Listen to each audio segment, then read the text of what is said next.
What is up, everyone? Hello, and welcome back to the OSU World Cup 2023. We have had an incredible match previously between Poland and Australia, following up by a dominant victory from South Korea against the United Kingdom. But the next match here is another one that has potential to be one of the best matches of the week here. Russia against the Philippines. Seed number 5 against seed number 4. These teams are really stacked, and I cannot wait to see what this pool will bring up in terms of the challenges that these teams will be facing against each other.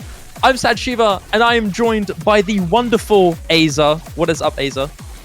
Hey. I mean, I'm so excited for this one, too. Both of these teams here been talked about a lot, always, on the up, very slowly but very surely, most notably Philippines, I think. Year by year, starting to be talked as a top contender, but I think Russia falling behind a little bit in people's expectations, kind of proving us wrong with some of the performances so far. So very excited to see how both of these match up, considering all of the other matches that we've seen this week. I think this one is going to deliver as hard, if not even harder.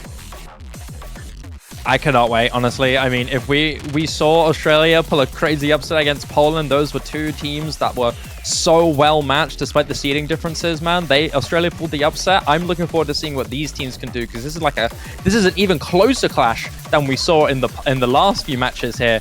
These guys are literally neck and neck in seeding, Russia being 1 seed up over the Philippines. Outside of that, they are so close, so evenly matched.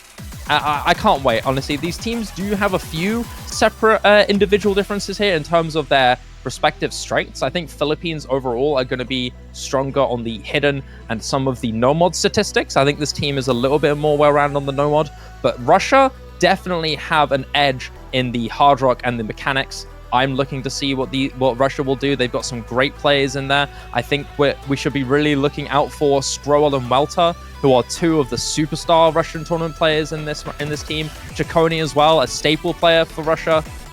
This team's got a great set of players overall. And the Philippines, I think they got a different kind of style with their team. I think they have a god-tier 3-man core of Hyok, Henry, and Nathan Ram, with a great set of players to fill in for those skill sets for the 4th player. Hyok and the Hyoks. I mean, I don't think they really need any sort of introduction. I think they've, at this point, made a little bit of a name for themselves. And we are seeing some of the bans. I think some of them are a little weird on the client here. Let's see. What are the actual bans? We've got Russia banning Hidden 2 and Nomad 1. And Philippines taking out DT3 and Hard Rock 2. So you're saying you think Russia having the advantage on Hard Rock, Philippines looking to take away some of that, I think, in a pretty smart ban from them. Yeah, this Hard Rock 2 is quite old style gyrometric precision. It's very comfortable for those who are able to play Hard Rock maps, so I'm not surprised to see Philippines get rid of that, along with the raw double time mechanics. I mean, having Russia with their general core, along with Din, who is the superstar time mechanics player for this team, no surprise to see them get rid of that. But Philippines are going to be going in with, I think, their best first pick they could go for here. Free mod for the rhythm tapping heavy map. This is perfect for a team like Philippines, who are phenomenal on control. Yeah, and I mean, this is also relatively one of the easier maps in the pool. I think most players will have found. It's jumped around a little bit when we tried to pull this, but a lot of people commonly saying, it's fairly relaxing. Even though it acts as the rhythm map here, it is pretty straightforward, so it is a safe first pick for the Philippines here, just looking to get the nerves off and relax a little bit. This might be pretty much the only map in the pool that allows them to do that. So I'm kind of curious in terms of mods, though, who we're going to be seeing. I mean, both teams have so many different players that can fill so many different roles. I think Philippines most notably just being super flexible in who plays what. What do you think? In my mind, I'm thinking with Zone Louise being around in here, Hyok 2048, I'm suspecting him to potentially be on the hard rock for this team. Free mod rules imply that you must have a hard rock and a hidden player. You can overmod, you can use more than one. You cannot use flashlight or easy, but you can kind of alternate between hard rock, and just hidden. I'm suspecting to see Zone Louise, assuming he stays, assuming that because he just leave the lobby. We could also see Hyok on that, because Hyok is very, very good on the hard rock as well. For hidden, Imposter. honestly, it's a mixed bag here. You could see. Oh wait, hold on. Impulse's here. Okay, maybe he's gonna be on the Hard Rock. Oh, sorry, can't say I know too sure. For Russia though, I think it's quite easy. I think we're gonna see Markram on the hidden, and we're very definitely gonna see Chaconi on the Hard Rock. That's my guess. I'm never too sure of these because so far we've seen a lot of teams kind of change around what they're prioritizing in the Fremont because there is quite a difficulty difference when you are taking one of the mods on some of these. So a lot of teams have been opting to put their strongest players on no mods, even though you would accept them as modded players and even expect them to be there as well. But we'll see if that's the case here as we start getting into the first map, the Russian Federation versus the Philippines. You are right for the Russian side. It is Markram on the hidden, Chaconi on the Hard Rock. We'll be seeing Enry on the hidden, which is also kind of to be expected. Yep. Ladies and gentlemen, there is exclamation mark Hyuk if you are unsure of which player is which, but I'll list them quickly for you now as we get to start this map. Nathan Ram is Hyuk 43, Hyuk 44 is the real Hyuk. Enry is Hyuk 45, Xylos 46, Miltiism 47, Zone Louise 48, Impauster 49, and Miggy 50. On this roster here for the Philippines right now, you've got Enry, Nathan Ram, the real Hyuk, and Impauster here. And going into this little intro section here, this map is really rhythmic heavy. You've got lots of 1/3, lots of weird rhythm changes, and lots of really awkward tapping sections. I think it ramps up, especially towards the later stage, where you get some 1/6 bursts that can really trip you up if your control isn't ready. And going to this early intro section here, Russia are actually holding on to a good lead. That early drip from Markram seeming not to struggle too hard for him. It is going to be Impulse the first to drop for the Philippines, so that recovery from Markram alone is going to give Russia that tiny lead, but it really isn't by much. But you're going to have to hope for a drop from Russia soon, because that recovery could be all that we see. This map is really short, nearly TV size, and there goes Nathan Ram. That's a big one. That right there is a big one. I mean, early on, the misses didn't really matter, but now the lead is going to start to flip over a lot, and this map doesn't have that much that you can miss on, but okay, everyone is just collapsing right now. No remaining combos on the side of Philippines here, and it's just Scroll, and he's down as well, so no one's really keeping up with this harder section of the map here, and Russia is just going to keep the lead here at a very, very comfortable 400k near the end of this. And that's a break point to open the match here. Yeah, Russia kicking it off. Hoping for. Yeah, Russia have been kicking it off pretty good so far. A good start for them. 400k is a pretty strong lead. Granted, though, this map really does spike towards the later stages. That's where you're going to see the most amount of drops, the harshest rhythm change control sections, and that is leading to the Philippines, unfortunately, being the ones to crack first before we could see that fall apart from Russia. Chaconi with an S rank is very, very nice. 750k is a beautiful score, and Russia immediately going to bounce back with one of their strongest picks, the double time too. It's pretty funny considering pretty much everyone in the lobby just collapsed within the time span of like 5 seconds. So those early misses were actually all the differences, funnily enough. But we're going to get into a completely different map here with a 100% stamina focus here. Not surprised at all that Russia wants to play, these kind of maps. They tend to really like their speed picks and all, but that's definitely not to count out Philippines, as they have also shown that they can definitely, fight back on these as well. Yeah, this is definitely heavily favored for Russia. They've got some really strong tapping mechanics players. Of course, you're going to see Din come in. He is probably the staple guy to look out for Russia. He is their main heavy tapping mechanics player, double time as well. Philippines do have some threatening players. Of course, you can't count out Enry and Miltiism. Those are going to be the two players that I'm looking out for to perform really well, but doesn't seem like Miltiism is actually going to be in for this one.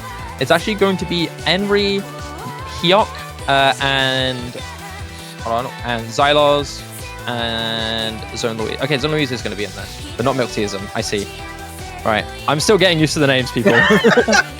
I'm still getting used to the names. I have to look back on the screen every now and again to remind myself. Oh, yeah. But, listen, we did this bit for a couple of weeks where we actually called them all Hyuks, but it's over now. They're getting reverted.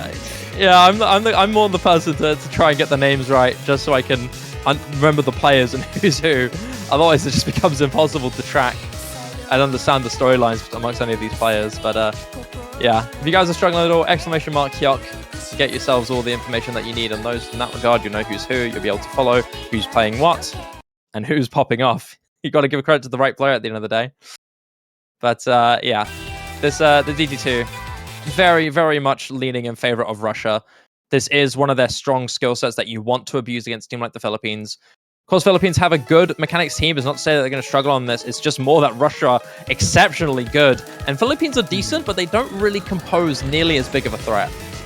I mean, Ciccone on Din here, I think, are strongly expected to have a pretty big impact, I would say. More so than any other player in the lobby.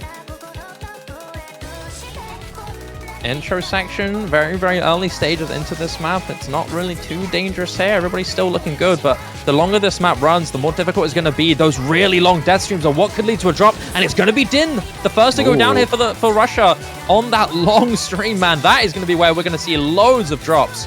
Overall here, it's going to be pretty tame with the bursts, but those giant long death streams are going to be where we will see everybody go down.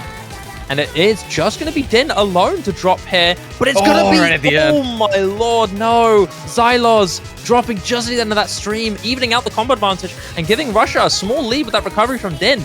There's still a little bit of time left for that to flip back into Russia's favor. They've still got time to potentially see a drop from Russia into this next verse section, which could lead to a drop if the death stream is about to come up, and that's going to be really scary. Any drop, Stamina's dropping, lots of act to go down, but no combos. Russia are going to start pushing this now ahead from that recovery thanks to Din.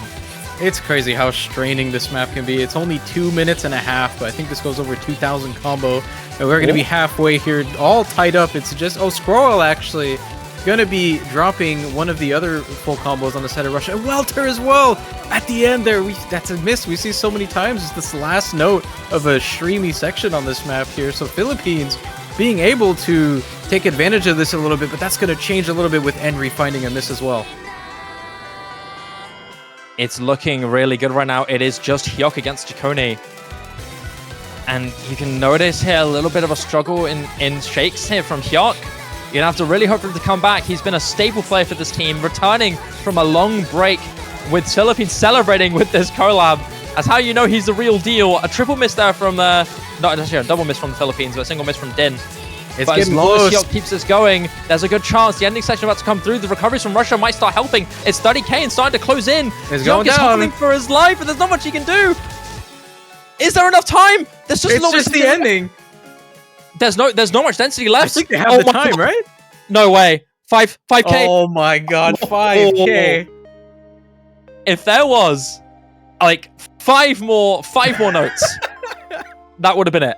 Like Wow. a spinner at the end or something, but no breathing room there. Philippines managed to hold on just barely by the skin of their teeth, despite Ciccone's best efforts. They're 1000s on the full combo. That's kind of insane, actually. Yeah, that is a ridiculous score from Ciccone. I mean, whoa, that's a hard. This map is really tough to maintain accuracy. These long death streams are not only hard for the stamina requirement, but you have to maintain that BPM consistently. It's 225 BPM. It's slightly off compared to your standard like 200, 240, 230. 225 is a bit of that awkward middle ground where you have to chap just a little bit faster than your regular 220. Which could lead to a struggle with that if those long streams end up kind of making you a little confused. You know, the long streams can lead to an act drop if you're not too focused enough on holding on.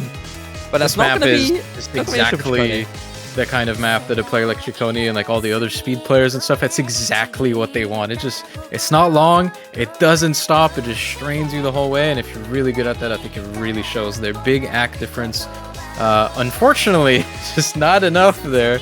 Combo is just very slightly in the matter in favor of the Philippines. So 2 break points now, and still a lot left open. Nothing really banned out in particular here. Pretty like wide variety of maps. We're going to see Hard Rock 1. This map has been pretty explosive as we've been seeing it. It is such a wild experience.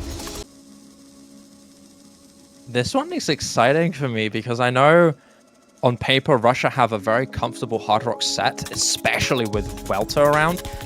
He's going to be someone you're going to look out for Russia. But for the Philippines, man, the mapping style in of itself, very controlly, very frightening, but kind of, I don't really know how to explain it too well in detail, Aza, but I think you know what I mean. It's not it's not your typical Hard Rock consistency, despite it being so long. This is a scary, sporadic, spontaneous map.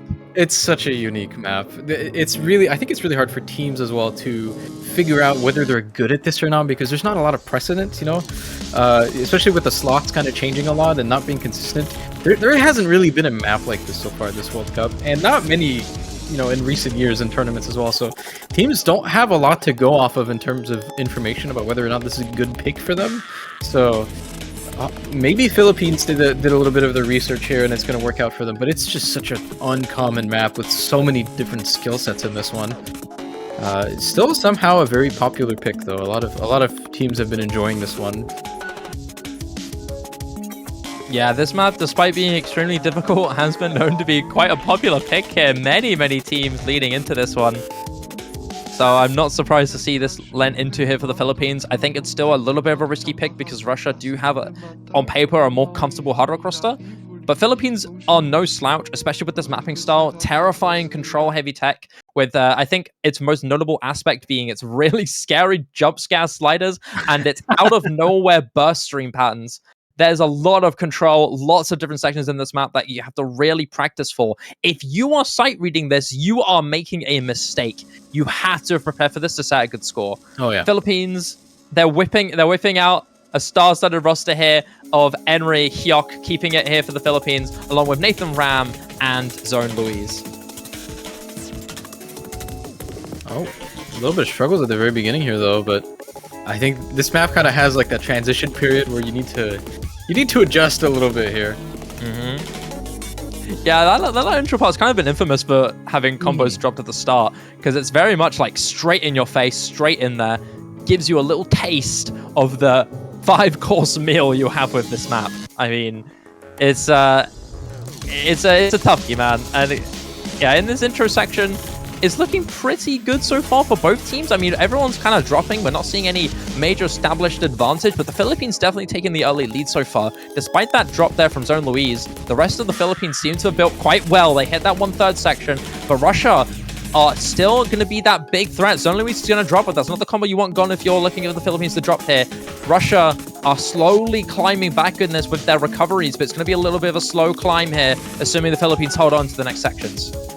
Just looking at the accuracies, you can tell that at least Enri's feeling very comfortable with this one, but this is just the kind of map that can still just make anybody miss at any time. There's so many different parts of this, different skill sets. A lot of players are going to be struggling at very different parts, so what ends up really mattering so far that we've been seeing when this is played in this stage is just finding any part of this map where a player is able to build a combo for a long time.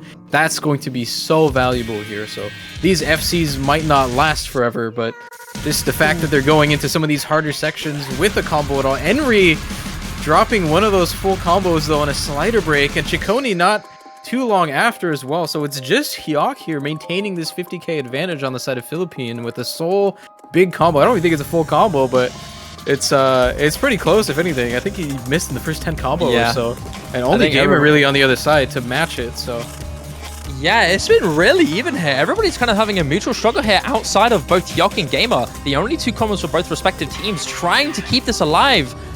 But with this genuine accuracy lead here, I think the Philippines are kind of taking it along with a few recoveries as well. Early stage combo lead especially, giving them a lead.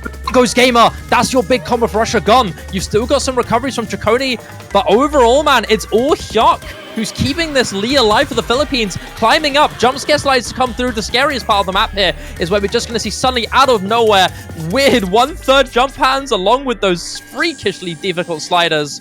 But Hyok holds through all of it. Final Ki to come through here for the Philippines. You've got the top recovery being from Enri, outshining Ciccone, the biggest combo on the side of Russia. As long as this maintains for the Philippines, as long as there's no insane fall apart and Russia hold on, Philippines have got this. it's looking good for them here, I think. I mean, it's so late in the map, and even if Hyok were to make a mistake here, I think they've just secured it already. 200k, there's just nothing on the side of Russia to come back from that, and he does happen to break at the end here. This has also been so common. These last part of the map breaks have been super common, but I think they've pulled in the work already. I don't think there's enough time for a 200k lead to come back, even though Ciccone has been recovering pretty well, but there's just not going to be enough time here, I think. No, unfortunately, I don't think there will be. There's a little bit of a top construction left, but we're getting very close to the end of the map. It's just Desiccate for Russia. to try and build something, but 130,000 score is way too far, especially with how far late into the map we are. This is the little outro section, but Philippines will secure it with a beautiful set of combos towards the early stage and a phenomenal build out there from Hyok into the ending of the map. Russia just couldn't keep up. That's really all the difference, man. That Hyok combo, like, everyone has a very similar score here. You know, it's all A ranks, all decent accuracies, all a couple of misses. But just the sole difference in here is just that 1200 combo that Hyok managed to put forward. That 200k point lead there. It's all that really matters on a map like this. So a pretty, you know, maybe a well-researched pick, if not a well-played pick for them. And we'll have to see what Russia likes to go for. The speed pick didn't, or rather the stamina pick didn't work out so much, but it's not like that wasn't a blowout or anything. That was just 5k difference. So there's still some more that we can see from them. I think most notably Nomad 3 that they might be looking at. That's been, yep, there it is. A very, very popular pick. I think this map has had presence in all matches so far, except for 2. So for all of those countries that have those speed lineups, it's just, you know, it's very, very comfortable territory for them here. I mean, if you're thinking of a speed country, you're definitely thinking of Russia. Yeah, Russia keeping their core strengths in it for them here. But I can't help but think Russia had to be a little bit worried, man. They lost their next strongest double time mechanics pick. And Philippines are aware now that they've got some wiggle room into their core disadvantage here.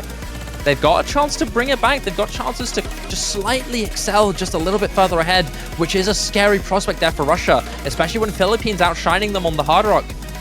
There's a few notable strengths here from Russia that have been kind of whittled down into more of a close, even matchup here, which is a bit frightening if you're a fan of Russia, because the advantages over the Philippines have already been kind of established in their picks. So yeah, it's a scary thing for Russia, but if they take this Nomad 3, it's going to be dead. It's going to be back to even square.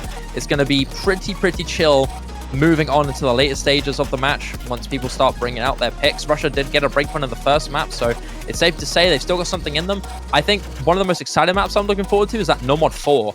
Both of them have set some brilliant scores on the flow tech heavy maps. I think this Nomad 4 is no exception. Also, I'm sorry, man, I just want the map to be played. It's one of the best, one of my favorite maps in this pool, man. I love it. I love all of the Osu custom, including this Nomad 3. Osu original from Sedosis. This is I'm sure we've talked about it already, it is a 240 BPM tab and control mechanics. Ace. That's exactly what it sounds like. Russia. Yeah. I'm still waiting for one of these teams to pick Nomad 5. Like, someone's got to do it. Someone. It still hasn't been played. It's the only map so far in this pool that hasn't been played. It's not too surprising because it is CS8. You know, we gotta mention that, but still unplayed. This one, on the other hand, again, just extremely comfortable for everyone here. I think both of these countries not going to have too many issues listing 4 players that can play this. But it is still quite demanding, very, very similar to that DT2. It's short, but not a lot of breaks. It kind of just goes, and it strains extremely hard. So we'll have to see if the result will be similar here. Maybe a little bit of a redemption for those players who had some unfortunate misses on this one. And early on, a little bit of an accuracy lead, I guess, for Russia. Well, considering Xyloz did find one of those early misses, but it's very early on. I don't think it's going to matter too much for now. There's still so much map to go. There's still a good few amount of combos left. That is going to be Hyok to go down for the Philippines. So Russia are still going to be keeping it. Yeah, indeed. That one will definitely matter. This map is consistently difficult as well. This does not let you go. There is, I think, a one small kind of slow-ish section, but outside of that, it's complete unfilled.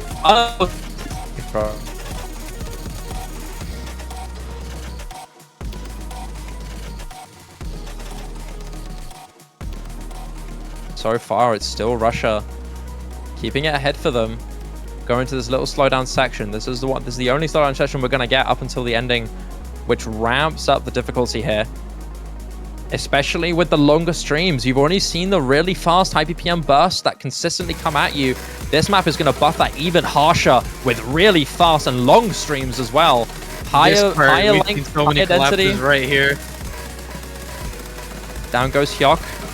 And down goes Xyloz. Scroll and Welter are going to trade it though. But Russia still have their 2 strong FCs. It is Nathan Ram and Enric to still keep it alive. But this general combo recovery here from Russia are going to keep building it ahead. Those drops, there's the drop from Nathan Ram, and down goes Henry. The last two big combos from the Philippines are going to go down. Russia, there you go. They're going to stay alive in this one, and they will even out the playing field 2-2. That's what you'd expect a Russia speed pick to look like. I mean, Ciccone and Din, extremely comfortable on that. Look at those accuracies. That's kind of crazy, and that's just hard to match. For Philippines, they did have a valiant effort. Honestly, pretty good scores all around, but again, you're up against probably the or one of the best speed players in the tournament, right? So it's a little tough to match up to that. So we're going to be up all even 2-2 now. The breakpoints are done, and I also think that's all of the speed picks being gone. So Russia's going to have to start looking for something else here, because I think DT3 has been banned out as well. And that's most of the big ones really that people are looking at for speed. Yeah, wouldn't be too surprised to see some other DT maps though. I think Spiral 2005 also has an absurd presence. This stage, everyone wants to play that map. I think that's also played in every match except 2, I think. So lots still open here. Yeah, I think it's clear to know which ones are extremely popular to be playing.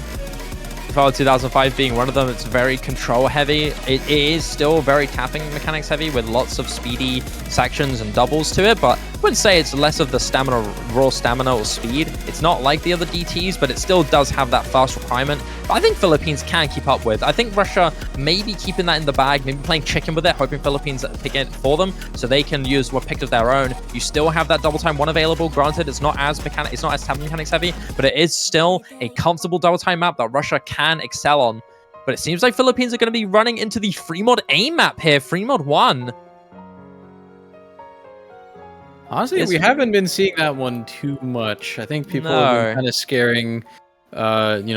scared off this one. It is actually a pretty hard map, all things considered. 7.3 no mod here. I think that with Hard Rock on this will be the highest star rating map of this round, which is very unassuming because the song is just very, relaxing compared to everything else that's here present in this pool. But I think that kind of contributes to it. I think it's hard for teams to field a full roster that's comfortable on this one, so maybe that's why we haven't seen it too much. But Philippines is definitely one of those teams that I think could do it. Like I said, for free mods, so well-rounded.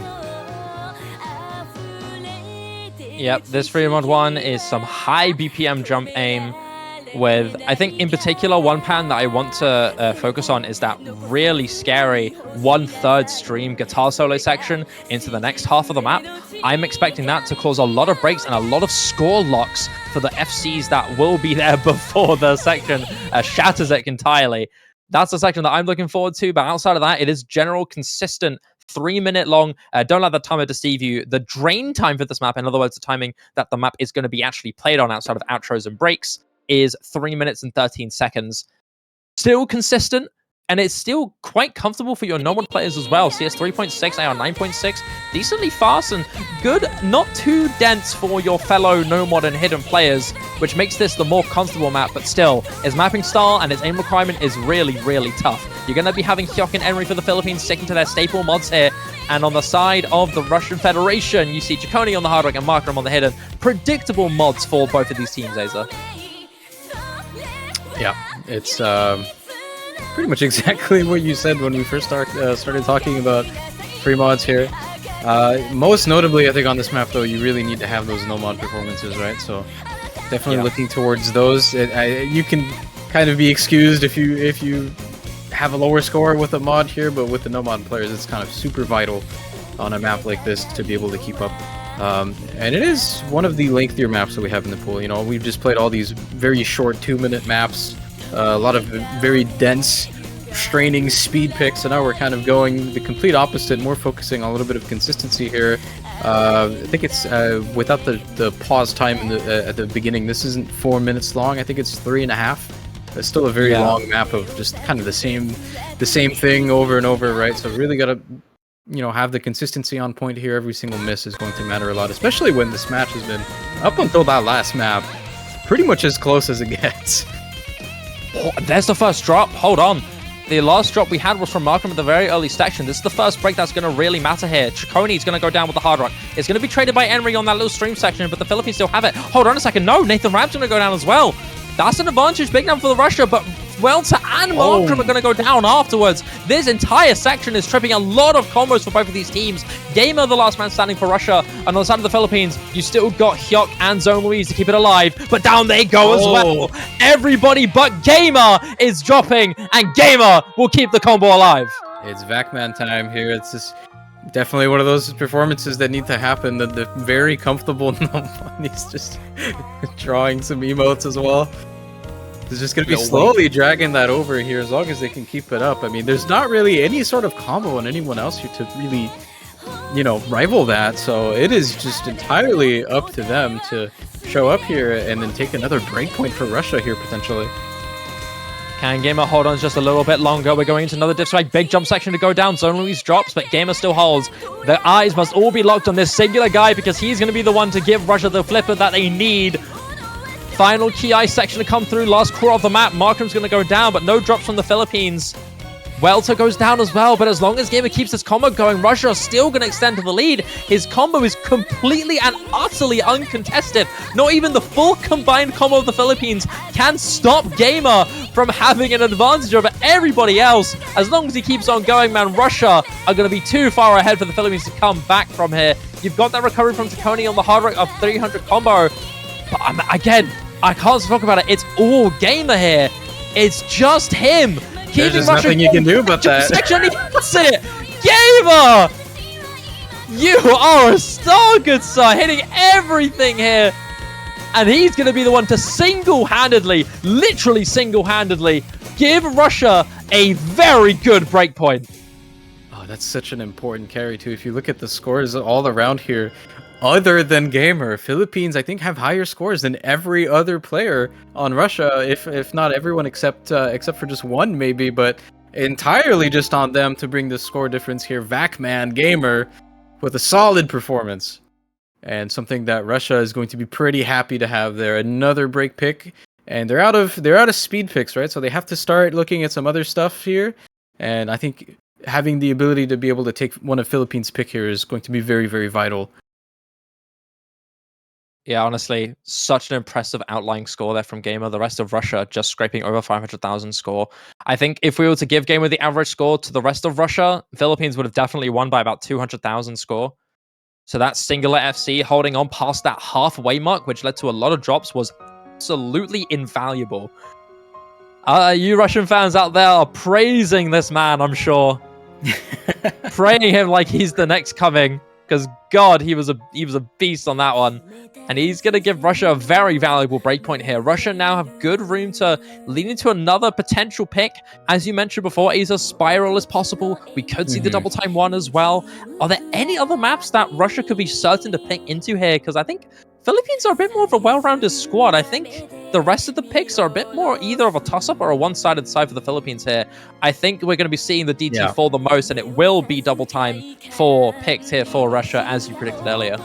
Yeah, any of these picks that have a lot of mechanics, they're going to tend to prefer, and that's probably the one that has the most remaining. DT1 I would assume be their next pick if they end up picking it at all. But everything else remaining in this pool, except other maybe like Fremont 3, I guess is a stream map, but it's not a very conventional one, being an AR9 and pretty old here. I don't really think Russia is going to want to go for that one, so they do opt for this DT4 here. We've seen this map so much on stream today and all of yesterday, so hopefully it's not the first time you're seeing this absolute banger of an alt DT pick. But you know, a decent amount of finger control on this one, but it's not too much. I think it's still fairly approachable in relation to how some of these other skill sets in this pool are going to be. You know, a lot of teams are going to have a hard time still filling on like a low AR hidden, or maybe that Nomad 2 reading map that we have this week. But this one, I think, very, very approachable, even if a player doesn't really typically play this kind of thing. So we've been seeing a lot of these DT teams opt for this one as well. So yeah, I think it's a good one for Russia here. I think it's looking good for them. There's double time 4, 210 BPM, 2 minutes long, decently short. It is extreme double time finger control, lots of doubles into quads, consistently difficult as well. So stamina might be a thought here, because here's the thought process, right? Is that when you are playing maps with control, you have to be a lot more precise, which means that you're probably going to have to tap a little bit harder to make sure you get just the right hit here, because this control is really, really tough. And with that, if you are going to be consistently dealing with these constant unforgiving doubles into quads, into triples, into really funky control sections, you're going to have to struggle a little bit, and maybe stamina could be a tiny thing to take into account into the very late stage, but I don't think so with the caliber of these players. I don't think it might be too big of an issue. Maybe with the earlier stage teams, we could see it more, but I think this team, both teams will be decently comfortable here. For Russia, Jaconi, Squirrel, Welter, and Desuke.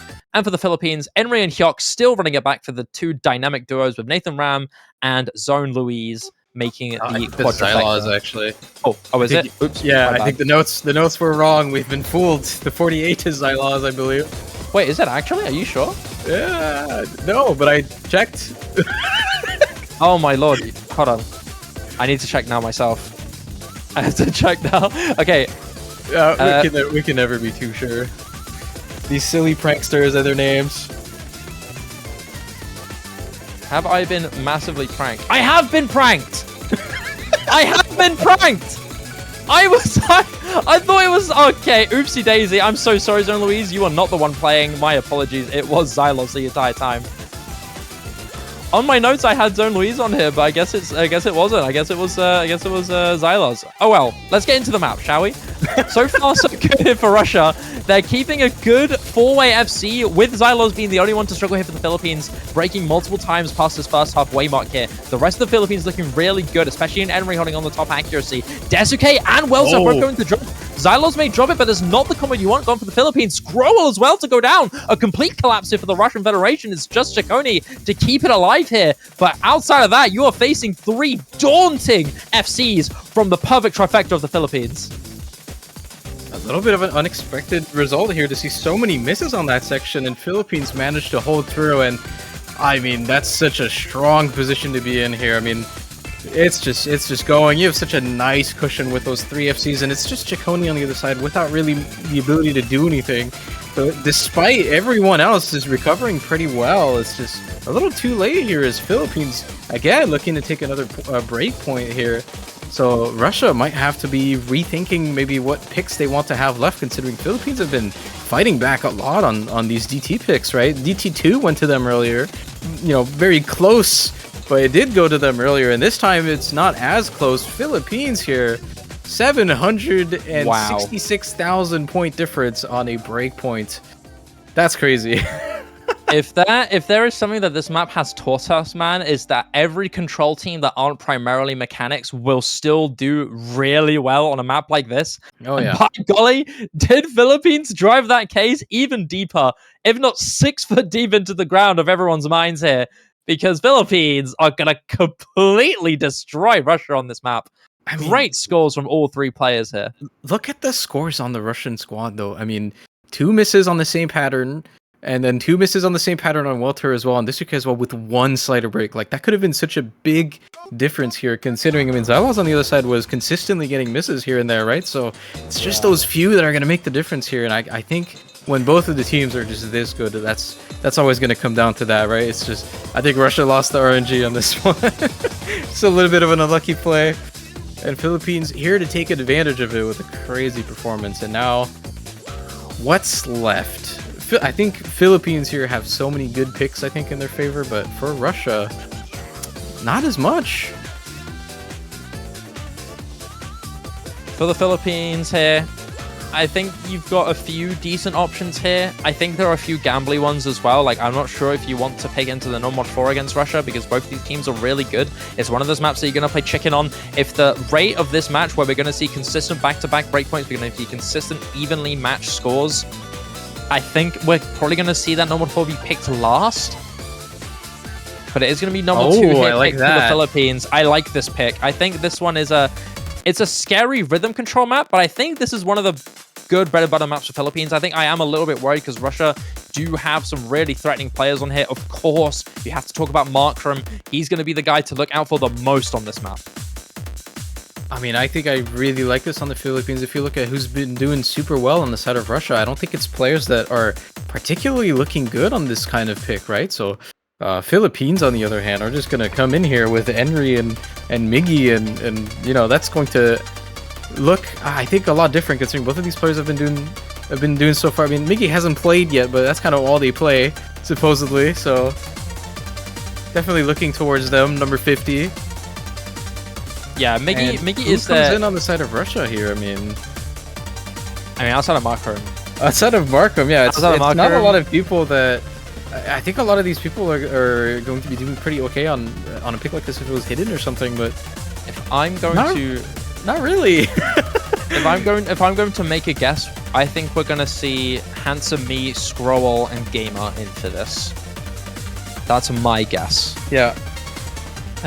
But for the Philippines, man, this roster's really, really good. Of course, me coming in. This guy is the staple reading gimmick player for the Philippines. Every single gimmicky reading map that you will see the Philippines pick, he will be in for that. Din And comes in. You got Henry and Hyuk. Again, man, these guys do not stop. Nathan Ram as well. This three-man core is just consistent nearly every single map we see of them.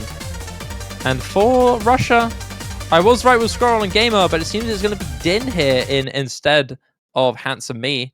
I wonder how that's gonna go, because if anybody on this team is known for like mechanics, that's just going to be Din, right? I don't think I've ever Yeah. seen Din play a map like this. So No, this me is pretty new territory. You know, this map can be kind of memorized a little bit, so maybe they'll do well, but I think this is going to be pretty new territory here. Could also just be, you know, fourth player syndrome on the side of Russia on this one. We'll just have to see. Maybe there's a hidden surprise here, but it's pretty scary for them going against this kind of roster in the Philippines on a map like this. Yeah, what makes this map really tough, it has so many things coming at you at once. You've got the overlapping reading, you've got the slightly lower AR at 8.5, and the constant rhythm changes. This is like one of those like Ekuro worst HR player kind of maps. That's how you know it really doesn't let you go with the kind of difficulty here. When you identify this map with specific reading gimmick stars, that's how you know this map is just a whole different beast in its challenge here. But well, this is going about as we'd expect, though. Yeah, I was gonna say it is going as what we expect, especially with Din unfortunately not doing too well here. You still have Mark from the Scroll looking good, Gamer with despite that early break looking good in the recovery, but outside of that, the Philippines looking really good with their three-man core. It's actually gonna be Mickey the one who's been struggling more here, not able to get any combos on the board with these patterns. But outside of that, man, Philippines look great. I mean, if there's ever a time to struggle on this one, I mean, Miggy's first map being played, maybe some of the nerves, but doesn't matter when the rest of your team is just kind of putting on a clinic here. I mean, the Philippines players, all of those Hyoks, man, looking so comfortable on this. And you look on the other side, and Markram's there to fight back, but, you know, who else? It's kind of a little bit of a one-man army on Russia here. I don't think they, you know, I don't think they should take it too harshly, though. I think when you're this far disadvantaged on this style of pick, it's totally acceptable to go down like that. So that's a point that you can give the Philippines and kind of look towards what happens next. But I mean, almost 3 full combos here on the side of Philippines from Nathan, Henry, and Hyok. That's scary. Yeah, a near FC from Henry, just one miss. Markram is doing his work, but the rest of his team unfortunately cannot replicate it. The Philippines, man, God, wow. Hyuk and Nathan Ram completely slaying it, and Henry really close to making the perfect 3-man full combo here for the Philippines. What a dominant map. I was expecting this to maybe be a little bit closer because you still have like Scroll and Gamer around who are capable on maps like these, but I guess I might have underestimated the Philippines a little bit because they completely destroyed this one. I feel like this match gets closer and closer as we keep going. All of the picks, other than, you know, so many picks that you'd give it advantage to on some of these teams have been pretty close still. For how much we talked about Philippines having an advantage on that one, I think it was only like 500k. Like, it wasn't that big of a difference, right? So wonder what's left here. I mean, there's still a little bit of weird stuff if Philippines wants to go for that. I mean, that's basically all that's left in this pool here. I would expect Russia to go for DT1 at one of these points, but maybe they're rethinking that a little bit considering the other two DTs haven't been in their favor at all. So what's left for them? I think like free mod 3, I guess, for Russia, and then what? I think they're a little bit of in a tough spot here in terms of picks, so I'd be a little bit scared for Russian fans here, I think. Yeah, it's a scary spot here if you're a Russian fan right now. You do still have Hard Rock 3 potential, but that one is extremely risky because you are gambling on control, hard rock comfort here. The Philippines might not have a staple hard rock team, but control tech, flow tech, mid tech, that is like a staple mapper for this country in terms of style and skill set requirement outside of the hard rock. So hard rock comfort is really what you have to rely on for hard rock 3 to potentially be a pick here for Russia. You could, I think all you've got here is free mod 3 and maybe the normal 4 gamble. But outside of that, man, it's a really tough spot. DT1 is still open that's all here they for the go for, Philippines. But yeah, that's kind of it, really. Philippines are much more flexible. I would say that, you know, free mod 2 on paper could go well, considering we saw Gamer kind of do a really good run on free mod 1 earlier, but I think that is specifically the kind of map that he doesn't like as much. From my understanding, I think these types of like Axel decel maps, not a big fan of them, so maybe they're not going to go for that one. Free mod 3 going to be picked here as kind of expected, kind of the last thing on the table for them here. So if they lose this one, I think it's a pretty tough situation to be in for Russia here. Can free show off my mind a old classic here. I don't remember what year this map was made, but it is old, man. It is an iconic old style map. 3 minutes and 50 seconds long. CS4 AR9. No mod is going to make this a little bit dense and a little bit awkward, especially with its really scary jump sections in between what makes this map so well known for its flowing and streams. 200 BPM streams with some just, I think, decently comfortable flow aim. I think it's more the cuts in between the streams and the scary jump sections in between those streams that will make it extra difficult. Outside of that, I don't think the flow aim is too big of a test outside of a few difficulty It's really not. It's just, more the consistency. It's just the AR on this will make some of the patterns a little bit awkward, but I mean, this is a map that every single person here has played, you know, dozens, if not multiple dozens of times already, right, over the course of however long this map has existed. It's been very, very popular, so definitely not the first time for any of these players. But still, it's a map that looks very innocent because we're also familiar with it, and none of the patterning looks that crazy, but still, everyone still manages to get misses here and there. I think something about, you know, like you said, something about the way the stream patterns are connected is just so old school and not really a thing anymore, and that kind of adds a tiny bit of control element with the low AR on this. So it's a bit of a unique map where everyone is going to feel comfortable, and you know, it being ODA'd as well, you can probably expect a couple of SS runs on this, or if not close to that. But you know, anything can happen on a map like this. We've seen so many just random collapses on just about every pattern in here, especially near the end. Yeah, this map is consistently scary. It does have a few spikes. I think the most difficult spike for our fellow Nomad and Hidden players are going to be that linear into square jump pattern. That's tripped up a lot of Nomad and Hidden combos. Hard Rock, it's very comfortable, actually. If you're a Hard Rock player here, as long as you're good with the CS, it's very comfortable. But outside of that, man, if you're a Nomad or Hidden player, that singular square jump could ruin your life. It is tough. So it's a possible pick here for Russia. They've got some good players on this. We're not going to see any overmod from either teams. They're going to be sticking. Both teams are going to be sticking with their core staple players of their respective mods. Hyuk on the Hidden, no, not the Hidden, Hyuk on the Hard Rock with Chaconi on the other side of Russia. Markram on the Hidden for Russia with Enri on the other side. We're still to be sticking around with our Nomad players here. Nathan Ram on the Nomad alongside, just to make sure I don't butcher it or massively destroy it, and Pauster coming in here for the Philippines. And for Russia, you've got Gamer and Handsome Me making the first appearance in this match. I would definitely expect Gamer to just throw an SS on this map. Definitely one of the types of players to be able to do that. And the thing with this one too is it's fairly lengthy, and this, you know, first half or so is definitely on the easier side compared to the other half. It's not free, but there's not really much to trip you up here other than just really random misses. So you really have to, you know, be able to keep that combo and keep it going to the hard part in order to really make a difference here. So these early misses, while they may look pretty innocent, I think are going to end up mattering a lot, because that's just, you know, that much combo that you're going to be missing at the end where it's really going to matter here. And right off the bat, two misses off of Markram and Handsome Me here. giving Philippines a little bit of the early lead, but everyone looking pretty comfortable on this one. We're going to start going to a little bit of a ramp up here. You see those slider jumps during the streams and the cuts. This is where we're going to see more of the breaks. It isn't really the flowing, despite it being so present here in this map. As it's starting to come to an end here, it is just Handsome Me and Markram, but the only drops here in this map. Chaconi and Game are still keeping it there for Russia, but for the Philippines, it's a cakewalk for these guys so far. Hyuk, 2043. The one and only Nathan Ram is looking phenomenal with his accuracy here. But it's Gamer to outshine him with 100% accuracy going to this next stream section.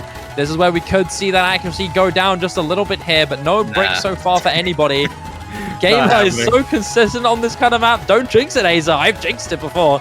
Don't jinx it. There it is. Yeah, I told you. It's gone. So there goes the Yak, but there goes the combo there. Impouster finally going to be the first combo to drop here for the Philippines. That one is huge, though. You're not going to see the repercussions of that one immediately, but right in the middle of the map here. And you know, Russia kind of on the recovery here. I think, you know, we're going to start seeing this score very, very, very slowly go back over.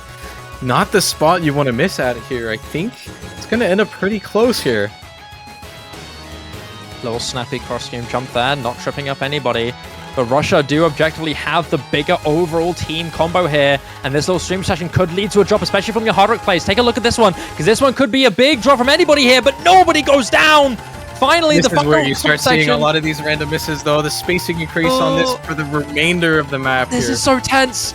Russia just have to keep it going as a full four-man squad. Down goes Henry. That's a giant combo to go down, but it's traded by Rockram and Handsome Me. 2 drops there for Russia for the side of 1FC from Henry. Oh no, that's big. It was Gamer. That's the big final nail to seal the coffin here, I think, for Russia. The Philippines with Hyuk and Nathan Ram slaughtering this map, and with Chaconi finally going down, the last hard rock combo for Russia. That's gonna be it. Despite a valiant effort here from both of these teams, man, it is the Philippines who will stand strong with Hyuk and Nathan Ram completely destroying. I think I already said that, but God, this is impressive. This is especially from Hyuk, who not only has to hold on to combo with the hard rock here, which makes the flowing the hardest part for him, but with amazing accuracy to finish it off for the Philippines. Okay, like both of these hard rock scores are kind of crazy. Every single time this was played, it was always the hard rock players dropping combo. Chaconi with the 1 miss 900s there, almost matching Hyuk, but just not able to keep up at the end. It wouldn't even have mattered. I mean, these scores are insane from both Hyuk and Nathan. Very, very important pick for them to take, and now they're sitting on match point. And we've been saying this a while now, but I mean, Russia's not really got many picks remaining here. They would potentially have one more if they managed to break point on Philippines' pick here, but on what? They lost all their DTs. There's no more speed. There's not really much mechanics here for Russia, so they're gonna have to pull something really weird. They're gonna have to look deep inside that drawer that they don't really go in that often, and then just really look for something weird in there, because I think they're just completely out here. And Philippines on these remaining maps, I think, is going to be looking pretty comfortable. They definitely have full rosters on most of these. I mean, No Mod 5, we don't really know because no one's played it, so there's no precedent. But everything else here, I think, looking pretty good for them. So a very comfortable position for them to be in. Now, I think some of you may be thinking that No Mod 5 is a good option for Russia if Philippines somehow were to lose their next pick. I don't think so, because Hard Rock 2 is not only lower CS, but on top of that is very old style, very comfortable for Hard Rock mechanics players like Russia. With this No Mod 5, it's a whole different kind of ball game. It's decently slow, but very, very precise and very annoying. And Philippines are going to end it with a banger, it looks like. Ooh. At least that's what they're going to try and do. Mark Roger is going to be what could be the last map in this match for Philippines to seal it for Russia and advance into the winner's semi-stage. This is your Miyuki custom song. I wouldn't get too excited for this one, though, I think, for the Philippines, because as you've been saying, this is probably, of the remaining picks, this is one that Russia probably has a decent chance on. And we've seen so many breakpoints here already, so I really do think this could go either way here. And like I said, it's kind of do or die for Russia here. This is winner's bracket, so it's not over for them if they lose this one, but they need to win it if they want to continue with this one. Yeah, I'm more excited about the map, honestly. Map Oh, being me played. too. yeah. I'm more excited about the map being played because, God, I love this map. And I was thinking that Philippines may play as to steal the deal, but you are right in every regard. Like, this is a dangerous pick. If this was an early stage or mid stage, I would be a lot more concerned. But I think Philippines are confident here. I think Russia have shown great results on the flow tech. They are frightening on this, but Philippines is overall much stronger on tech. Flow tech, not too sure compared to Russia. Yeah. This map is not that flowy, honestly. There's still so much aim control sections that they're not really present in the kind of flow tech maps that I think you'd be trying to describe for these players being so good on. So I think Russia may be a little bit of a I don't know. We don't really see these types of maps that often. Definitely more of an aim map than a tech map, I think, for those players that are going to be comfortable with tech. So I think that's where you're very likely to start seeing some misses here, and it's going to matter every single one of them with how close this match has been so far. Philippines looking to end it on their pick here. They don't want the tiebreaker. It's going to be on Mach Roger, and we'll see how it goes. A custom song from Miyuki, Os original. A map mapped by Foe, an incredible map. Great map. And yeah, I think you've hit the description decently well on the head. I think another thing to mention here is that there are lots of really scary cuts. You need a good amount of control and discipline to land some of these patterns here. We're going to see it quite a bit into the Sinto section. You'll see it very, very soon. But it's divided into a few sections here. You've got that kind of typical staple section of the aim control and a tiny bit of flow. I guess it might not be too flow heavy, but it's still got those little hits of flow aim here and there. But you do have the 1/3 section as well just after that. Big slider jumps here as well. It's kind of divided with different strengths overall. But so far, so good here for both of these respective teams. A big 1/3 section come through. This is where you can see a lot of drops. And there it goes, Henry. That's the only one to drop outside of Imposter. Russia seeming to be holding on to this early lead.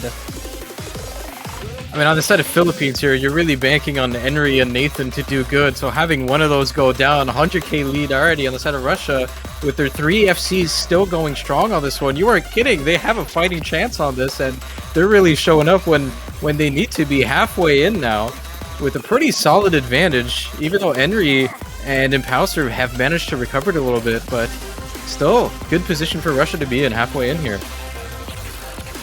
That one singular break there from Henry is going to be the big outlying disadvantage here for the Philippines. You've still got the 3 full combos here on the side of Russia. But Impulsor does have that bigger recovery combo here, but Henry's going to go down once again. That's a really tough aspect to deal with here, but we aren't going into the hardest part of the map. Slider Stream is hit by everybody from Russia. There's still a chance going into this final quarter if somebody drops really soon, but Russia are looking really good into this. Oh. There's a double and a triple miss! Oh my god! Oh my god, they're all down! There's no way! It's just Welter on the recovery, and on the side of the Philippines, you've got Nathan Ram and Hyuk to bring it back. Welter goes down as well! There's no combo left for Russia! How does this happen to me, Aza? How do I say these things? What a complete collapse! It's a complete fall apart there for Russia, and the Philippines, with Hyuk and Nathan Ram in particular, still holding on to their full combos, going to get in second to the map. Big slider jumps to come through. The question more is now, can they end this match in style? Because 400,000 score is immeasurably difficult to come back from. Nathan Ram may fall, but he finishes it off with the FC. Philippines will take Russia down and advance into the winners semi-final stage. What a way to end it. They just closed the door there. Massive scores from Hyuk and Nathan. Very impressive. But yeah, that complete Russian collapse at the end of that part there, not what you want to see, and it's just happens at a critical moment here on the map they needed to win. It's going to be 6-3, and Philippines, man, they're showing up. They're showing up. It's nice to see. They're going to be moving on up to the semifinals on the top side of the bracket here. Get their top 6. Nice to see after, last year they were looking good but didn't really get too far, and they're looking to make a little bit of a different statement this time around. Philippines, they've outshone the seed above them. They're going to be pushing over, and they're going to knock Russia into the losers bracket stage. Philippines, I believe, are facing South Korea next, I believe. Is that correct? I think so. I remember hearing that beforehand. But man, I think we could take a look at the bracket, but I think we're having some issues with it, so I don't think it's going to be showing on screen properly. But I think you're right. Yes, that is that's going to be a crazy banger matchup. Can't wait. There we go. There's not that many like teams left open in winners bracket, right? Whoever you're facing is just kind of hard one. Even you're looking at the other side, and it's Australia. It's just like, well, normally Australia's not that good. Well, they just beat Poland today. They just beat Poland. That's really scary.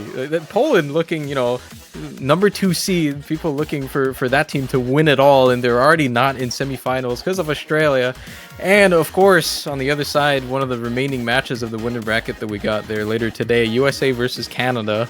I think a lot of people are looking forward to that one. I think that's going to be the closing match of this week as well. We can take a look at the losers bracket and how that starts to look like here. With a couple of matches that we have remaining. At least I think this is one side of it. Yeah, so what's going to happen here is that France are going to be facing up against Sweden very, very soon. Later today, I believe at 15 UTC, or maybe a little bit later. Poland are going to be facing up against the loser of USA versus Canada, which will make an amazing matchup. Cannot wait for that. And then you've got Russia, Germany, which is happening as we speak, if not already done. And then the United Kingdom are going up against Chile. That is a great matchup. I mean, God, this World Cup has been amazing with the matches we have had the joy of seeing and the upsets we have had the pleasure of witnessing. Yeah, this semifinals is going to make it even better than this week, and this week was a banger in and of itself. Yeah, the Russia-Germany is going to be next week. Thankfully, the other match just happened on stream, right? Germany versus Indonesia went 6-2 as well. Managed to end a little bit before this one, but that is such a crazy match. Both of both of those lineups, like Russia-Germany in semis, and then Poland versus the loser of USA Canada in semis. Like, what is happening to this World Cup? Why is every match just a giant banger? And we've got a little bit more to go here. We're going to be taking a little bit of a break, but not too long here. Ukraine versus China, two teams that have been on the come up here. Ukraine a little bit, making a much deeper run that people will give them credit for. I think C24 they're at. Yeah. And looking to enter the top 12 here with already some pretty big upsets last week. So that's going to be happening very shortly. 27 minutes from now, 14:30 UTC. Let's go get some lunch or something. Get some water, Shiba. I think we need it after that one. And don't go too far. We'll be right back with another crazy matchup here. Thanks, everybody. Much love. We'll see you soon.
Good morning and good evening, everybody. Welcome in to the OS World Cup 2023.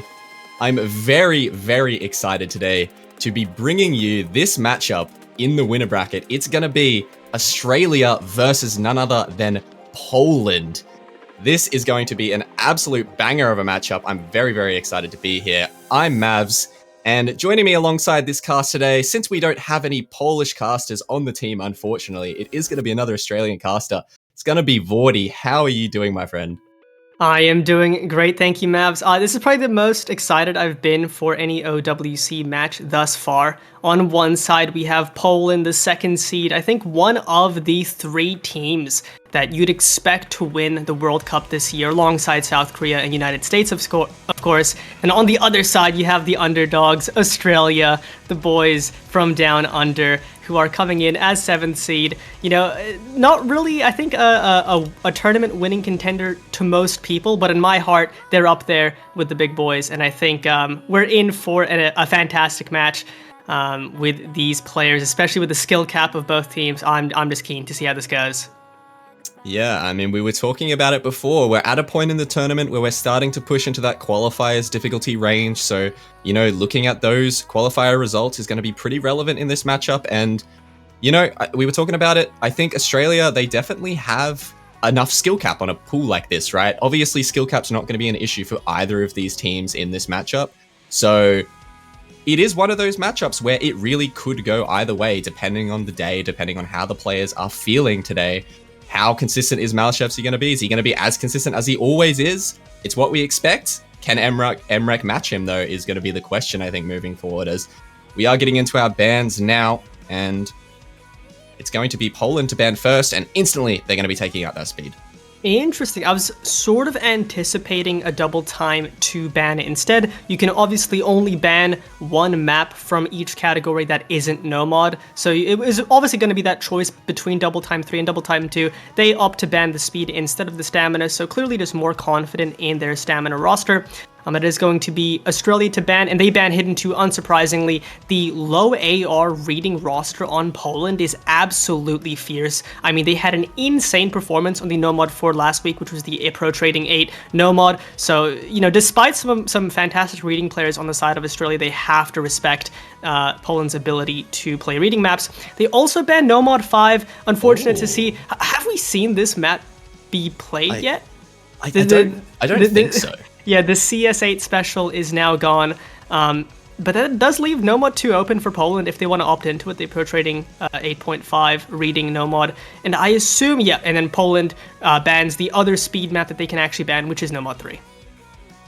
Yeah, this makes sense. I mean, Australia was always going to ban out that low AR, sort of more gimmicky skill set, although, as we said, it's a bit surprising to not see that Nomad 2 go, instead opting for the AR 9.5 CS8. It's not necessarily a low AR map by any means, but I guess just a bit too uncomfortable for Australia to go into a Poland on. And I mean, we expected Poland to take the speed out, but that's not to say that Poland cannot contest Australia on speed.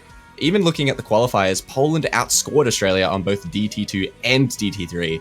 So this Polish roster, I mean, they're no joke on speed either, even though Australia is definitely one of the strongest speed teams in the tourney. But speaking of speed, it's going to be the first pick from Australia, and there it is. We're getting right into this DT2 225 BPM stamina pick. Yep, dummy, insta-picking Paranoia. I mean, this has been Australia's forte so far in the in the tournament. I think they've played both double time 2s in the prior stages, and they've I think 4-wayed both times. So this team is absolutely proficient at the skill set. But this is going to be the first test because obviously they were up against Chile, which was a very strong team last week, so they know how to play up against tough opponents and still perform. But this is the first match where they're the underdogs in terms of seeding, so this is really where the team's mental is finally going to be tested for the first time. They've performed on the skill set before. We know they can do it again. The question is, can they do it against a team as strong as Poland and, you know, hold their nerves and, you know, perform at that level time and time again? We'll have to see. Yeah, an interesting statistic to talk about here as well is Australia last week did 4-way the DT2, but of course, then they didn't 4-way actually, my bad. They had one break right near the end, so it was near a 4-way. They had a 4.5 million team score. And we thought, maybe this would be the top score of the week, but no, Poland actually, they actually four-wayed it themselves and had a 4.73 million team score on the DT2 last week. So a bit of a shocker. Australia's so strong on a map like this, but Poland as well. Like, what is that team score? Almost 4.8 million on the DT2 last week. So this is going to be a close one. And I'm looking a lot at these supporting players. Are they going to be able to make the difference for their teams? We obviously know Emrek and Malashevsky are probably going to perform up to standard, but it's going to be on these supporting players. Speaking of, here we go. Dummy, Secret Box, Emrek, AK, and ZX going up against Sigma 2115, which is Malashevsky, Tomash, Rafael, which is Wypan, and Rafis. Here we go. I think Tomash as well is a name change from Cassia Barwika, if you remember that old username. Yeah, as you mentioned, this is going to be a close one regardless because of how insanely skilled both teams are at this. Rafis going to be the first to drop, but obviously very early on into the map. You can see 225 BPM, very consistent on stamina, but also not too light on the flow aim. You have to have really consistent tapping to make sure you don't note lock out of any of these flow aim patterns. Yeah, and some of the patterns as we get deeper into the map do start getting quite intensive in these flow sort of aim sections, which we can see here. Malashevsky, the first to break in the lobby and the only one. Tomash also finding a break. Rafis did find a miss early in the map as well, which we didn't quite catch, but it's still the three-way here going strong for Australia. Emrek finding the early reset. And it's looking really good for the Aussies. It's funny you mentioned Malashevsky and Emrek, the two players you normally expect to perform. Right now, Emrek's the only drop on his team so far. Malashevsky currently the bottom scorer on his team. It just really goes to show how this is a 4v4 for a reason right now, as Rafal does his best to try to hold away the Australians, but right now this three-way is doing so much. Still plenty of time though for Poland to recover if Australia finds any additional breaks, but they're looking so strong right now. Yeah, this is just, this is stellar stuff from the Aussies right here. They've still got the three-way going strong. Emrek making the big recovery. Poland are doing the best they can though. Malice bringing up that recovery as well as Tomash. Rafis doing his best with the 400 combo, and it's just Rafal. Only one with an FC, and that score lead is already 400k as we start approaching the final third of the map here. It's looking like the Aussies might have enough here to bring it home, bar a absolute disaster. I would have to agree with you. I think Australia would need to four-way break, like now, and then it's doable, but it's a tough ask from the Australian roster to find a quadruple miss. Over 600k score in the lead, only a quarter of the map left. I think this is just a really solid pick. Maybe a little bit of an underperformance from Poland, just because we know how strong they are on the skill set. They outperformed Australia on the skill set in the qualifiers, I believe, so. And this is around the same star rating as well. But Australia just way more consistent, looking so good on the skill set like they have been in match. And they've passed the 4 million score threshold, and they're looking to take this one in quite dominant fashion for their first pick. There it is, man. That is a fantastic first pick from the Aussies, almost a 1 million score difference. And Poland's still putting up a very respectable score, especially as we start pushing into these more difficult later stages in the tournament. 3.4 million is nothing to scoff at, but that is a fantastic performance from the Australians there. Dummy, Secret Box, and AKNZX all coming in with the FC. Emrek with a huge recovery. And also props to both Malice and Tomash on the side of Poland there, making the big recovery after those early misses, and as well as Rafal with the FC. But wasn't to be. The breakpoint is not going to occur this early in the matchup. It's going to be 1-0 to Australia. If you want a close match, if you want a banger, that's exactly how you want to see it play out. But yeah, well done to Poland for recovering. Had Australia not performed to such a high level, that would have been a lot closer than it ended up being. But now it is going to be Poland's first pick. And Poland's picking strategy, other than, Australia, which is likely just going to go straight into double time mechanics to start with, Poland, I think, is going to go for a lot more of those gimmicky reading maps. You still have Nomad 2 open, which is the approach rating 8.5 gimmick reading map, which I think Poland's going to do really well on. You have free mod 4 as an option. You have both hidden maps. I think the hidden roster on Poland is absolutely one to be reckoned with. So I think they're going to avoid straight mechanics just because Australia is going to be so comfortable on that. But I think it's going to be those gimmicky maps where Poland's really going to find their edge. Yeah, I'm expecting a Nomad 2 pick from Poland at some point in this match. Whether or not they want to go into it right now, still to be determined. We will have to wait and see, but obviously that Nomad 2 is, that's going to be a fantastic pick for Poland. I think that's going to be probably one of their strongest in this map pool. But they're going to opt for another good pick. It's going to be the free mod 4, going into that gimmicky rhythm with a little bit of polyrhythm aspect in this one as well. I think this is a pretty good pick for Poland as well, but not something that Australia can't contest on. Yeah, for sure. This is definitely a more contestable pick, but I do think, I think I mentioned this being one of the picks for a reason. 146 BPM plays like an alt map with some polyrhythm in there. I think the big differentiator on this map is going to be those modded players. Who's going to take Hidden, who's going to take Hard Rock. Obviously, at this stage of performance, when you have two really strong teams going up against each other, you need to have your modded players play to a high level. You can't have people sacking score by running the Hidden or the Hard Rock, so we'll have to see who takes what mod. I imagine Malashevsky will take Hard Rock for his team, if I'd had to guess, but could also see Rafal take Hard Rock potentially, and maybe Nahus on the Hidden. Yeah, so we are going to have Nahu step in. That is the other Sigma. So we've got the double Sigma in the lobby here. Malashevsky in slot 1, Nahus in slot 2. Going to have Rafal staying in for this one. It's, Australia trying to scrounge together their 4-man for this pick. Expecting O/Slash probably to come in. Maybe Sayo. We'll have to see. They've definitely got options for a pick like this. But yeah, the 4th for Poland, I'm a little unsure who it could be. We could possibly see Mustache in here. We could even see Michny. We'll have to see. Yep, they are thinking. Honestly, I think it's going to be one of those cases where they'll have multiple players who will feel pretty good about playing this map no mod. So, just whoever is feeling good on the day during this match can step into it. We do see a Secret Box coming in for Team Australia. I imagine Secret Box can probably take Hidden on this if he wants. Otherwise, O/Slash will probably take Hidden for his team if he steps in.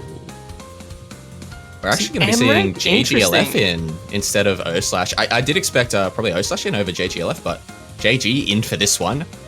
Yeah, we probably expect Secret Box on that Hidden and Zintex on the Hard Rock, whereas for Poland here, and Michny stepping in for the No-Mod, makes sense. Yeah, Michny on the No-Mod. It's going to be probably Malice on the No-Mod, and then Nahus on the Hard Rock, most likely. We'll have to see. I say Nahus. No, it's gonna be Malice on Hidden, makes sense. Of course. And then Rafal on Hard Rock. I think Rafal has played some of the Hard Rocks in the past stages for Poland, but this is Poland's first pick. They're looking to respond with a dub of their own. I'll have to see how it goes, but I do think this is going to be something Poland's really comfortable on. Yeah, of course, something worth mentioning on a map like this is that it is only 1 minute 40 seconds long, so chances for breakpoints on short maps like this are always a little higher. You've got a lot less consistency to deal with, so one small miss on the other team could be enough to pull a lead. As we see a bunch of misses early on, Zintex finding an early reset, as well as Nahus and Rafal. Everyone else holding onto their FCs right now, as Australia actually has the early lead, and don't take that too lightly, because this map, like I said, is a very short, and as you can see, we're already 1/3 of the way through as Australia do manage to take the lead here. And it's interesting the modded strategy Australia is going for. Michny does find a break. Michny. It's now only Malashevsky with a big combo on the side of Poland, especially with Nahu's dropping as well. Box and Emrek on the no-mod still holding in. JGLF on a huge Hidden FC. This combo lead from Australia is absolutely ginormous, past the halfway point in the map now. If they can hold on for a bit longer, this could be a breakpoint off rip. Oh my god, I mean, yeah, Australia getting through all of that. Michny finding another reset. It's only Malashevsky with the recovery combo from Rafal here for Poland, but Australia, the 3-way and going strong. It's only the Hard Rock player to find a miss for them, but there goes JGLF, there goes Malashevsky. There it is. That's a full reset for Poland, and Australia are gonna run away and take this one to the bank. Double FC into the ending of the map. Emrek and a Secret Box, the two titans of the Australian roster here. Box finding a miss at the end. Emrek is there to close things out for the boys. There it is. What a break point. What an unexpected break point. So early in this matchup. 830k on a free mod? That's very unexpected.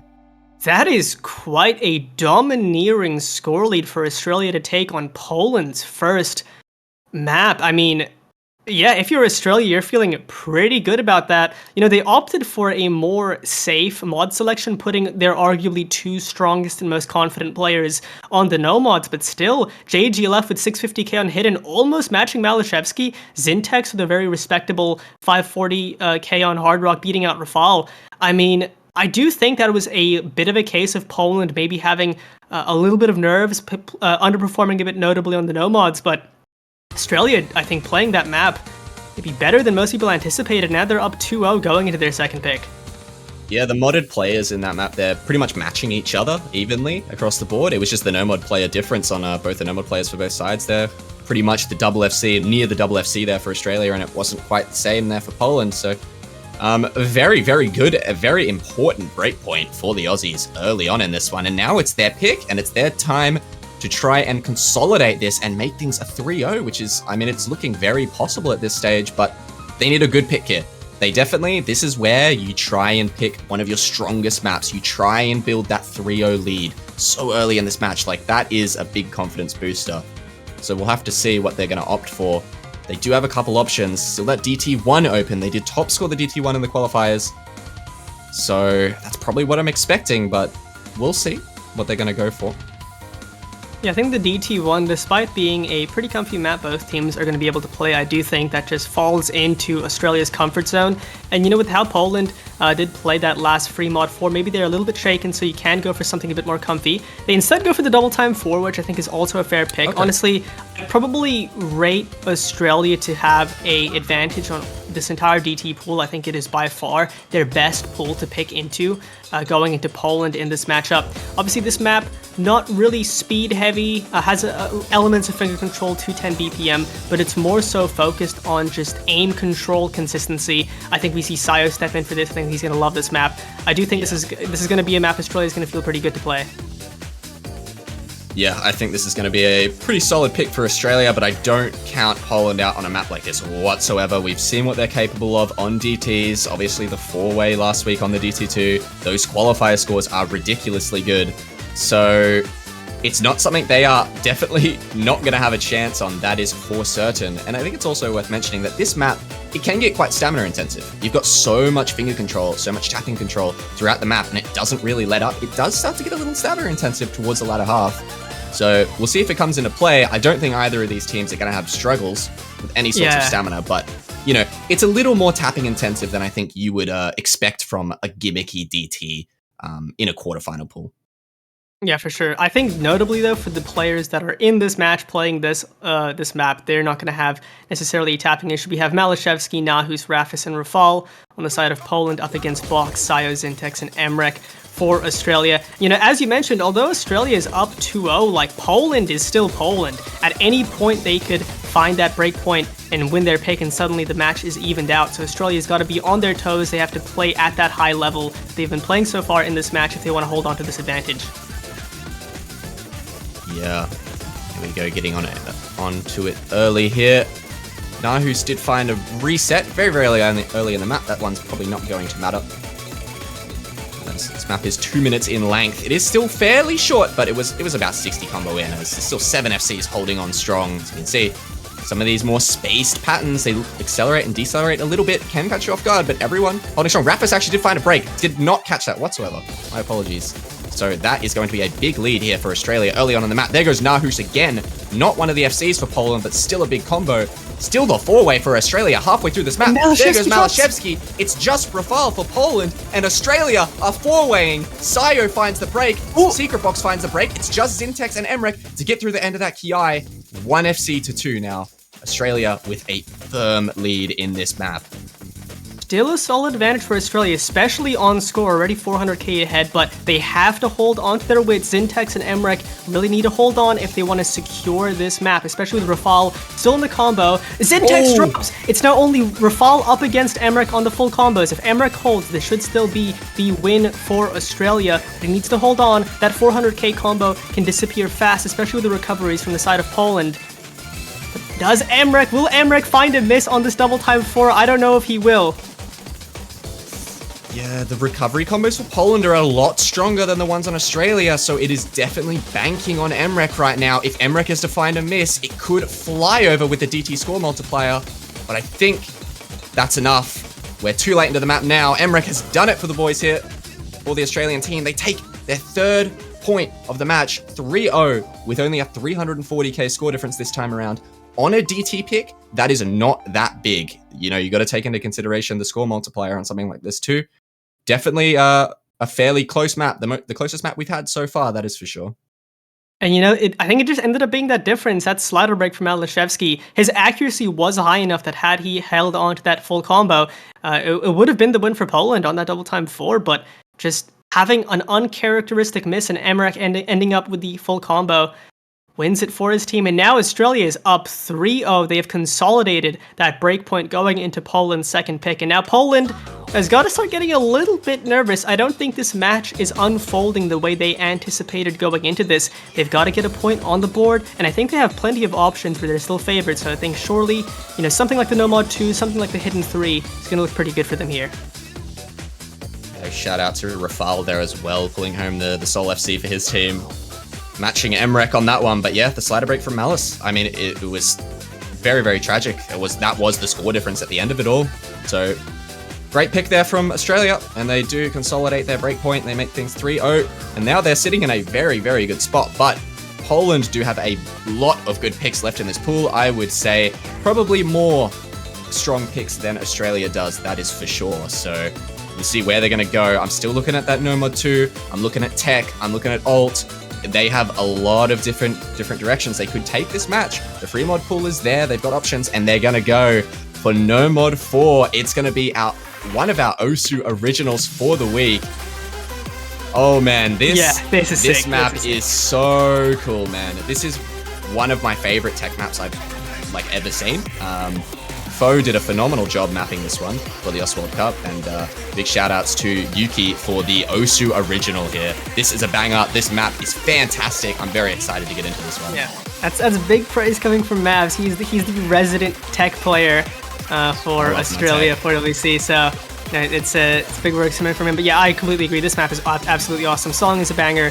Very relentless, difficult tech map. Over 7 stars. Just a good amount of cut doubles, cut streams, slider aim. This is obviously something Poland's going to be really strong on, notably with Malashevsky being one of the premier tech players in the entire world.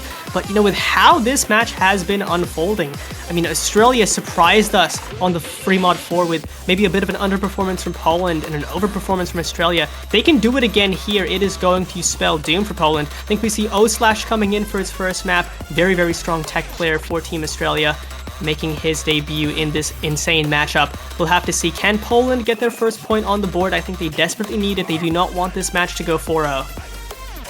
Yeah, O/Slash stepping in for the first time this match. The resident 4WC carry for the country.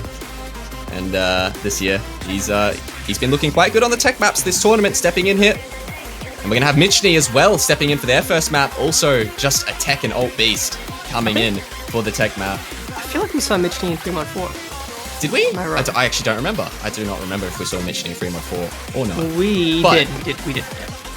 Michny coming in regardless for the tech yet again. And, I mean, one thing worth noting, the difference here with the free mod 4 in this map, I think this map is probably a lot harder. I'm going to be honest. Yeah. And we don't have comfort mod options. I do favor Poland on most no mod maps. I mean, as long as we don't see an underperformance here from the Polish roster, I'm expecting them to take this one. But, of course, we saw what happened on free mod 4. Australia, they absolutely have a shot on something like this. When you've got players like Secret Rocks on your team, you've got players like Emmerich on your team, it is definitely doable. But they're going to be going up against some beasts themselves. Of course, Malashevsky, Nahus, Michny, Rafal. So, here we go, getting into this No Mod 4. Osu original, custom map by Foe. I'm very excited for this one. Nobody missing on that first slider stream. It goes to show the caliber of players in this lobby.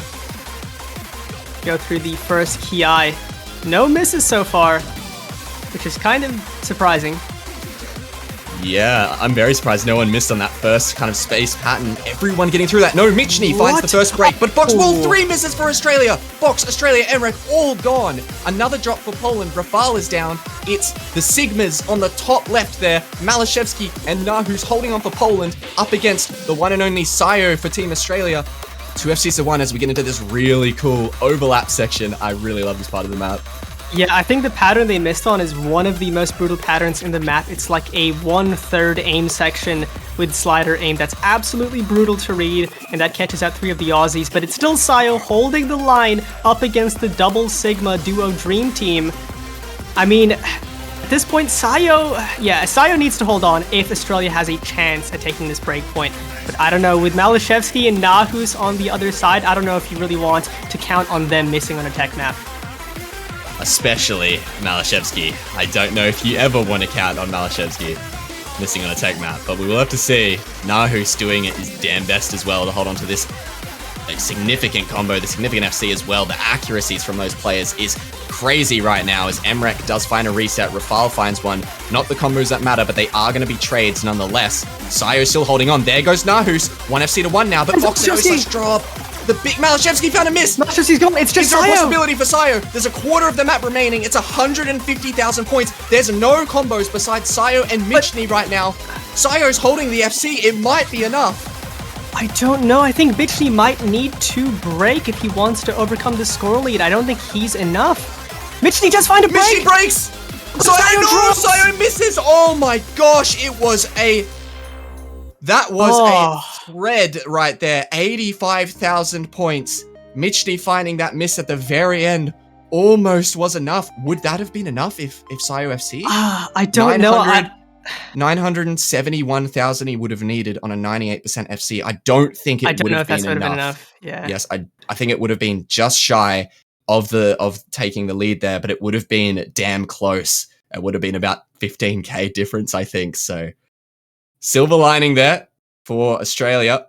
Wouldn't have mattered if Sayo closed the FC, but wow, a damn good team performance from Poland. 3 scores above 600k is really, really good stuff on a map as difficult as that, but still an incredible performance from the Aussies. Sayo putting in the work. Just wasn't quite enough. That was a hype pick, Morty. Yeah, that was... Oh my god. Love to see it end up being that close, but now Australia picking immediately the double time one. And I think as you mentioned, as this pool gets deeper, as it starts thinning out, I think the advantage picks for Australia don't start looking as good as they have so far. I think this is the last pick that I want to say I feel really, really confident about the Australian roster, just because of their comfort. 270 BPM, AR 10.5, comfy aim, comfy tapping. This is something you anticipate Australia being able to four-way on a relatively consistent basis if they can hold on to their nerves. Honestly, Poland will probably be able to do something similar, but with how we saw the double time to end up going, I want to say this favors Australia, but we don't know. Poland's locked in after that No Mod 4. We'll see if they can respond with a breakpoint. Yeah, and of course we have Bartek coming in, a fantastic DT aim player coming in for the Polish side, and they need a breakpoint here. They need to find a breakpoint at some point in this match, just try and equalize things against Australia. But on a DT1, with how Australia's looked on the DTs so far today, and as well as the fact that they did top score the DT1 in qualifiers, they are possibly one of the, if not the strongest DT1 teams in the whole tournament. So we'll see. We'll see if they can carry that through to this DT1. Anything can happen, especially on an aim pick that's over 3 minutes long. We'll have to see, as this is a bit of a classic. Very old style DT1 here. Did my eyes deceive me? Oh yeah, I was about to say, for a second, was there going to be no MREC for a DT1? I was about to... that would be... I was about to question that, but yeah, MREC stepping in for Dummy. So we see Sigma 2115, we see Malashevsky, Nahus, Bartek, and Rafal on the side of Poland. I think this is Bartek's first map. Yes, for the match. Yep, Bartek coming in, the Poland old school gamer coming in for the double time one. Can he be the difference for his team to take their first break point, or will Australia play like we know they can play on the skill set?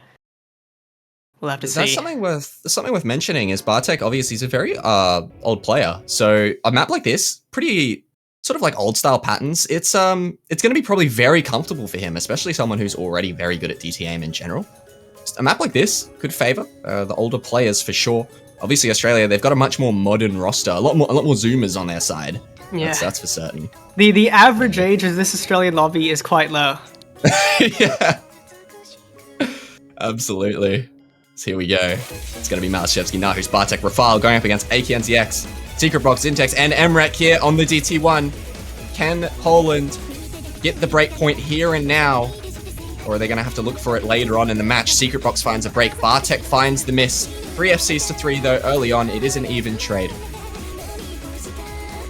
I do mention this map is obviously old school, lots of geometric patterns, but still relatively comfy with the 10.3. I think if you can read AR 10.3, you're going to feel pretty good on most of these patterns. We do see a break from Rafal. It's now, once again, only the double Sigma squad on the side of Poland with those combos up against the 3 from Team Australia with the recovery from Box. But Emret finds another break! Do not expect that player out of every single player in the lobby to find the break. It's now 2-2. Now it's looking pretty even. It's going to be a chance for Poland to take this if they can hold. And there's the break, there's the pressure. AK and ZX and Zintex, the 2 newcomers for the Australian roster, with the only ones with the FCs. Emmerich finding like a slider break on nothing there as well, which is what kind of shocked me. Very, very unlucky miss for him. But it's going to even things out. 2 FCs to 2, as Poland do have the bigger supporting combos due to that later miss from Emret. So it is going to very, very slowly inch its way towards Poland, but not with that miss from Bartek. That was their second biggest supporting combo, and that is now down, as Australia now are going to take the combo lead and will start to take more score into their favor, but still 2 FCs to 2. Any drops on the FCs here could spell disaster for either side, and there it is, Zintex. Zintex is the one who is, but Nose on the slow slider! On the slow slider, Nose finds the slider break. That is tragedy for Poland. That's the second time I've seen that, but Box drops as well. Secret Box is down 2, as now the combo lead is very slightly in Poland's favor, and it is all on the shoulders of AK and ZX to convert this pick for the Aussies. That's the second time I think I've seen. I think Paper Candle broke on that slider taken the exact same way in the Norway-China match. But now, as you mentioned, the score lead is still just in slight favor of Poland. But with that drop from Bartek, it's going to be pretty evened out. It's AK and ZX matching Malashevsky, Emrek almost matching Rafal. I think with the accuracy from AK and ZX, if he can hold on to that combo, and if so can Emrek, they should be able to take this. Yeah, the accuracy. Look at the active there between AK and ZX and Malashevsky. I mean, that was 80k difference just from that accuracy alone. That was a very, very close one, and you gotta be heartbroken there for Nahus to find the slider break on that slow slider, costing the map. That is just a very, very heartbreaking moment for sure. I definitely feel for the guy. That absolutely sucks. That is, yeah. Break like that, but I mean, there it is. That was such a close point. Poland's chance there to take a break point. They've still got another chance to take one, but they're going to need to take... Oh, man. It's 4-1 to the Aussies. I mean, who would have expected the match to go this way? I don't think Poland did, that's for sure, as it's now back over to Poland's pick, and they absolutely need to take this point. You know, if there's anything Poland can look forward to now after those double times have been exhausted, I do think the picks for Australia at this point in the match get a little bit more dicey. I think the Hard Rocks are a lot more contested, especially with Hard Rock 1 and Hard Rock 3 not being your standard Hard Rock picks, Hard Rock 2 really being the only mechanics Hard Rock. And, you know, the hidden pool, I don't think you really want to go into with Australia. I think free mod and no mod's going to be looking pretty good for Poland. So despite Poland being down 3 points, you know, into their third pick, I still think they have a good shot at taking these things around. But they have to start now. They really, really want to win their own pick. They really don't want to drop a break point. And with how close the No Mod 4 was, you know, you can't count Australia out even on skill sets that Poland should be favored on. Yeah, there is one map that's standing out to me, and if we don't see Poland pick the No Mod 2 here, I am going to go ahead and say they probably just aren't comfortable on it. But regardless, I mean, the No Mod 2, of course, is a low AR reading map. It is not a stream map for anyone unaware watching the stream. What? It's not going to be the No Mod 2. So it just goes to show Poland mustn't be comfortable on it. I still would think that they would win it regardless of if they were comfortable on it or not against Australia. I don't think Australia is going to be super comfortable on that map like that No Mod 2. But they're going to opt for the No Mod 1. It's going to be the aim consistency, probably one of the more generic No Mod 1s we've had all tournament. Yeah. And it's a pretty hard one. Big spacing in this map. A lot of consistency, 208 BPM. We'll have to see who's got the nerves of steel for this one as Mustache comes in for the No Mod 1 here. Poland with their full roster already in the lobby. This is a little bit of a surprising one to me. No Mod 1 generally feels like a coin flippy slot, especially because the past 2 No Mod 1s we've had in this tournament have not been your standard No Mod 1. We obviously had the first No Mod 1 in the round of 32, which was sort of an alty BPM. the Nomad 1 in the round of 16 mold had a good amount of streams and it was more of a consistency all-arounder map. But this map is just pure aim juice, spaced aim. I think we might actually see JJ Left step in for this one. I know he's really confident on aim-heavy maps like this, but a little bit of a surprising one. I would expect Poland to lean more into those gimmickier skill sets where they could really find a comfort advantage. As you mentioned, maybe they're just not really feeling the Nomad 2 right now, but they instead go for a raw mechanics map, which I think is something Australia's going to feel pretty good to play, so a little bit of a dicey pick to go into when you're down 4-1. Yeah, it's worth mentioning, Poland did win the Nomad 1 in qualifiers by a whopping 600,000, which is nothing to scoff at. So Poland, on paper, having the advantage in this Nomad 1, but of course it's Nomad 1, and as we said, probably one of the most generic ones we've had all tourney, so you don't get much more coin flippy than this. For this Nomad 1, joining JGLF is going to be Zintek, Sayo, and Emmerich going up against this 4-man from Poland. It's going to be Malashevsky, Nahus, Mustache, and Rafal in for this one.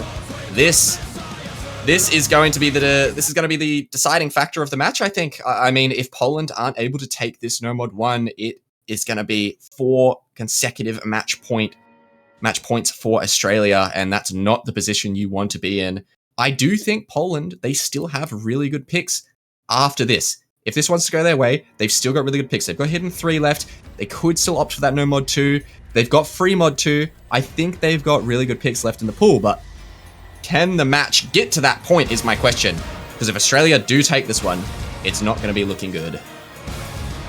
Yeah, obviously Australia has that point advantage. They can take a few losses and still be evened out into this match. And this is a scary one to pretty much have to win if you're Poland. If you lose this, Australia's up 5-1 going into the next pick, and you're in thin ice at that point. But obviously, No Mod 1, as you mentioned, Poland, I think, is just so good on this entire No Mod category. I think the comfort they have from their players is astonishing. And obviously, qualifiers, the only real standard No Mod 1 of the tournament so far, Poland had a significant advantage. We do see Zintex with the first drop as we're getting into the Ki. Now 4-3 in favor of Poland, and we'll have to see how long they can hold these combos for. Yeah, the spacing in this map is no joke. It does start to pick up quite significantly. No one getting caught off on that slow slider as we move into the first Ki now. This one's kind of a banger, I'm not gonna lie. There goes Mustache for Poland finding the drop. There goes Nahus as well. Zintex finding another break for Australia. The one you would want to miss if you're cheering for the Aussies here, as he was the one without the FC. And there goes Rafal as well. It's only Malashevsky up against 3 FCs for Australia out of the first Ki. JGLF misses on air though. Misses on nothing after that first Ki. But Emmerich breaks as well. It's now once again only Sayo to match Malashevsky. I think this is similar to how the No Mod 4 went. And now Malashevsky and Sayo both on the SSs, but I do think the supporting combos are going to slightly favor Poland for now, so that score lead is going to start swinging back if Malashevsky and the rest of the team can hold. JGLF dropping again, matched by Rafal. It's gonna be a close one. Of the two players, Sayo and Malashevsky, which one can hold the FCs? Will it be both of them? Some of these patterns look so brutal, man. Malashevsky and Sayo just tearing this map up. The combo advantage slightly favoring Poland here. But the score lead is not advancing for Poland. Things are staying even here. 30k for the lead for Poland, as everything is on the shoulders of both Malashevsky and Sayo. There goes Malashevsky. Misses on the 1/3. Sayo now, the sole FC in the lobby. A quarter of the map remaining. The score flickers and he misses. Oh my gosh, Emmerich finds a break. It's just Zintex versus Mustache now. The chance was there for Sayo to heroically take this point for his team, but Nahu's breaking. It's now Zintex on the recovery, JGLF as well with the 300. It's just Mustache on the team of Poland with any significant combo. I think it's still just slightly favored for Australia if they can hold on to these combos, but Emmerich breaking and Sayo breaking as well. That does not help. But there's Zintex and JGLF. Oh the combos are gone. It's just the 2 Sigmas from the team of Poland, and they're going to take this back in a moment. Can Poland do it? Close. 5k in the ending, and it's gonna be enough for Poland. The combos at the end. Malashevsky and Nahus with the combos through to the ending. No one on Australia able to hold on. 25k, and that is another extraordinarily close pick from Poland. Both of their picks so far have been so damn close, but they take them nonetheless.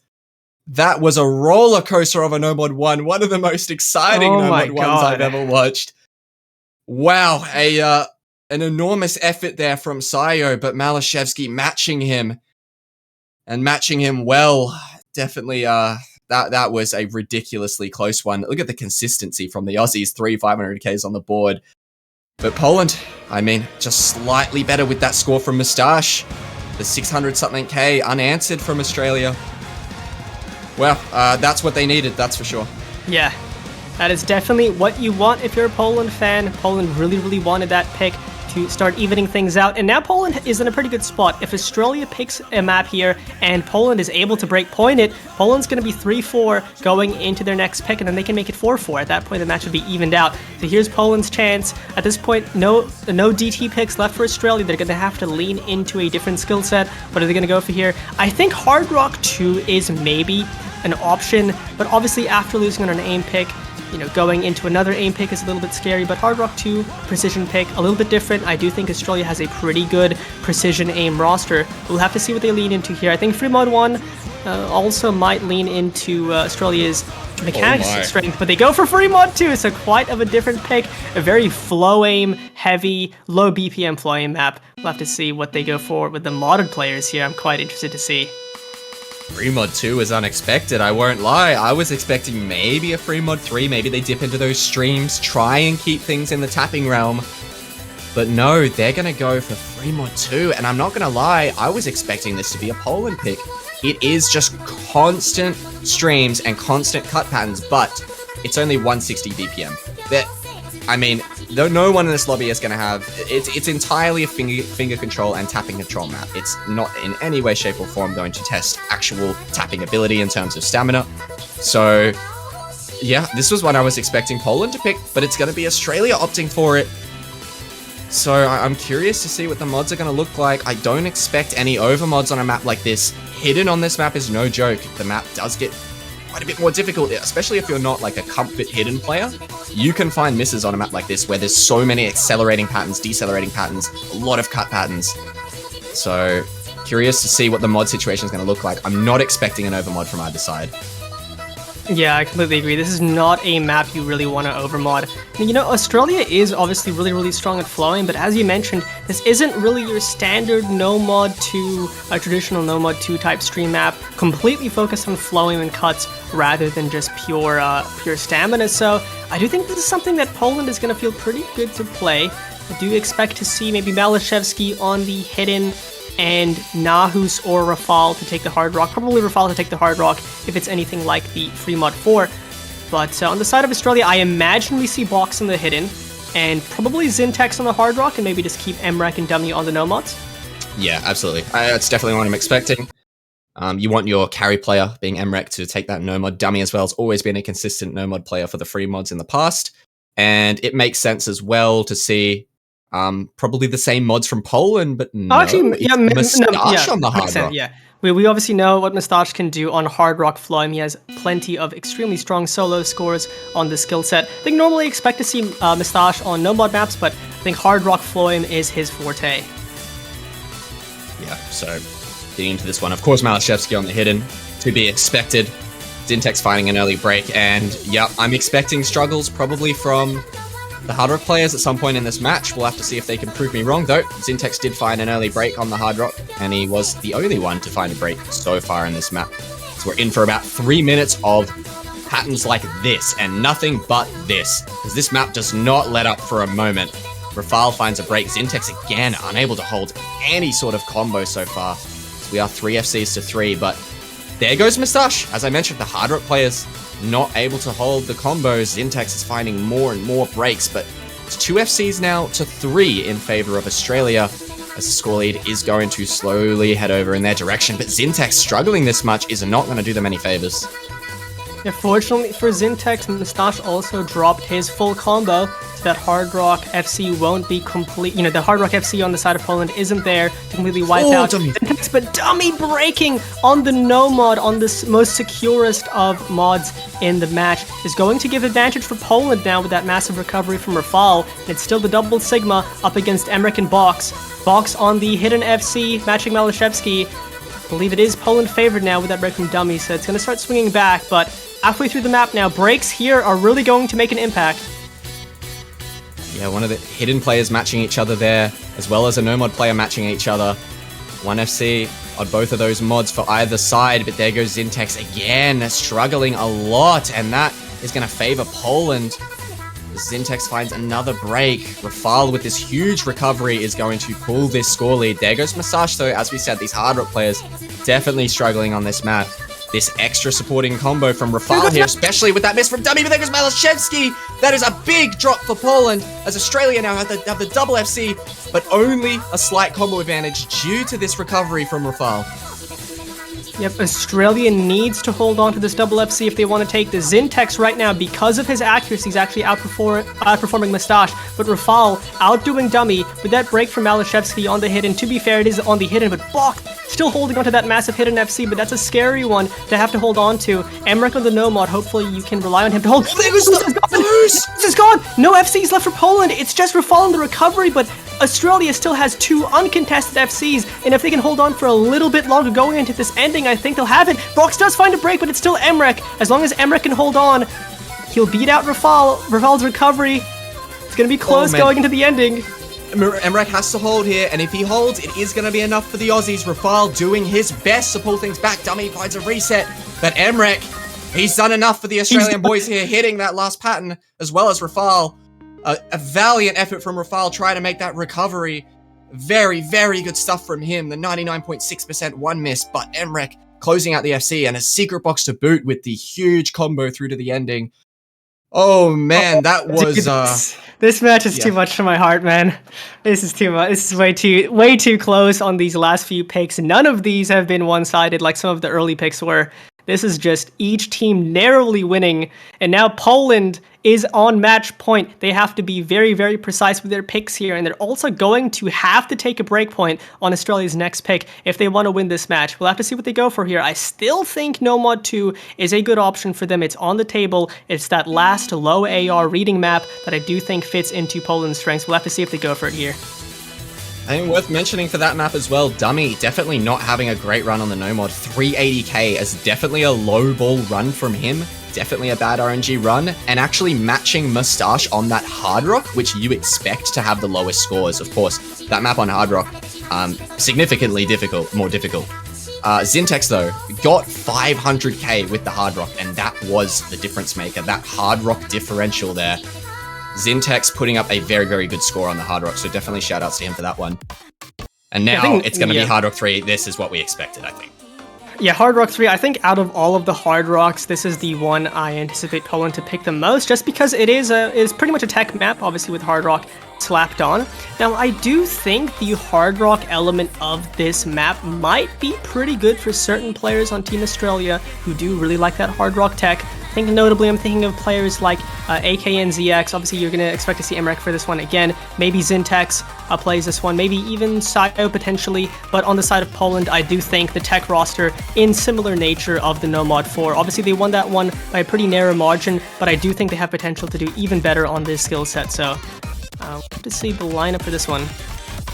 Yeah, unfortunately there for Dummy on that free mod too. He is 30 years old, so unlucky for you, man. Just unlucky, Dummy. Yeah, this Hard Rock 3, this is, I mean, after the No Mod 4, we expect from Poland, this Hard Rock 3 was like an obvious pick for them. I think they're definitely favored on any tech in general. This Hard Rock 3 should be a fantastic pick. I'm expecting them to take this one. But we've seen how Australia's been playing all match. They have been doing fantastically, probably above a lot of people's expectations on some of these picks. So they are not out of the woodworks just yet. Poland, they still have to convert this. They still have to put up some good scores on the board. Rafal, been playing fantastically this match, in for the Hard Rock 3. So here we go. Actually, Rafal, no, never mind. I definitely expect to see Rafal for this one, especially if he played some of the free mods Hard Rock. Definitely expect to see him play the Hard Rock 3. Obviously, you have the double Sigma special with Malashevsky, Nahus. Michny coming in. Michny, obviously a very strong tech player. On the side of Australia, we have Box O/Zintex and Emmerich O/ the resident tech player for Australia. And you know, with how close so many of these Poland's pick picks have been. I don't think Poland has had a really confident win on one of their picks yet. So this is their first chance, I think, to really get a confident win on the board, not just winning by 20k. I think they'll really need a win like that if they want to turn this around and take this match. Yeah, I mean, of course, Poland have had many good picks on paper, but just none of them have seemed to have gone their way, like, convincingly. Every point that Poland has won so far has been extremely close. Australia has been within 100k points of taking the breakpoint. So, yeah, this is their chance, as you mentioned, to kind of show some dominance on their skill set that they are definitely favored on paper. I give this one to Poland 9 out of 10 times, but we'll see. Australia has been playing very well today. We're into this Hard Rock 3. It's going to be Malashevsky, Nahus, Michny, and Rafal going up against Box, O/, Zintex, and Emrek. Here we go. It's going to be Michny and O/ coming in again for these tech picks. And you know, Zintex, for a player who's a new pickup to the roster, was relatively unknown in tournaments. As I say that, he does find a break. But is playing a lot of these maps and has been performing to a pretty solid level, but is the first to miss in the lobby. But Rafal and Michny drop as well. It's now 2 FCs on the side of Poland. Once again, it's just those 2 Sigmas to hold the line up against a 3-way from Australia. But if we saw how this turned out before. Those combos from Nahus and Malashevsky, you can count on them. Box does find a break. It's now 2-2, just O/ and Emrek for Team Australia. Box finding that miss is pretty big, and I feel like I'm getting deja vu because so many times this match we've seen both the Sigmas holding for Poland and a 3-way for Australia. It's just happened so many times. Mind you, the 3-way has dropped now, but still 2 FCs to 2, as the supporting combos are slightly favoring Australia, not anymore with that drop from Zintex, but the accuracy is going to be doing work. But, you know, that accuracy from Michny, 99.47 on the Hard Rock. Definitely good stuff from him. Highest stack in the lobby. It's going to be pulling a little bit of a score lead. Eventually, it will go over to Poland here. It's very slowly heading towards their favor, as the 2 FCs either side are still intact. You know, I can't imagine a world where all of these full combos retain. The question is, who is going to break O/, one of the newcomers for Australia, on one of the 2 full combos for his team. It's a lot of pressure to put on a new recruit for the team, but can he do it? This would be massive for the team if he can. Emrek as well, the tournament veteran, rank 1 player in the game.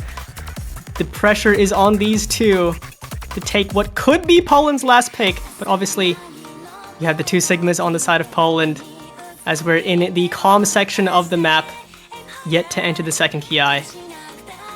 Yeah, I mean, you've got O/ and Emrek holding, but you've got the 2 Sigmas for Poland, Malashevsky and Nahus, man. Both extremely high-ranked solo players.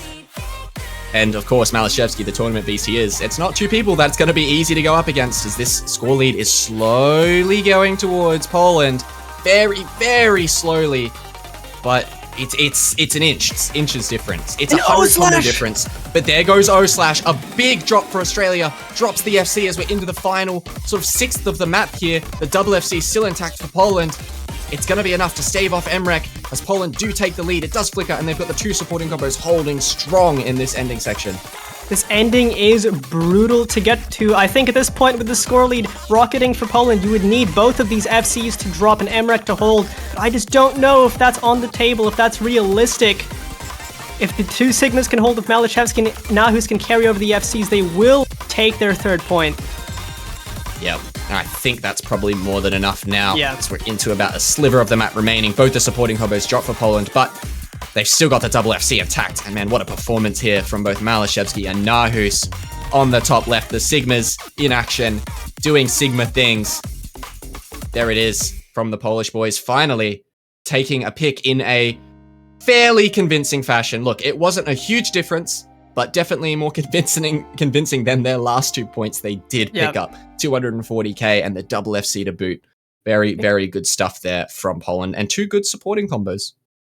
A really solid win for Poland. And now we're down to the 2 potential final picks of the match. This is going to be Australia's last pick, no matter the outcome. If they lose this, it goes to Poland, and then we might potentially get tiebreaker. Otherwise, Australia has the opportunity now to wrap things up, make this go 6-3. They have so far not dropped one of their picks. Currently, the only advantage, I believe, for Australia is that 1 breakpoint they got early on Fremont 4. So can they close things out? They've done pretty well in their picks so far, but as we mentioned before, the picks at this point in the pool are getting pretty dicey. It's got to be free mod 3. I don't think Australia go anywhere else. I don't think they go this no mod 2. I think that's psychotic. Hidden is definitely in Poland's ballpark. They've got Hard Rock 1 or Hard Rock 2 as an option. I think free mod 3 is going to be their best pick, and yeah, they are going to go for it. Free mod 3, it's going to be the stream map for the week. However, this is something we were talking about before the match started, was this map is AR9, and I think that definitely gives Poland not necessarily an edge over Australia, but it equalizes things a bit. This is not your standard generic No Mod 2. If it were, I would give Australia an advantage for it. They did win No Mod 2 in qualies. Australia has always been a very good stream team in general, but this one is a very old map. It's AR9, so we'll have to see. I think it definitely equalizes things. Australia, they have the players for it, that's for sure, but so do Poland. Yeah, and I do think the player to look out for here on Poland is going to be Mustache. I expect to see him run Hard Rock, obviously a very, very strong Hard Rock stream player. We'll have to see if he ends up being the difference maker on the Hard Rock to Hard Rock matchup. Also, another thing to note about this map, because it is OD8, notably on Hidden and No Mod, if you find a break on one of these flowing patterns, you're going to note lock your way down like 50k score potentially, so you have to really be very, very careful about note lock here. You do not want to find those chain misses on those streams. We'll have to see. I expect to see Box again on the Hidden, maybe Zintex again on the Hard Rock if he's feeling it, similar to the Free Mod 2, which went pretty well for them. Yeah, I mean, look, Box, the resident hidden stream player, is what he's known for, is those hidden stream scores. So expecting that, and we're of course expecting Malice on the Hidden too. Definitely also just known for that hidden proficiency, that hidden comfort. The Hard Rocks, it's either going to be Rafal or Mustache on that Hard Rock. And as you mentioned, probably going to be Zintex or possibly AKNZX on the Hard Rock for Australia. But yeah, it's probably going to be Zintex with how he's been playing this match on the Hard Rocks. I mean, you've got to have him in. Do we not see... Maybe we see Sayo on Hidden and not Box? I mean, we obviously did see Sayo play the Free Mod 1 in the round of 32, and it went pretty well for Sayo, but obviously that was a step lower in terms of difficulty by quite a margin than this map. Still surprised not to see Box in for this one, maybe, but if Sayo's feeling really good on the Hidden, I mean, Sayo so far this match has played extremely well in both cases for No Mod 4 and No Mod 1 almost ended up being the difference to take the breakpoint. It is going to be Sayo on the Hidden, Zintex on the Hard Rock, matched by Mustache on the Hard Rock, and once again Malashevsky on the Hidden for Poland. Yeah, definitely a surprising swap out there. You would always expect Box to be in on a stream map, especially like he's that stream hidden guy, you know, but it could be a matter of Sayo is playing really well this match, like you said, so let's get him in. He's comfortable on it. Here he goes on the Hidden, Zintex finding an early break. And worth mentioning, the Hard Rock on this map, again, it's going to be something to look out for. The stream patterns in this map with Hard Rock get really spaced. You're looking at, I think it's like 7.7 or 7.8 stars with Hard Rock. It is a near 8-star stream map with Hard Rock in a quarterfinals pool, so it's no joke on the skill cap. I don't blame these players for finding several misses, but early on, Dummy finding a break on the No Mod, and it's going to be 3 FCs for Poland, 2 for Australia, and a near FC for Zintex here. I believe it is actually 4 FCs for Poland, and that is looking pretty scary for Australia. Obviously, the recovery from Zintex is going to help. That break from Dummy, not ideal. Still a pretty long map, though, just a touch under 4 minutes. But once again, you know, this is one of those scary picks that I do think Poland is going to feel pretty comfy on. You have to really rely on several FCs on a map like this, especially on the no mod categories. I do think as well, if Sayo can hold on the Hidden, that is going to make a big difference. Having a modded FC is always going to be huge on this map. But Mustache still on the Hard Rock FC, an insanely skilled Hard Rock flow-in player. Yeah, I'm looking at these Hard Rock players now. They could be the difference makers because holding a significant combo in this map with Hard Rock is hard to do, and it's very impressive. So both of these Hard Rock players doing work right now, keeping up with the rest of the lobby. Zintex with a very early break, but other than that, it's only Dummy, really, with any sort of, you know, small combo in the lobby. And he's only 200 behind, but he's got the lowest combo by quite a margin as we now get into another difficult stream section. And this map, it gets progressively more and more difficult. There goes Sayo on the Hidden, getting caught off on the space patterns. As I said, it gets harder and harder as the map goes. These patterns are no joke. Dummy misses again. And that's only now 1 FC for Australia and a near FC from Zintex, but Rafal did find a break for Poland. 3 FCs to almost 2 for Australia here. Scary thing is, one of those FCs for Australia is that Hard Rock FC, and that is a brutal one to have to hold if you want a chance at winning this pick, as we still have Malashevsky on the hidden FCing, Nahus on the Nomad FCing, and Mistache still on the Hard Rock FC. This is looking really, really good for Poland. This is the break point that they needed this entire match to even the board out. And if they can hold on for a little bit longer, I think that's going to happen. Yeah, big eyes on the Hard Rock players here. As we get into the final key eye of the map, Sayo finds a chain miss. There's that note lock we were talking about. And this is where it gets serious. Can the Hard Rock players hold on? I doubt it, but I would be impressed. There go both the Nomad players. Both of the players, both of the Sigmas on Poland are down. Malashevsky and Nahus. Sayo finds another break. It's 2 FCs for Australia and only Mistache on the Hard Rock FC. And that is not the player you want to be holding on to. The only FC, he's gone. Mistache is down. The double FC for Australia into the final quarter of the map. Is it going to be enough? Are they going to do it? They have enough time. They just need to hold. They do. It's about a 1/6 of the map remaining. The 2 combos for Australia. It's going. It's going in their favor. 50k. Is it going to be enough for the boys here? The chain misses. 1700. Oh my god. A little bit longer. The chain misses from Sayo and Dummy. Slowed it down, but Zintex finds a break. It's not only Emmerich. I don't know if there's enough time left. It's only Emmerich on the FC. 940k, 950k. It's a 15k difference. 10k difference! Is it gonna be enough for the Australian spinner? Spin to win! Spin to win! It's a spinner! It's 4k difference! And oh my it's god! Not enough! 2,000 points for Poland! Oh my god. This is a matchup of the decade! What on earth is happening? A heartbreaking defeat for Australia. Zintex breaking right at the end of the map. That is one for the ages, man. What a map. Such a good effort from Zintex on the Hard Rock. I mean, both Hard Rock players for both teams performing very, very well, but I mean, just that miss at the very, very end ended up making the difference. I think some of the note lock chain misses that I mentioned on the OD8 ended up deleting some of the score for Sayo and Dummy, and that ended up making more than enough of that 2k difference. And now Poland has evened out the breakpoints. It's now the final pick of the match, and this is Poland's chance to take this to tiebreaker. They're calling a timeout. They're taking a breather, thinking about their pick. Nomad 2 still on the board. We've talked about this map quite a lot. You obviously still have the hiddens open in the pool. And yeah, I think all of the players in the lobby just wanna take a quick 5 to just catch their breath after that. I think I need to take a quick 5, bro. That was unbelievable, man. This is a fantastic match. What a treat. I've hit the god RNG so far in OWC with these matches. I've been getting so many good matches to cast. This is so awesome, man. What a match so far. Poland now, they've taken a timeout here, and they're gonna take a quick breather. I'm sure everyone's gonna need it. And what are they going to go for is the question. I'm looking at something like the Hidden 3. Obviously, the Nomad 2 is still there. The fact that they haven't picked it yet leads me to believe they just don't want to pick it at all. Both teams just staying well away from the Nomad 2. So the only options here in my eyes is probably going to be the Hidden 3, the Hidden 1, possibly the Hard Rock 1. I don't think Poland go anywhere else. Free Mod 1 is there, but the Nomad 1 was extremely close. And I think it's worth mentioning, 3 of Poland's points so far in this match have been within like 70 or 80k score. Like, I think even closer. I think within like 20k, I want to say. It's been ridiculous, like how close 3 of the points are that they have taken this match.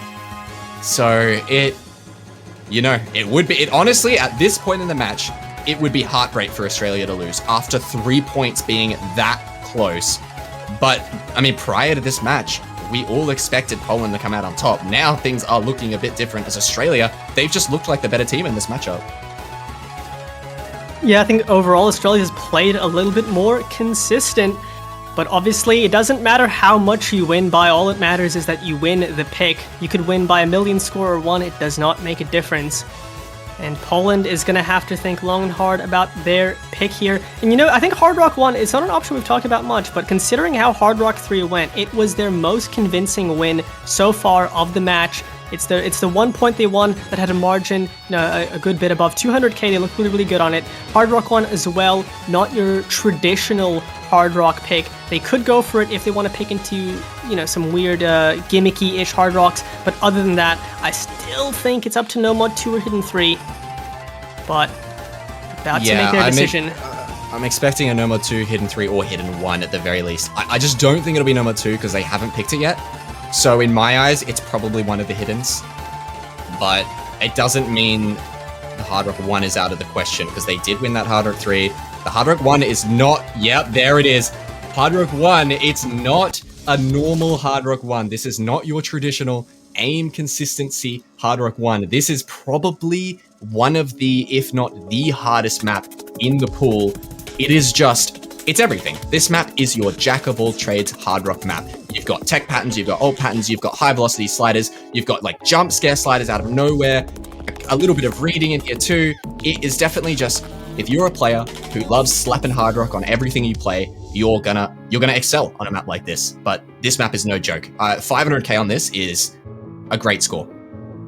Yeah, I completely agree. I think this might be one of the hardest maps in the pool. This is probably one of the maps you expect to see the lowest team score. Even a team score of 2 million would honestly be pretty fantastic. That would be in 500k average. That's how insanely difficult this map is. And honestly, as you mentioned, this being a jack of all trades, mixed bag type of map, kind of makes sense here because if you're Poland, your pathway to winning this match is winning this pick and then winning Tiebreaker. And Tiebreaker as well is one of those mixed skill sets, all-around maps. So I do think this is a good strat for Poland. Warm up on the Tiebreaker by picking this Hard Rock 1. And if they can win this one, it's going to be, I think they're going to have the momentum going into Tiebreaker. Yeah, and with how the TB is this week, it is fairly tech-oriented. I actually favor Poland on the TB, just because so far in the match, we've seen them win the Nomad 4, we've seen them win the Hard Rock 3. I definitely favor Poland on that tiebreaker, so this is where Australia need to end it, and they need to end it now. We'll have to see. Australia are also taking a timeout, it seems. Oh my God. As, you know what I reckon's happening? Emrek, have you played the map? No. Emrek, no, you need to play the map. So that's my guess. I reckon Australia's timing out so Emrek can see some of these patterns in here. Complete guess though, but it's just a funny scenario that I would expect to happen for the Australian boys. We'll see, just because some of the patterns here are not sight readable, that's for sure. This map, it's just not very sight readable. Some of the patterns here, the jump scare sliders coming in out of nowhere, it's difficult.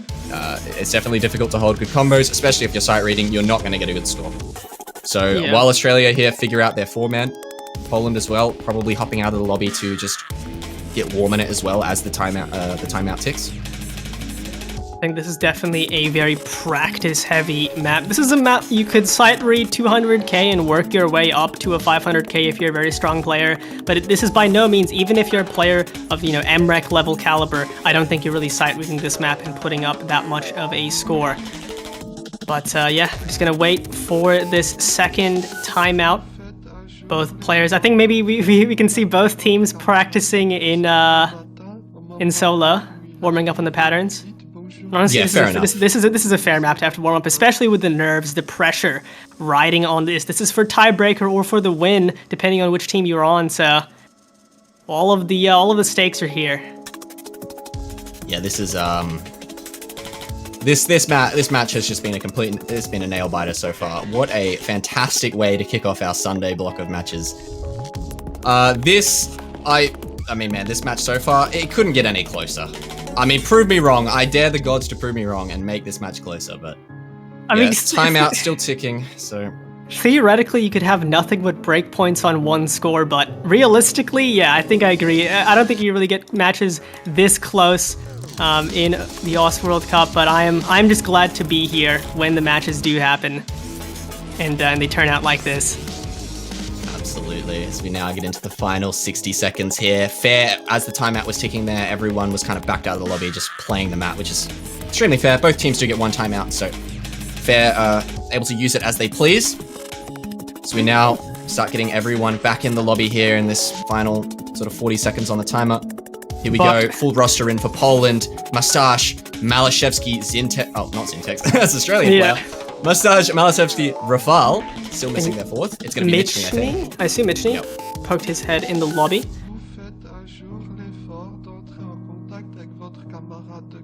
Here it is. That is the lineup for Poland to make the last-ditch effort to keep themselves in this match and get a tiebreaker. On the side of Australia, we have Sayo, Zintex, O/, and Emrek. Oh boy, this is for all the marbles. Yeah. Going up against Mustache, Malashevsky, Michny, and Rafal, and we're not going to be seeing Nahusin for this one. He's pretty much been perma-lobbied almost all match, and he's been performing extremely well alongside Malashevsky in those top 2 slots, but we're not going to be seeing Nahusin. So here we go. This is for all the marbles, as now the Hard Rock won. And this is to determine whether or not we see a tiebreaker. And not a great start on the side of Australia. Some early breaks from Zintex and Emrek, maybe just still adjusting. Miss from Rafal as well. But obviously, this isn't just a long map. This is a brutal map. And as Mavs mentioned, any score above 500k is honestly going to be very, very respectable. Let's see how many players can match that. Yeah, I mean, obviously we saw a lot of early breaks. It makes sense. This map is just ridiculous the whole way through. Some of these buzz sliders actually not catching anyone off guard. Sayo finds a break. That's a big miss for Australia. There's Poland. They're just looking way more comfortable so far in this map, but Australia not out of the question. They've still got 3 big combos as we approach the second quarter now. No one getting caught up on any of these sliders. Everyone's looking fairly comfortable. Still that last FC from O/, but it's gone. That's all of the full combos eviscerated from Team Australia. It's now just those 2 from Poland, Mustache and Malashevsky, with Michny on a massive, massive recovery. So is Rafal. They're looking so advantaged, so strong early, only 1/3 into this map, but it's already looking the best so far for them in any pick. This is their most convincing start to a map. And Australia has their work cut out for them if they want to take this pick. Yeah, absolutely. They have to hold, and they have to hold strong, and they're not going to. Sayo finds the miss, but so does Malashevsky.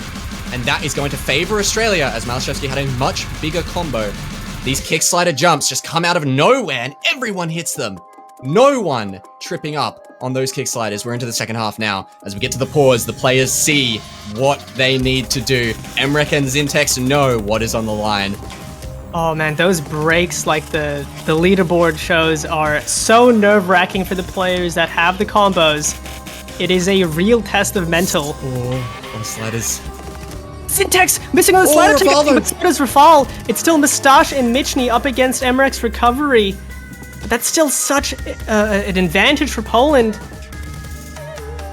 Oh, but Michny finds the break! That is a huge one for Poland to lose. O/ misses again. It's Emrek versus Mustache right now. Mustache with the slight advantage. O/ finding more misses. Sayo matching Malashevsky. Emrek almost matching Mustache.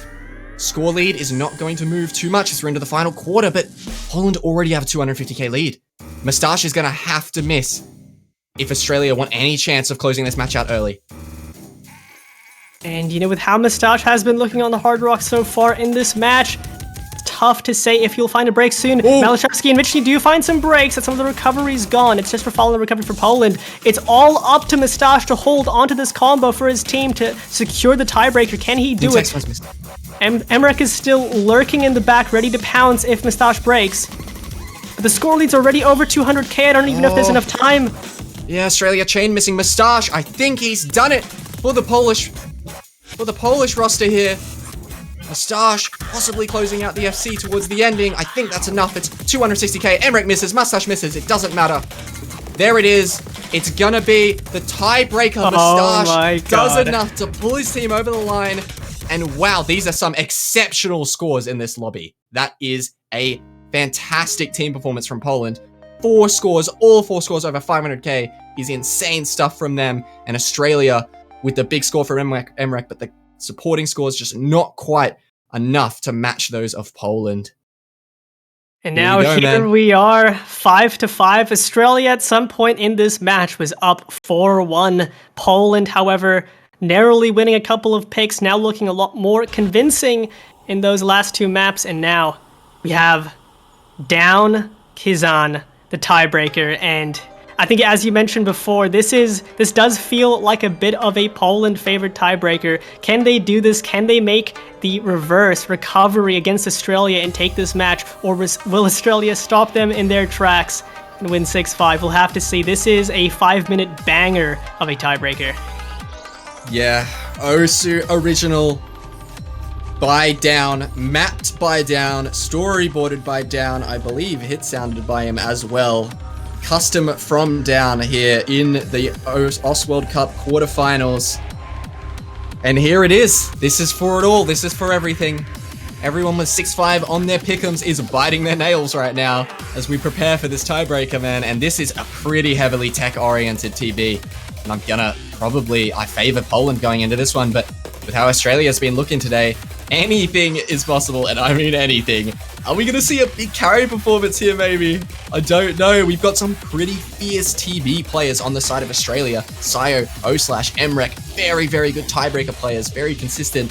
But Poland, you've got Malashevsky, you've got Nahus, who's been popping off all match.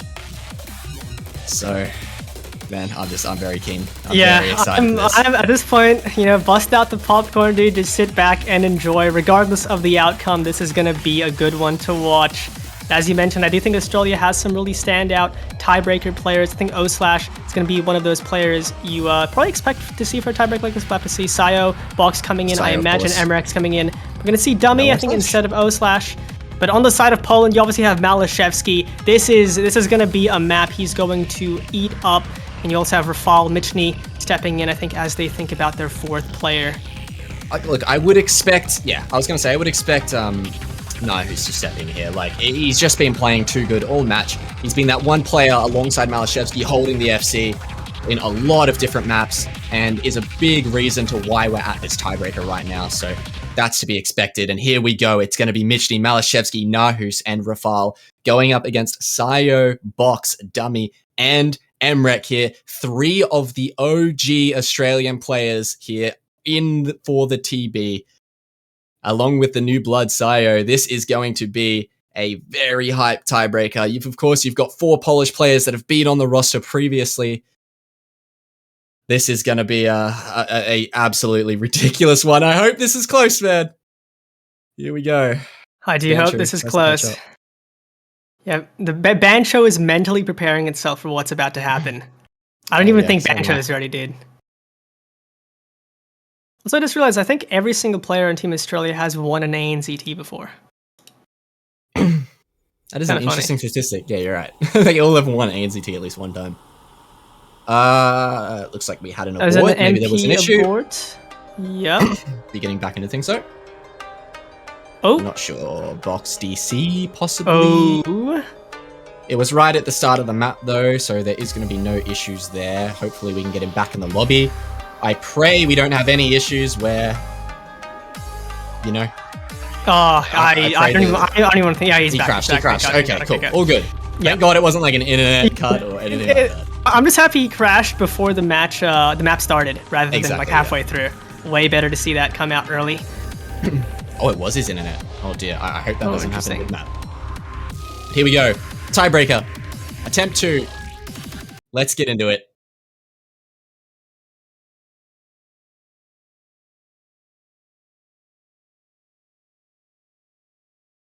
This is a very multifaceted skill set map, as you would expect a tiebreaker to be. Yeah, we've got a lot of aim consistency alongside tech just constantly throughout this map. And as you get towards the end of the map, there is a bit of a speed up section. Things start to pick up a little bit. Maybe a section like that, the comfort for Australia can shine through, but I'm expecting the comfort for Poland to be at an all-time high throughout a majority of this map. So you see a lot of these tech patterns already, these high velocity reverse sliders, and we're going to be seeing a lot of that through this map.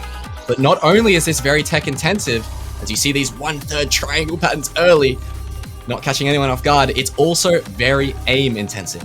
So we'll see. And not even to mention the nerve test for both teams.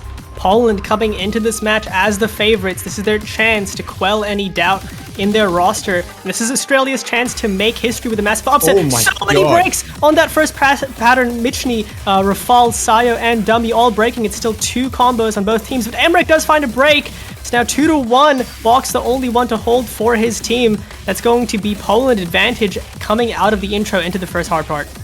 And there it is again, the 2 Sigmas for Poland, Malashevsky and Nahus, holding strong for the Polish boys here. Rafal finds another reset. Things are going to be firmly in the favor of Poland just because of this double FC. But it is still such early days. We've got over 5 minutes of this as Box, the only FC for Australia, finds the miss. And it's still 2 FCs for Poland. Things are looking very good for them early. It is looking very, very scary for Australia. You're counting on at least Malashevsky or Nahus to drop at this point, and you need to start building those recoveries. But actually, that miss from Box was Bancho. Never mind, he's still holding. Oh, it was Bancho. Box, Yeah, it was Bancho. Box still holding with the combo. It's going to keep it close for Australia as Emrek and Dummy hold onto the recoveries. See Michny and Sayo both finding some struggles. Poland still has that 2-way with a double Sigma special.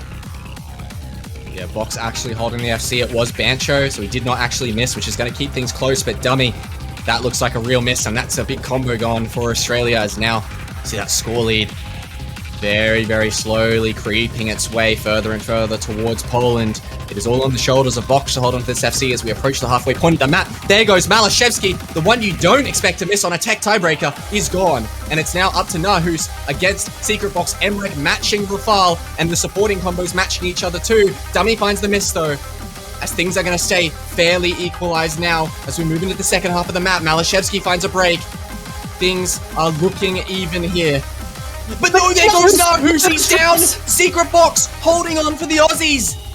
Hits the 1/3 as we get into a little bit of free combo. 70k difference, he misses! He misses! He's down, it's Emrek now! Matching Rafal.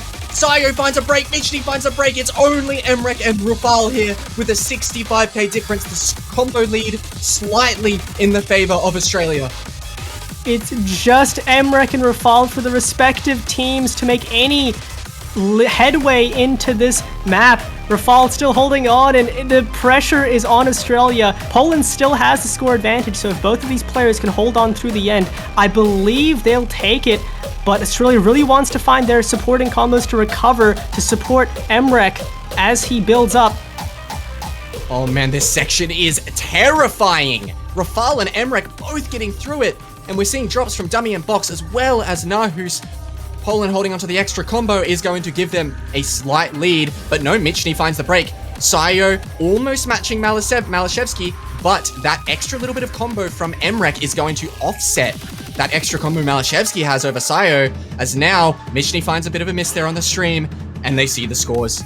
Here it is, a quarter of the TB remaining. Rafal and Emrek all on their shoulders for their respective teams. Malashevsky and Sayo building recoveries. There goes Malashevsky. It's just Rafal and Emrek, and Rafal misses. There it is, Emrek holding on for the Australians. It's 60k, 50k. He's still going for the boys right now. 40k difference. It couldn't get any closer than this as we move into the final little portion of the map. Dummy finds a break, but it's all on Emrek right now, and it's Emrek time. The power is in his hands to clutch this up for his team. The fate of Australia in the Auss World Cup rests in his hands as the score lead flickers over to Australia, and now he just needs to hold on for a little bit longer as he approaches past the 700k score lead mark. No combos left on the side of Poland. It's just Emrek. Can he do it? Can he clutch up for his team? He's getting it done. Is going. He's hitting everything. Every 1/3 jump. He's shaking! Emrek is shaking! Would you ever think you would see this in your life? This guy, the #1 player in the world, is shaking right now. He's just done it. The reverse choke on the tiebreaker. Australia have taken down your #2 seed in Poland. What a match from both of these countries, man. That is one for the ages. God. Australia beats Poland on tiebreaker in one of the closest matches, maybe the closest match I have ever seen. Emrek clutching up when it matters most for his team, and Australia does it. They will be moving on in the winners bracket. Oh, what a match, Mavs. What Oh a my. match. I am lost for words completely. An exceptional performance from Emrek on the tiebreaker, and some very consistent all-round scores from the Polish roster. Rafal putting in the work, brings home the one miss 540k, and that is heartbreaking for him. But put in the work, matching Emrek for so long. That's not a small feat. That's not something that you do on the daily. Rafal, of course, it is Ypan, formerly known as Ypan, for anyone unaware. But that was a crazy TV and a crazy match. Congratulations to your winners. It's going to be Australia seed number 7 taking down seed number 2 in Poland. That is not something that I think a lot of people had on their pick'ems, and not something that many people were expecting here today. They are going to be advancing on in the winners bracket to go up against, I believe, the winner of the United States, and I forget who the United States are versing. Canada. Yep, the United States and Canada, which is also bound to be a banger match. US Canada in the quarterfinals. But yeah, I mean that's going to be a tough matchup for them next week as well. Poland moving on down to the lower bracket. What a matchup, Morty. I couldn't ask for anything more in a million years. I would not dare ask for a match more of a banger than that one. And yeah, I mean, Poland with a fantastic try at beating Australia, but just narrowly losing on tiebreaker with that clutch up from Emrek. Oh, but yeah, Poland gonna be moving down to the lower bracket, and they will be going up against the winner of Ukraine and China, I believe. But yeah, of course, Australia moving on in that winner bracket, versing the winner of US Canada, which will be coming up in 7 hours from now at 19 UTC. But man, we're going to have to close things out here, because in 4 minutes, we've got another banger for you. What a matchup. I have to give commiserations to Poland for putting on a show for us, as well as, I mean, congratulations to Australia. That was one of the best matchups I've watched in a while. And yeah, I mean, just big ups to a couple of the players on Poland, specifically, I think Rafal, Nahus, Malashevsky, and Mustache putting up really good scores for the Polish team. But on Australia, man, you got to give shout-outs, of course, to Emrek. Zintek's all-match performing, extremely well on a lot of hard rock. And, of course, the Secret Box putting up some very respectable scores, too. It was a back-and-forth roller coaster. Australia, they're going to be the victors, man. Any final thoughts on that one, Morty? That was ridiculous. I am emotionally spent. I am drained. I feel elated, satisfied that the boys were able to do it against all odds. But that's all. I'm just excited to see that how that match went exactly as I imagined in my dreams. It was good to see. Yeah, like that was fantastic. Congratulations yet again to Australia. And of course, Poland are not out of the tournament, and I highly doubt this is the last we're going to see of them. I'm expecting a monster lower bracket run from them. But do not go anywhere, because in 3 minutes time, we've got another banger on our hands. It's going to be the number 1 seed in the tournament, South Korea, going up against the number 8 seed with the return of Bubble Man, which is going to be the UK, and that is going to be in 3 minutes. So do not go anywhere. I am so glad I was able to cast this match alongside you, Vordy, and thank you all for tuning in. I've been Mavs, this has been Vordy, and we will see you guys next time. Stick around for South Korea versus UK in 3 minutes. See you guys.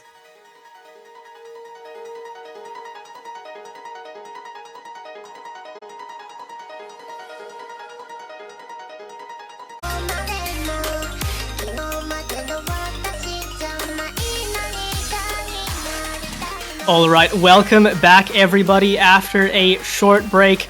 After the heater that was that last match, an absolute banger, we have another banger in the winner's bracket for you today. South Korea up against the United Kingdom, seed 1 up against seed 7, I believe. But we do have another banger for you.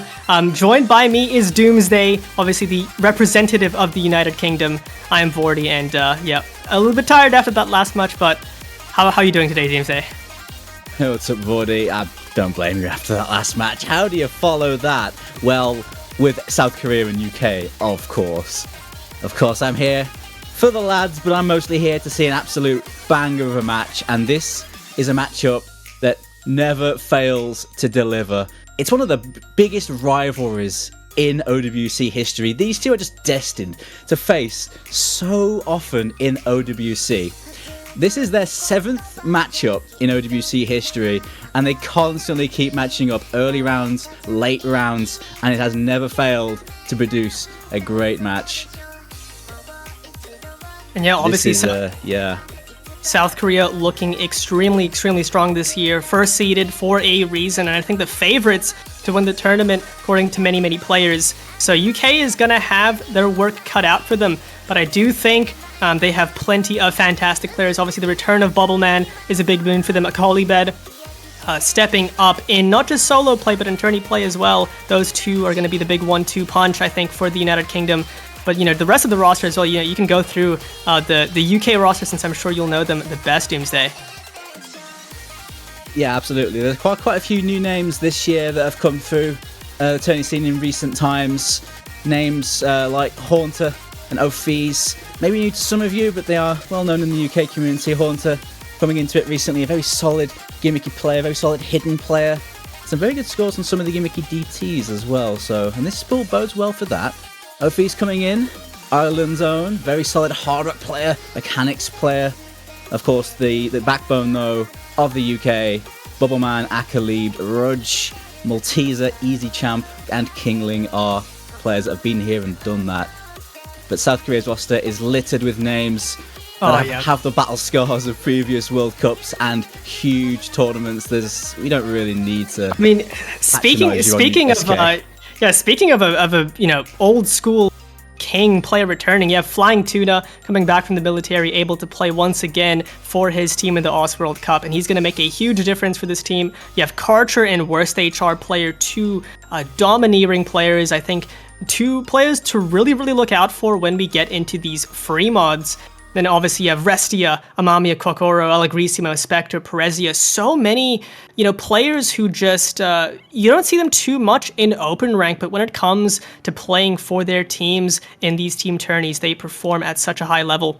And it will be UK banning out the Hard Rock 3 for their first ban. Makes sense considering South Korea's absolutely incredible tech roster. I think South Korea might have the best tech roster in the tournament potentially. So if UK doesn't really want to lean into that Hard Rock tech skill set, that is a good ban to go for. You obviously can also ban No Mod 4 afterwards. And that's going to be South Korea banning out the speed. I think the one skill set South Korea isn't as comfortable on, it is going to be those speedy tapping maps. UK's tapping roster is very scary. I mean, SK will definitely have a good shout on them just because of the versatility of their roster, but it's certainly a place where a team like UK can do some damage. So it's a very decent ban for sure. To telegraph the rest of the DT pool for the UK though. The No Mod 5 ban. I just want to see that map be played. Everybody's afraid of the CS8, and honestly, for fair reason. That is not really a skill set most teams are comfortable playing. It's such an uncomfortable map for a tourney setting, for sure. I'm not surprised it hasn't been very popular. There's still time to see it, though. It's fine. Still time. But not here. I guess UK have players like Kingling that could do some major work on a map like that. So I can see the strat there. Yeah, for sure. And you never know, sometimes players feel completely fine playing 6.5, but you make them play CS8, and that is a completely different ballpark. And as you mentioned, Kingling, obviously an extremely strong precision player, so maybe a little bit afraid of what Kingling and the rest of the roster can do on a precision map like that. UK is going to think on their final ban. I imagine they go for something techie and gimmicky once again, just because I do think that is going to be something South Korea will perform really, really well on. Anything on the side of control will be a good ban into South Korea. They pick into it a lot, and for very good reason. This pool has a lot of that though, and even some of the non-ulti maps do have that element to it, which does bode well for this match on the side of South Korea. But yeah, the No Mod 4, Mac Roger, or Maka Roger, that's definitely very control-heavy, ulti, techie. Fits the bill. Yeah, so they double ban tech. It is honestly completely fair against the South Korea roster, but that UK can't put up a good fight on tech. It's just, I don't know if they're really going to compete on tech against the South Korean roster. That is their number one comfort but obviously it's going to be South Korea's first map to pick. I really like the free mod roster for South Korea just because of the nature of they have Worst HR player who's fantastic at Hidden, they have Karcher who's fantastic at Hard Rock, they have some amazing no mod players, so I think at some point in this match you're going to be looking to pick free mods for South Korea. Other than that, you still have a good amount of gimmick options left. You have no mod 2, Hidden 3 to go for. Yeah, plenty to work with on that one. I think the UK's free mod roster is very solid as well because they have those mod specialists that you can throw on the Hidden and the Hard Rock and they're going to be perfectly fine. But in a head-to-head South Korea, yeah, it's a scary proposition. But we are kicking off with one of the spiciest maps. We saw it in the last one late on. It is first picked here by South Korea. Yeah. Figure four. Flipping the script. If you caught this one in the last match, obviously not your standard Hard Rock one at all. This is a pretty mixed bag of skill sets, a little bit of everything, some tech, some aim control, some sliders, some generic aim there as well, but I do think it's really going to bode well for some of the Hard Rock players in South Korea. I imagine Worst HR player and Karcher are going to love this one. Can imagine Flying Tuna as well. We'll have to see. But on the side of United Kingdom, you have some pretty fantastic Hard Rock players. Obviously, Bubbleman, Colibed, Kingling, Mr. Fudgeface, who I think is Rudge, I believe. It is Rudge, yeah. Yeah. Yeah, plenty of players that are going to be just fine on a Hard Rock pick like this, but with this being not your... It's not your father's Hard Rock 1, this, is it?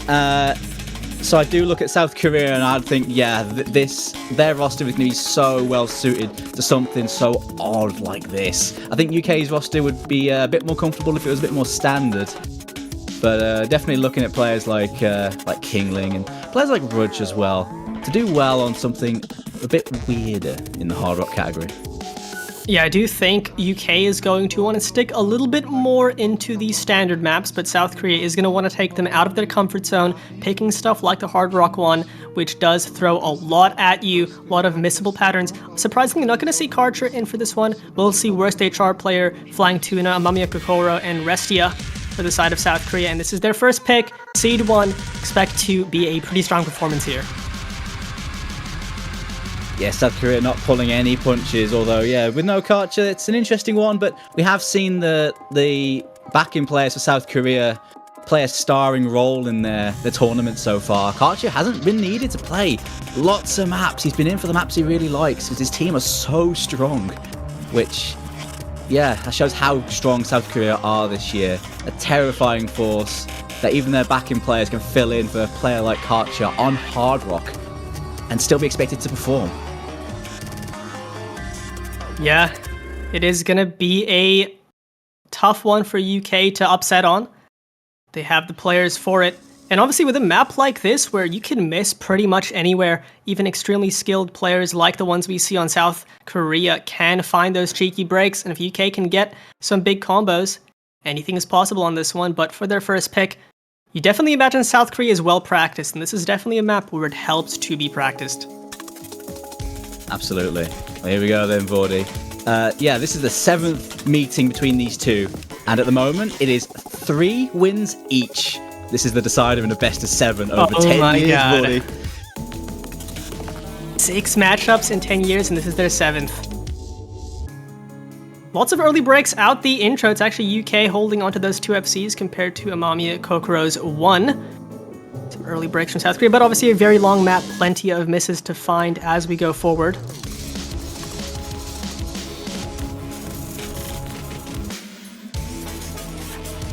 Such a terrifying map to start a match off, though, with it being so multi-skill as well. You have to be on the ball in so many assets of sort of Osu play, I suppose, right from the get-go. And the 2 key players for UK showing no fear, Akalib and Bubbleman early on.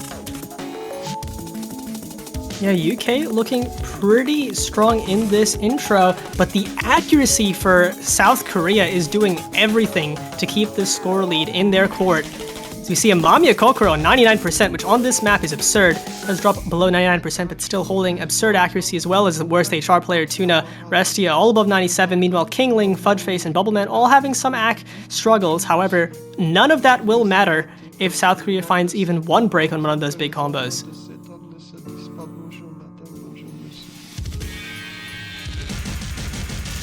As Kitslayer's coming in. Oh, a trade on both sides. Vestia and Akaleep. There goes Bubbleman as well, though. The big combos for the UK are down. Just Kingling left, really, with 700 combo. Amamiya Kokoro right now doing the business for South Korea.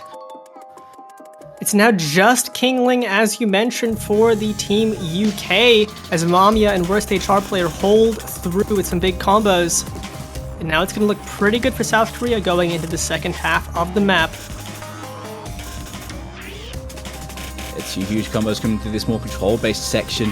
Whereas Hard Rock player Amamiya Kokoro holding the line here for the Koreans, but Kingling, one of the Hard Rock mains, is holding combo to try and keep the UK in this. Time's running out though here for a breakpoint potential. Oh, and that drop from Kingling. I think that pretty much seals the deal. Already a pretty huge score lead for South Korea, above 300k, and that is only going to get wider as Worst HR player on the massive recovery. And I think Amamiya is still on the full combo. A full combo on this map would be ridiculous. I think we can see some shakes coming from Amamiya. Yeah, the shakes coming in. Running it back for his team. Can he hold it together, though? This is already an incredible score by him, regardless of what happens. The ending burst is coming in.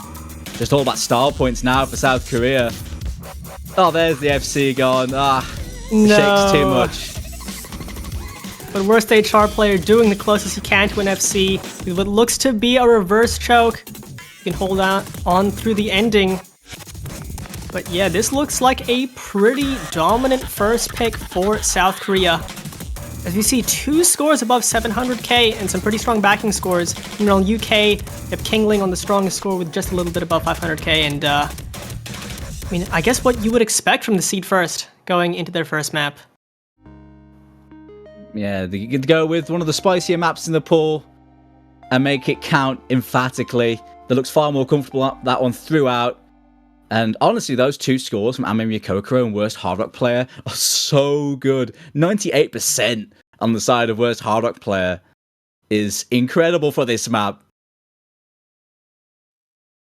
I do think the United Kingdom here, going into their first map, will likely want to stick into the speed lane of the maps that they can still pick. I think you still do have DT2. As you mentioned, the stamina roster for UK is pretty strong. They'll certainly be looking at that because they have players that are going to be so comfortable on these speedier picks. It's also a good way to settle yourself down, especially in the early sort of runs in a match, right? Get yourself onto something nice and comfy. DT2 is still open. Paranoia, stamina heavy DT. Wouldn't be a bad shout for them. Warhite wouldn't be a bad shout for them either. The old school DTA map. Also do have No Mod 3, the No Mod speed map. Is sitting there later on if they wanted. Obviously the No Mod 3 a lot more aim heavy, and the extra little bit of added density compared to the Double Time 2 will probably make it a bit more even for South Korea. Obviously that team is no slouch to tapping, as you mentioned. To think hard here. I think another interesting idea would be some stuff in the hidden pool, because UK are a bit of a hidden team this year. Tough one against South Korea, but they are going to go into that No Mod 3 Wandered, the No Mod speed map. It's not sitting there anymore, it's been noticed. Yep. And obviously, as you mentioned, the tapping roster for UK, Akalibet, obviously, maybe the best, probably the best tapping player in the world with some of the solo scores he's put out. We obviously have Mr. Fudgeface, Rudge as well. And probably expect to see Bubbleman come in for this just because of his sheer consistency, assuming he's comfy to tap this, which I imagine he will be. So hopefully they got the warms going on. At 240, yeah, I can see Bubbleman coming in for this. He'd be fine once he's prepared. And of course, that last slot, it seems ripe for Malteser, one of UK's key speed players. There he is. Should line the UK up pretty nicely for this one. Obviously, one of the most daunting things about being up against first seed is to get first seed, you pretty much have to have no significant weaknesses in qualities. And because this is around the qualifier difficulty, South Korea is going to be able to play speed at this level. See Karcher, Restia, and Perezia in the lobby as they think about their fourth. That is going to be quite a roster to go up against. I can only imagine that's going to be Flying Tuna in the fourth, right? He should be just fine on something like this at 240. His speed has been excellent this year in his appearances since his return. So he seems like a fine addition as a fourth. If it needs a fourth, we'll take Flying Tuna. Oh yeah, Go I mean, on, we'll put Flying Tuna as a fourth. It'll be fine. And yeah, and he is in, as you mentioned. There it is. Yep. Parisia in as well. For Team Korea, for this speed pick, so important. On such good form too. Coming in for this one, and of course Karcher is back. Back again. Of course he would be. You know, Karcher, I don't think he's been playing the past few matches as much as you'd expect him to play, but obviously now this is their first, South Korea's first big opponent, in the top 8. So I think this is where they really want to get serious and start fielding Karcher, who's one of their best players. In terms of their earlier matches, they have been fielding a lot of their newer players and their back-end players, but whether that's a case of trying to bed them in, get them some experience ready for a matchup like this, or whether it is a case of those back-end players just being so strong that they can sub in. I think it's the latter, but certainly now those back-end players are warmed up, ready to go, but Karcher is the big game player you really want at these tight late-stage matches. Or mid-stage, I suppose. Yeah, for sure. Early into this map, obviously 240 BPM Alden speed.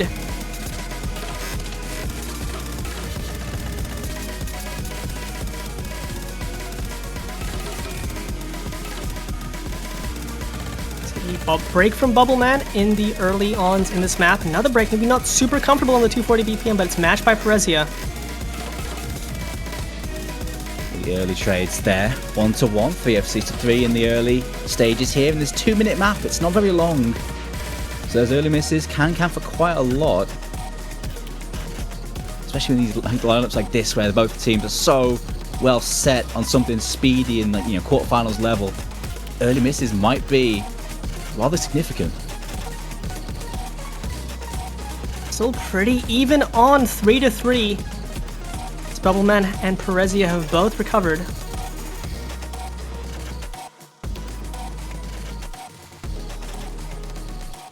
Bit of ack, really, for Korea, keeping them in the lead here.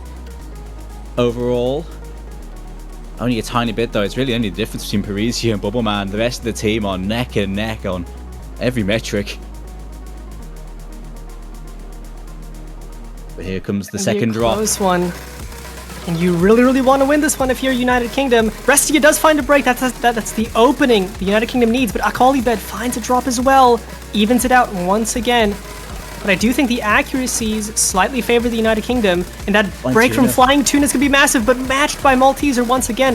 Now Mr. Fudgeface, Rudge up against Karcher. Prezi and Bubbleman both in the recoveries. It's still a slight favor to United Kingdom if everybody holds. I do think we might see that happen.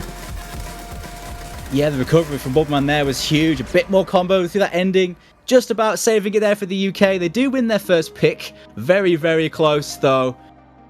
Just the smallest of misses deciding this one, really. It's a double FC from Karcher and Rudge. Mr. Fudgeface there. But it does go the way of Team UK for their first pick. And a good way to start. Always, really nice to start with a dub up against team as strong as South Korea. It's going to give UK confidence boost. Might lead them to pick Double Time 2 next if they want to stay in the tapping category. And Maltese are excited for No Sweep. Love to see it. It's No Sweep Sunday. It's happening. But UK, with plenty of picks, really, they should be voting to maybe push for a bit more than that. We'll see, though. Korea with the next pick, with all of the pool to peruse.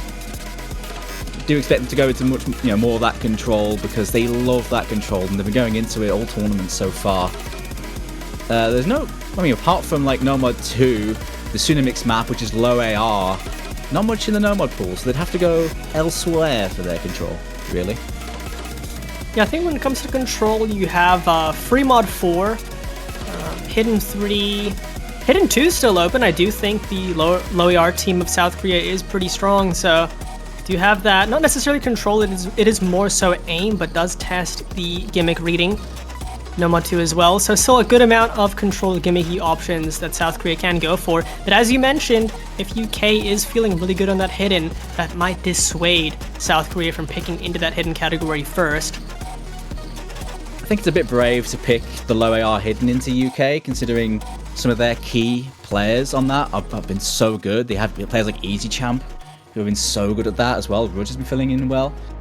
I think they got the top scores on hidden in the qualifiers, which is similar difficulty to this. This is a little bit harder than that, but it is going to be hidden to go into the hidden 3, the ulti Toybot hidden pick, and this does fit South Korea down to a T, in my opinion. Yeah, 100%. This is closer to what you would expect from a No Mod 3 in a more standard pool. But obviously with hidden slapped onto it, especially with it not really being a normal alt map in the No Mod pool, you have No Mod 2, which is the closest thing, but that's more of a gimmick reading map. This is going to be well within South Korea's strengths. Expect to see Flying Tuna come into the lobby for this one. But yeah, this is a fantastic alt consistency team. And this map is one of the closer maps in this pool to your usual sort of No Mod 3 ult, except it's on the hidden, which ain't gonna phase Korea all that much. Fairly comfy flow, fairly standard flow for the most part on this sort of ulti style. UK have plenty of hidden players that should be okay on this on hidden as well, but I would definitely give the edge to the general higher AR hidden comfort to South Korea on something like this. Yeah, 100% on an ult map like this. This is 100% in favor of South Korea, but with the hidden roster from the UK, once again, this is another skill set similar to the Hard Rock 1, where you do find a lot of silly breaks even if you're strong in the skill set, but I mean, South Korea is one of those teams which is consistent on skill sets that are hard to be consistent on. So it's still unwise to anticipate that many breaks from South Korea. Yeah, I can't see even like the weirder patterns in this phasing any of the players that have just come in for South Korea. This is such a good setup for something like this, especially when it's on a mod pool. It's a great setup for it. It's the usual setup for pretty much any ult map that comes out really for South Korea. You know, Karcher, worst Ardok player, Flying Tuna, and Allegrissimo is their No Mod 3 squad. Yeah, the No Mod 3 squad is a monster on the South Korean team. And you know, dare I say, if there's any team that could get a top score on this map, on this quarterfinals weekend, it's this South Korea team. If they play to their potential. On side of UK, Haunter coming in for the UK for these more control-based picks. Filling in as the 4 there. Very solid 4, especially on the hidden as well. Had some good performances on some of the free mods in the tournament so far as the hidden carry. You know, we were talking about whether or not Karcher was fielded less because, you know, to give the backing players some extra match experience, or maybe because Karcher wasn't feeling as well. Karcher's already been in for 2 maps now, which I think is more than he was last week. I think he was maybe only in for 1 last week, so maybe expect to see a lot more of Karcher in this one. An early break from Flying Tuna and Bubbleman, the 2 OGs being the first to break. Up to the new blood to try and run this through in the early stages. Accuracy is looking very much dead even, slightly I guess in favour of South Korea, but only by a smidge. Bubbleman with another break there, giving advantage a little bit more to South Korea. Still 3 FCs to 3 coming through this first chorus. Very nicely done from both sides. There goes Akolibed there. It's 2 FCs now for Team UK, and they are behind. South Korea going to start wheeling away in this next verse section. They're going to start slowly taking this one away, but because of the nature of the skill set, none of these combos are safe. Blink and you will find a miss. But I mean, the accuracies right now in South Korea looking so good. Everybody above 99%. The finger control is on point today. Yeah, they're on the ball, as you'd expect. There goes worst Hard Rock player, though, so now they're only down to 2 FCs. 150k in advantage is a decent buffer to have. Here comes the solo, though. They have to keep down. There goes Flying Tuna now. It's only Karcher now for South Korea. Advantage UK.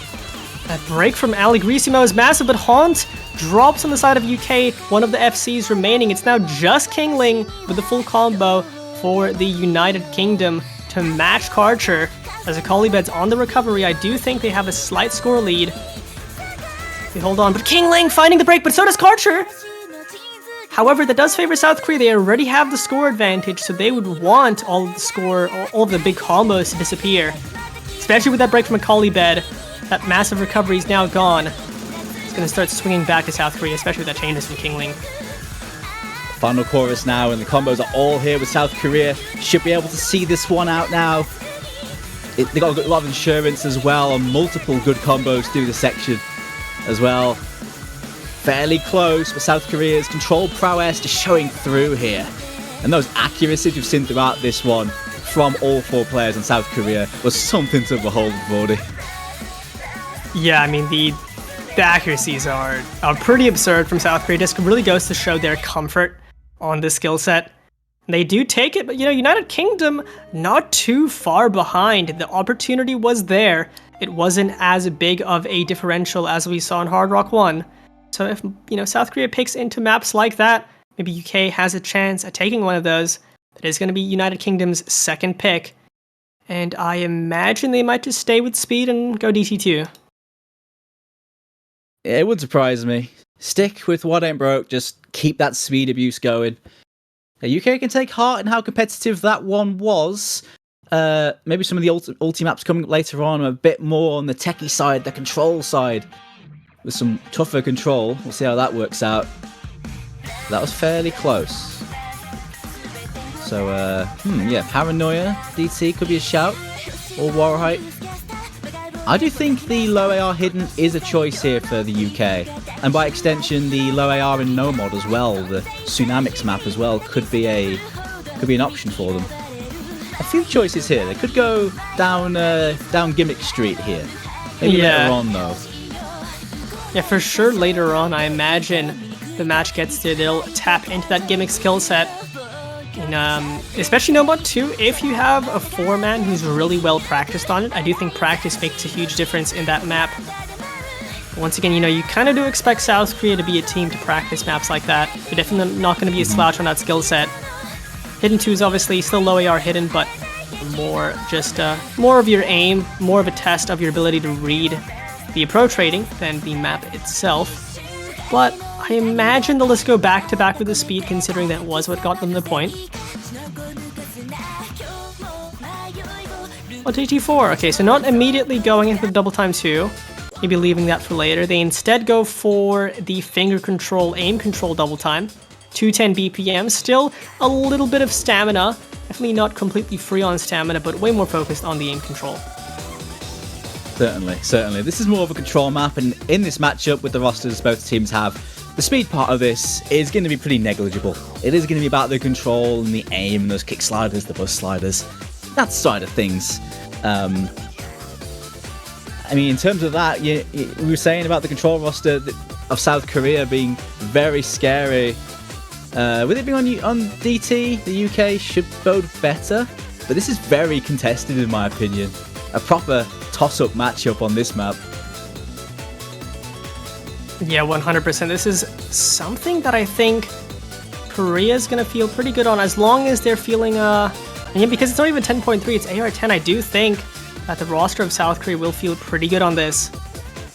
We'll have to see. It is United Kingdom's pick, so they know something we don't about their team scores. Yeah, maybe. I guess it is one of those cases where they must have had some really good scores in practice to go for this early. I mean, they could very well be saving some of the speedier picks for later on. That is also a thing that UK like to do sometimes. But they must be confident on this if they're going for this early into South Korea. You don't pick control into them lightly.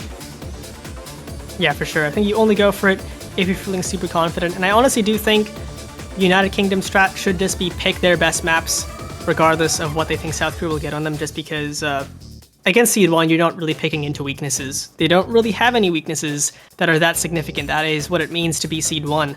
So you just have to pick your best maps and perform on them.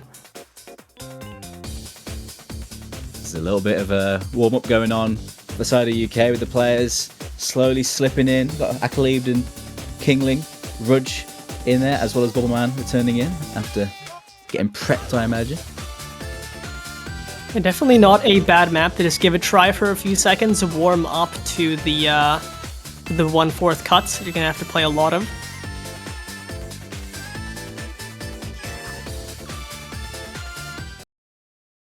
Side of South Korea. Amamiya Kokoro coming back here for this DT4, as well as Restia returning into the side. He's played a lot in this match, featured a lot so far, had a good game as well.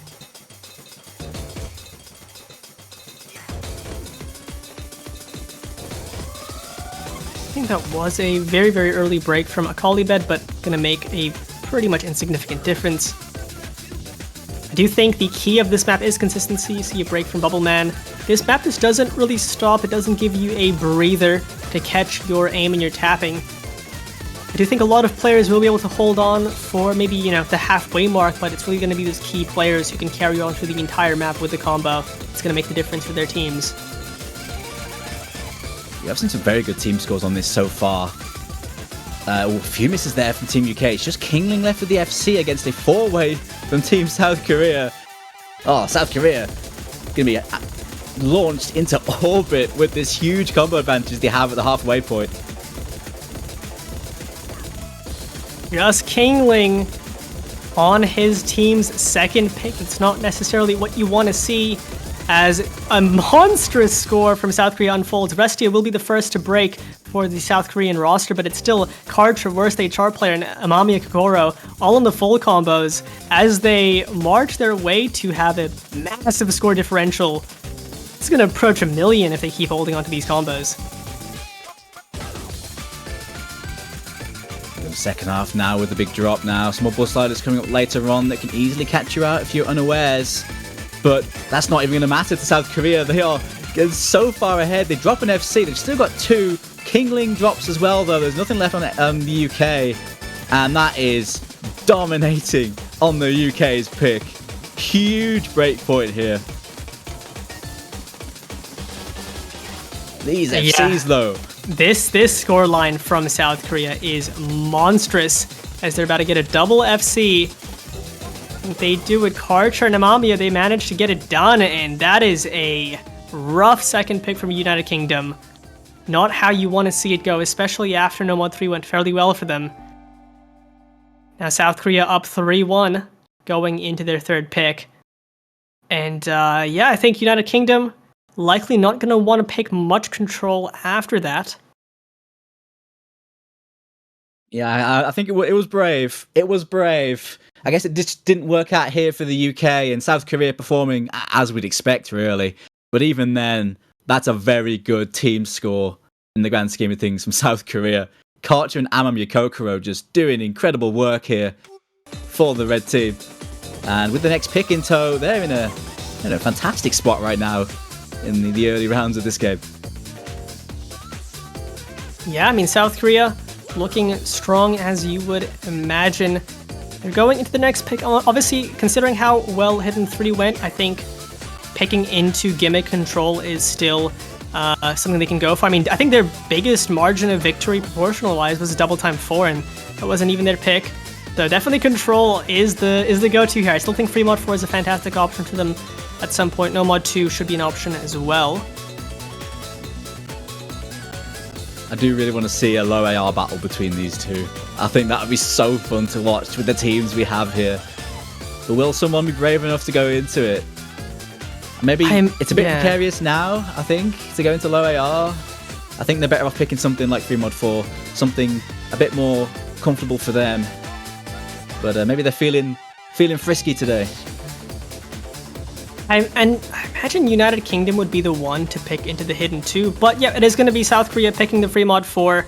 I do think this is a very expected pick from South Korea. This is the closest you can get to the Hidden 3 without being the Hidden 3 in terms of it being a pretty standard alt map with some polyrhythm mixed in. And obviously you have the added element of having to go modded, which means somebody needs to take Hard Rock, somebody needs to take Hidden. And obviously on the side of South Korea, you have Worst HR player who's going to be phenomenal on the Hiddens, Karcher on the Hard Rocks. This is one of the free mod lineups of the tournament. Easily. And with a map like this, which is so volatile, with very tough aim control sections and pretty nasty density as well, those mod players have a hard time. But you can't see these South Korean mod players having a hard time with this. I think the UK's players, it's up to them to try and match them. They've done pretty well this tourney, but this is a tough one in a tournament environment.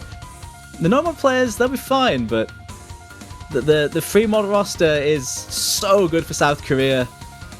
You do wonder whether the UK would be able to match them on something like this. Yeah, for sure. I do think it will be a little bit closer. United Kingdom does have the option to go double no mod, which I think will favor them. I think you can go... They'll definitely have one confident Hidden and one confident Hard Rock player on the team.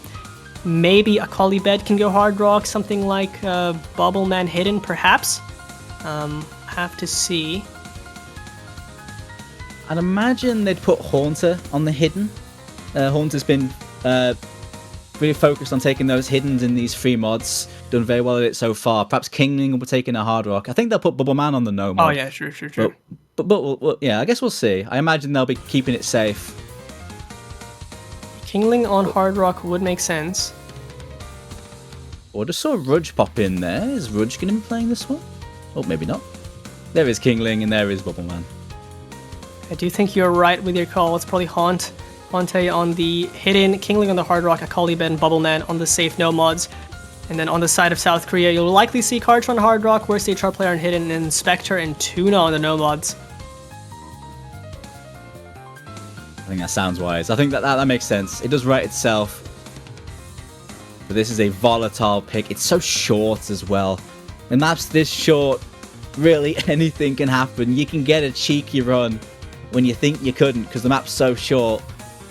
But the map's relentless and its aim control is hard enough that even though it is so short, those control players are definitely going to stand out on something like this. And the mods are as we anticipated. No overmodding, which is likely smart. I think at this point, the maps are hard enough. You really do not want to see that many overmods unless you're extremely, extremely confident on one of the mods. Bed going to be the first to find some misses. As well as Spectre, I think. Be very, very early to miss. Yeah, I think Bed got a bit of a chain miss there on one of the first patterns. Going to be hurting his act quite a bit as well as this map goes on.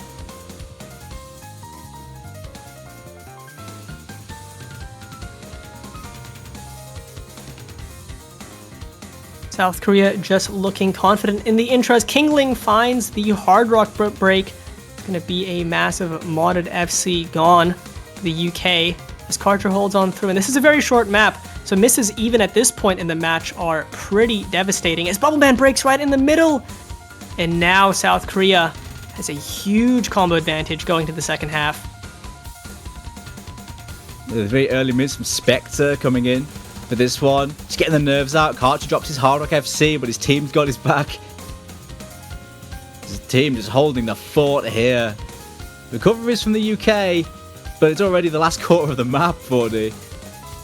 Yeah, there's just not much time left. Obviously, if we did see a triple break from South Korea, there would be enough time, but with the players in this lobby, I don't think you'd expect that to happen, especially with that miss from Bed. It's now just Haunt on the Hidden, keeping some hope alive for the team, but it's not going to be enough. This three-way from South Korea is going to do it, and they will take their third pick in pretty convincing fashion once again. Yeah, convincing and an incredible style. That's a great score again from South Korea. Spectre with the reverse choke, 98.6% by the way. Incredible stuff here from Team South Korea with two big FCs. The Hidden FC from Worst Hard Rock player is just a disgusting score. What a player. Almost matched by Haunt, just missing right at the end. But yeah, I mean, that consistency from the South Korean roster on maps like this is really unmatched, I think, in the tournament from any other team. Yeah, they have the control roster to die for, Vordy. Also, to mention there, Bubbleman had the best AC in the room as well, the 98.7. So good for this map as well. But against South Korea, man, you need a bit more than that.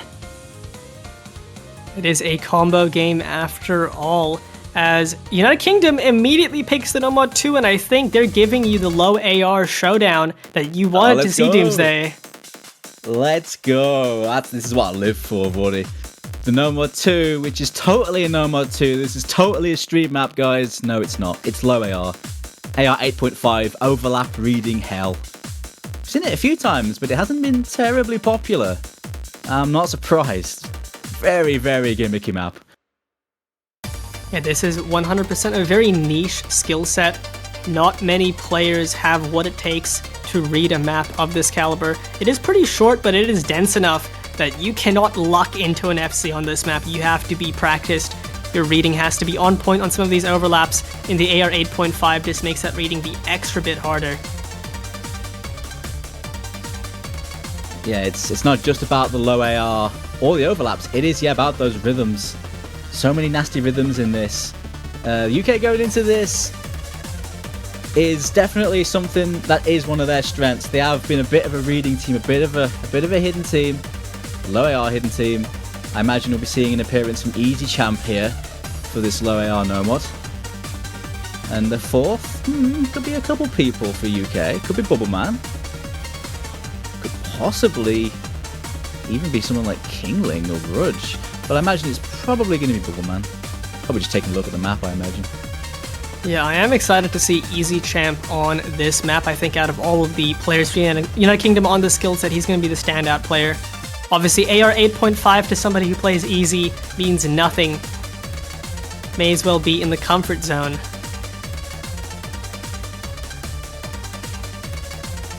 We will be seeing Flying Tuna step in for his team alongside worst HR player Restia and Amamiya Kokoro. And honestly, like, with how we've seen the control roster of South Korea, this being a control map, obviously of a more gimmicky nature, I think they'll be able to put up more than a good fight on this. Absolutely. Throughout their roster, they have so many players that are going to be fine on something like this, and you know they've put the time in to practice it. They've drilled this map. They know what their role is. As a 4, they're going to be fine. I said this should be a proper good fight against two strong low AR teams. This should be a treat. I have to see how it goes. My eyes are glued on Easy Champ for this one. I believe I'm an Easy Champ believer for the skill set. He has done well. In his debut year for OWC, he has performed on these reading maps. We'll see how he does today.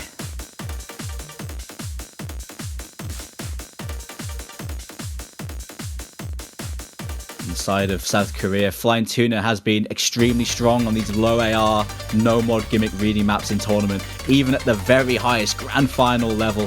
Certainly a one to watch as well. It's going to be an early break from Kingling, but as this map ramps up, I don't expect to see that many combos hold through. Worst HR player does find a break. It's a massive break from South Korea, matched by Kingling once again, still favored to South Korea just because of the breaks from Kingling. The accuracy as well from South Korea, making the difference. Yeah, Horton combo gaming a bit. Flying Tuna finds the break though. It's only Amamiya Kokoro left. Double miss there from UK. It's just Easy Champ. Easy Champ versus Amamiya Kokoro, but the backing combo from South Korea keeping them in the lead. I do think you can feel pretty good about Easy Champ holding through, but you need to find a break from Amamiya Kokoro, and there it is! Now it's all... The floor is open for Easy Champ to take this away for his team and get the second point on the board. Within his grasp, he's so good at this skill set. It is all on him. Easy Champ has to do it because his team are struggling. They are recovering nicely, but it is up to Easy Champ. Oh, but those chain misses from his team is keeping that score gap still open towards South Korea, and despite a huge FC from Easy Champ, the consistency of the South Korean roster holds through with that massive recovery from worst HR player, and they will take that point. Yeah, as strong as that score was from Easy Champ, and it was incredible. The team from South Korea, too strong. The team effort, keeping it at bay. And South Korea on a match point, Vordy. 1 point away, and with the pick to close this one out. Just the one misses. The sea of one misses there from South Korea. And that Ak from worst Hard Rock player is just incredible. Real rhythm player. But this is not a position you want to be if you're UK, being down 1-5 on match point with South Korea to pick. They still have quite a few pretty strong options that they can go for here. And they go for free mod too. So staying in the free mod category, I did mention before how strong this free mod team is because of the Karcher worst HR player dynamic. They pick the flow aim heavy map, a touch under 160 BPM, just focused on cuts and flow aim. And once again, I would put this in the control category. Definitely in the control category. South Korea know their flavour of the month today, and they are sticking to it. Lots and lots of control all the time. This one, what about flow aim? Low BPM streams almost, but there's cuts everywhere on different rhythm snaps all over the shop in this. So it is about the control more than the raw flow aim. Mostly. There are some kind of spaced streams on here as well, so... But it's a control map, and South Korea's control roster has been so good today. Why change the recipe when it still tastes this good? Yeah, I completely agree. When something is working that well, you do not really want to change it up, especially when there's still options like it in the pool.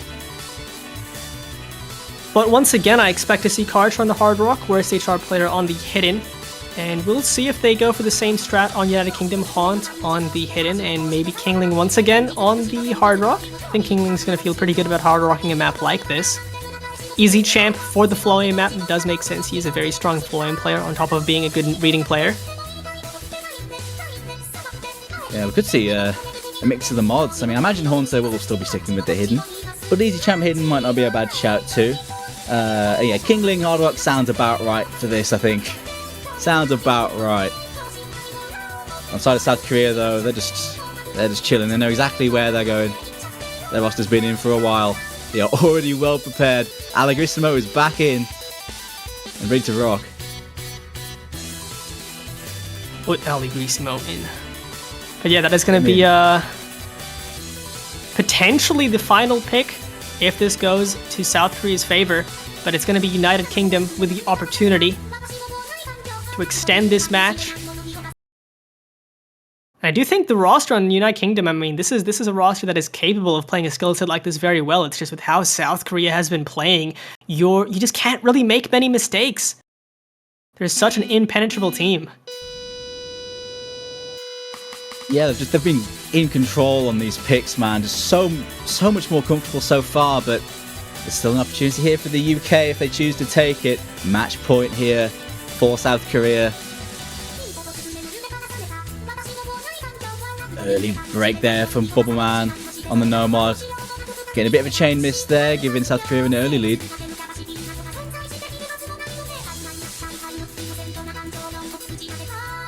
Break from Haunt as well on the Hidden. Only 2 combos left for UK, but still plenty of time to recover. Once again, South Korea's been looking so strong in the skill set. The only person with any low accuracy, relatively, is Karcher, but on the Hard Rock with OD10, that does make sense. Kingling obviously extremely comfortable at acting these Hard Rock maps, but does find a break! And now it's just Easy Champ on the FC for Team United Kingdom. And South Korea is going to start taking this away if they can keep holding on to this 4-way, but Allegrissimo does find a break. It's now 3-1.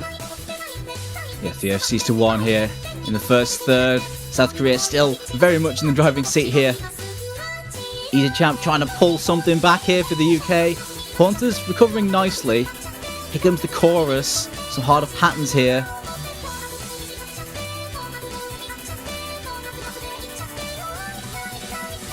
Nobody finding breaks so far in this section.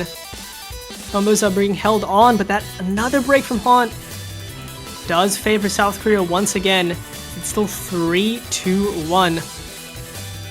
Recoveries from Bubbleman and Kingling does make this possible, but if UK wants to have a chance at taking this and keeping the match going, we need to see some breaks from South Korea, but with how they've been looking, I don't know if that's going to happen. There's one from Allegrissimo, but that's not the big combo. There's still 3 FCs. Make that 2. Vestia gets a drop. Still with South Korea, though. UK need a full reset quick to make anything happen here. It is looking grim here for the UK.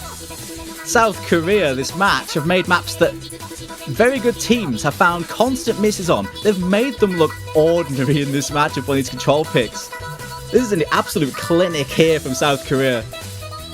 You can see worst HR player on monumental act. Karcher still holding on to that. I think it's a very, very early Hard Rock miss, but we'll count that as an FC. And that this dynamic modded duo is really the backbone of what makes South Korea such a fierce free mod team. And they're both holding onto these combos still, as Allegrissimo and Restia with those massive backing no-mod scores. This is going to likely be it. The question is, can worst HR player still hold onto this FC? Karcher does find a miss in the Hard Rock. Oh, No. wow. What a score from worst HR player. What a score. Another fantastic FC from worst Hard Rock player. He has shown up today in huge style. These hidden scores he's put out have been amazing. Karcher with that 930k on Hard Rock.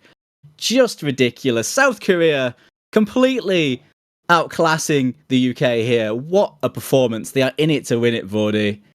And they have won this one emphatically. What a performance.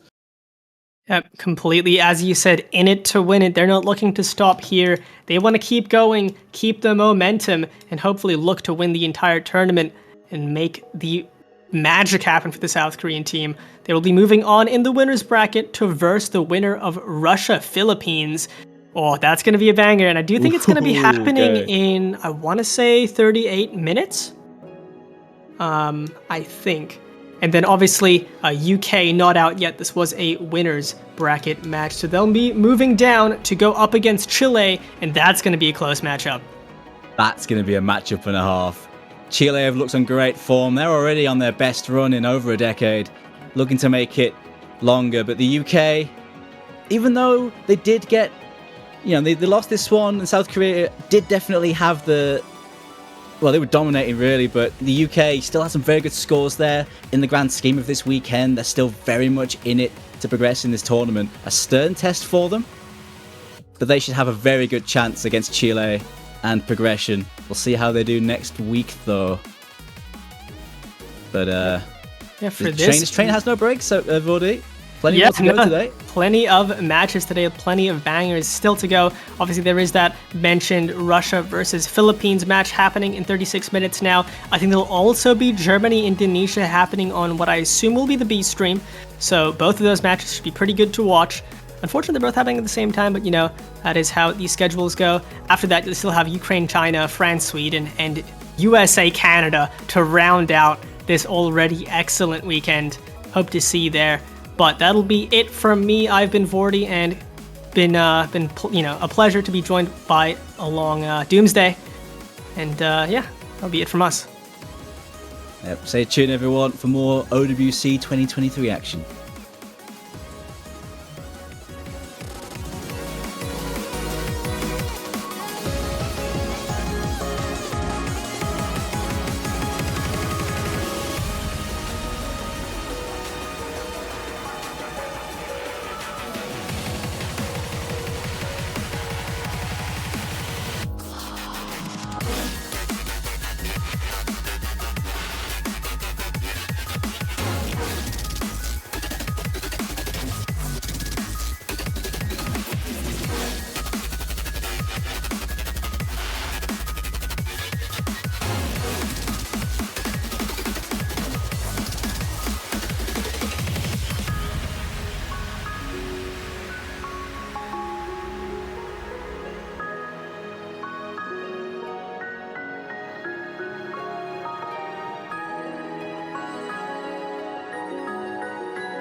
Good morning, good afternoon, and good evening, everyone. Welcome back to an absolutely wild day of the OS World Cup 2023 quarterfinals.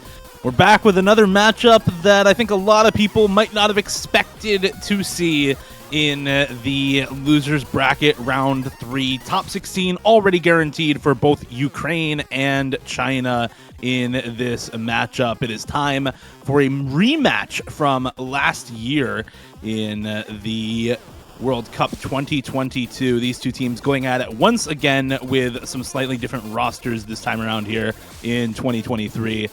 I'm Dio. I'm going to be casting this match alongside the wonderful iFlame. Good morning, iFlame. Good morning. Unexpected matchup indeed. I don't think anyone expected Ukraine to make it this far, but they've been putting up good performance after good performance week after week off the back of performances by players such as Dench especially, but even from NetWhyNot and OQ, who have really stepped up, put up some big scores for Ukraine.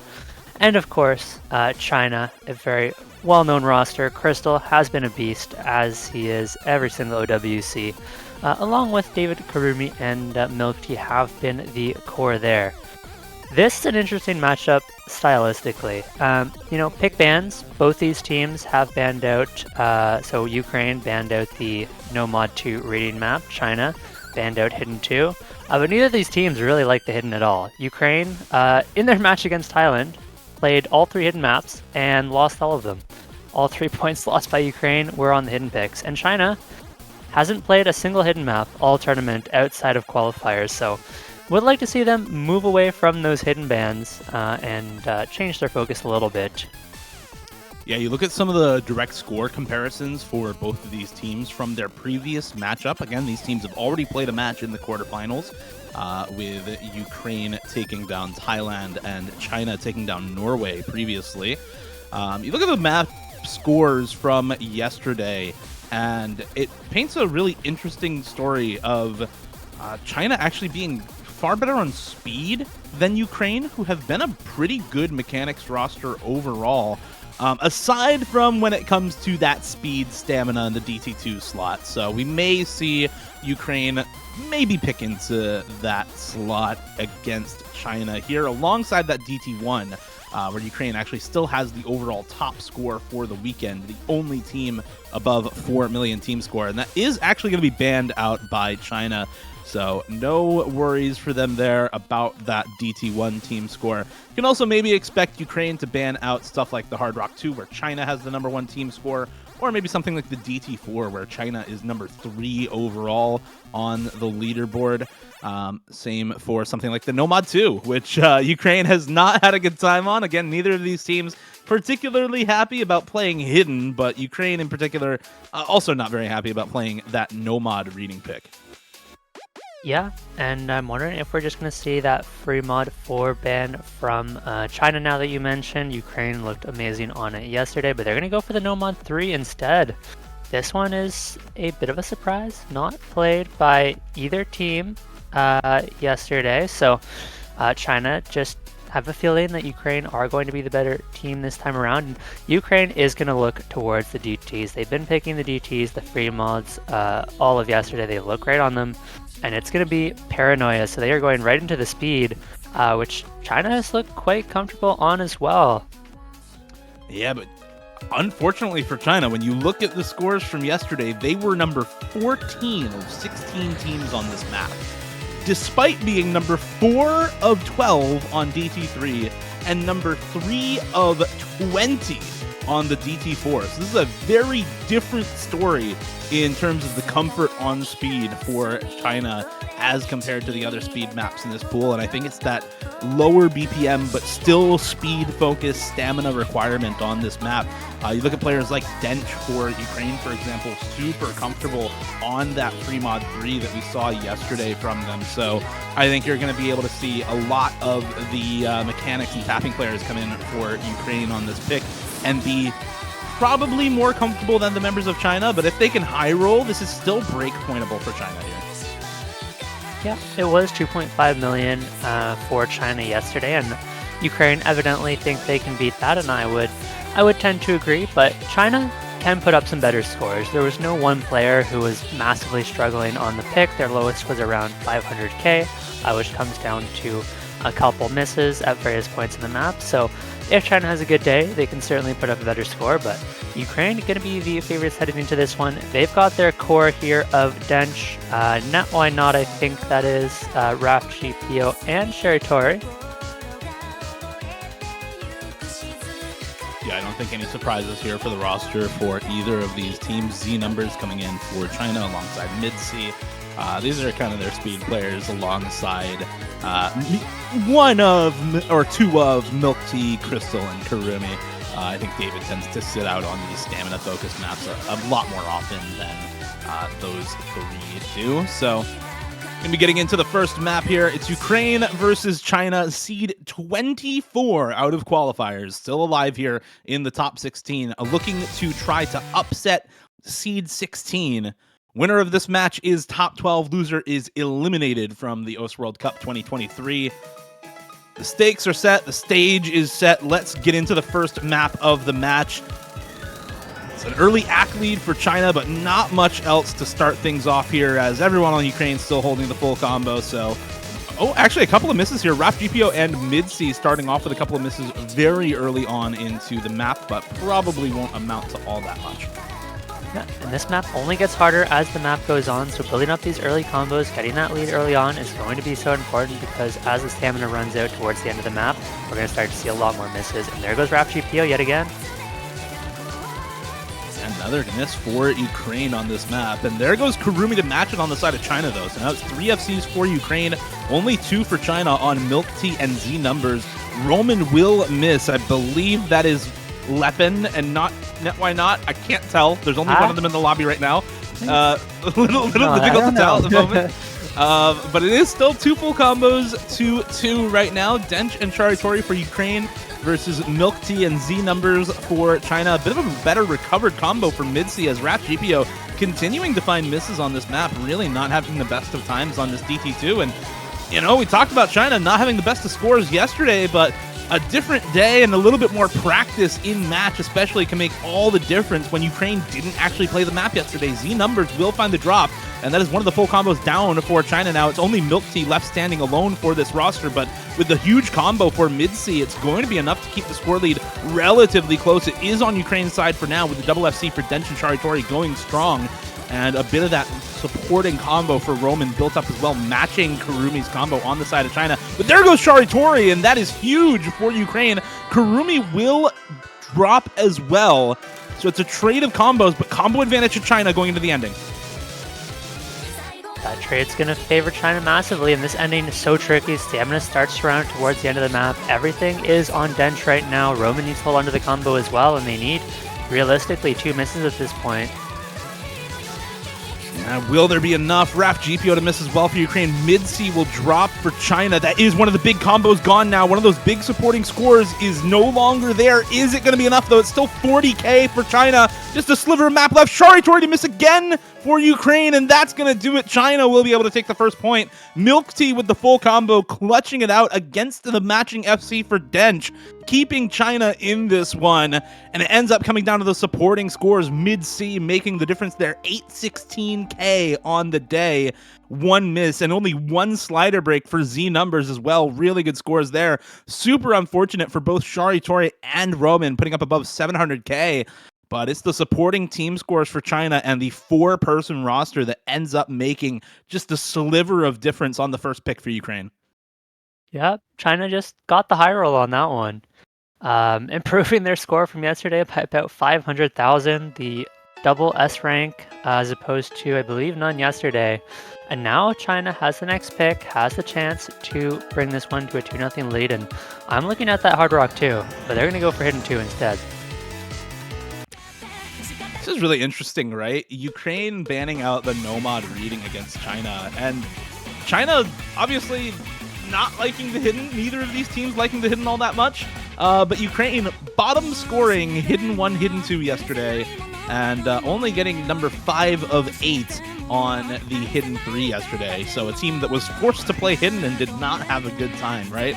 And if your practice scores are better than the team scores for Ukraine by a relatively wide margin on the side of China, I think you can be pretty comfortable picking into something like this first.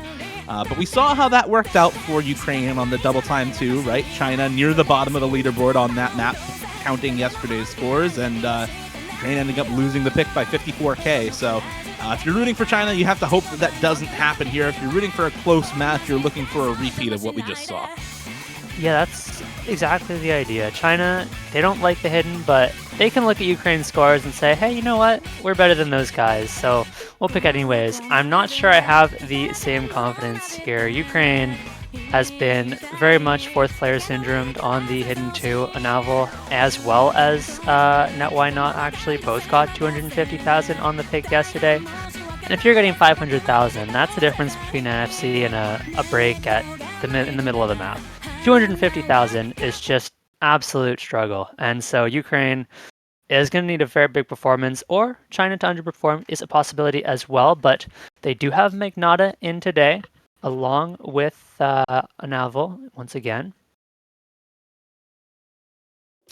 Yeah, Anavel renaming to Erema there in the top left corner for Ukraine.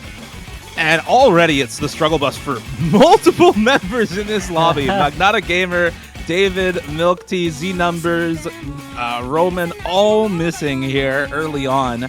It's full combos for My Angel Anzu, Sharitori, and Erema so far. A little bit of a lead to Ukraine at the moment. There goes Erema's full combo. And you're going to expect lots and lots of misses on this map. It's, I think, more so important to look at the accuracy, to look at any big combos that we have. And accuracy on the big combos for China is far better than the ACK on Sharitori for Ukraine right now. Yeah, and I think those big combos are going to be few and far between right now. It is really just David, who is that kind of go-to HD player for China that has the big combo along with Angel. And it is Sharitori, but there goes another miss from Anavel. Yeah, we've got Sharitori and Roman holding on a pretty big combo for Ukraine and a bit of a recovered combo for Magnata. So it's going to keep things close between these two teams right now. Z Numbers and Milk Tea having a bit of trouble on this one. These sorts of awkward aim, low AR hidden picks are often thought of as relatively easy, but when you get star rating above 6 on a pick like this, it becomes way, way more difficult. That added mechanical strain does so much to force misses out of people. There goes David, there goes Milk Tea, there goes Magnata, all on the Ki time. And remember to follow suit, Z Numbers and My Angel Anzu alongside David, all missing. It's a full reset for China within the last 150 combo. Sharitori to hold for Ukraine, making 100,000 score difference out of thin air as everyone else in the lobby drops in short order, and it's Sharitori to pick up the mantle for this team and to cause yet another repeat of what we just saw iFlame. We talked about it before the map started. If you're rooting for a close match, you're rooting for a repeat of what just happened to Ukraine on the DT2, and they're looking to put it right back in China's face on this hidden 2. Yeah, it is Sharitori once again had the highest score for Ukraine yesterday, but this time improving that score by about 200,000. Everybody else improving slightly as well, and that's going to be enough for Ukrainians. We've got breakpoints traded back and forth, and to be fair, China didn't have much of a higher score than Ukraine did yesterday. They would have beat the previous score by about 300,000. And so risky pick not working out this time around, and it's all tied up. It's that extra practice, right? Playing the same map 2 days in a row. Speaking from tournament experience, you almost always perform better the second time around. It's the extra practice on the map first and foremost, but also the practice having played it in a real lobby that helps out so much. And both of these teams far and away improving their scores from yesterday on 2 of their worst performances to start things out. And I think that's the level we expect these teams to play up to, right? These are both teams who I think play up to their opponents a lot of the time. And if both of them are playing well, I think we're going to be able to see really good scores out of both squads in this match, which is what makes this matchup really exciting. I think a lot of people probably are predicting China to win this match just by virtue of the strength of their core roster and the overall seeding from qualifiers. But Ukraine has shown us time and time again that they are a team that plays better in the bracket stage and that can pop off when it matters most. So This is it's going to be an interesting match here. We're going to go back into tapping for Ukraine into the free mod 3 with Capriccio in my mind. Yeah, this was Ukraine's first pick yesterday, and they sure played well on it. They had a great performance, and I believe China has played this one as well. Nope, it's the one free mod China did not play, but it was Dench getting the number 1. Unless someone did better in one of the previous 2 matches, Dench currently has the top score on the free mod 3 with the Hard Rock, getting an FC yesterday. So they're going to be relying on Dench to put up a big score on this one. Sherry Tori was huge on the no mod as well with a 700k. And so China needs to put up some big scores, but they have Crystal, and Crystal puts up big scores all weekend long. Likely going to be playing the Hard Rock for China.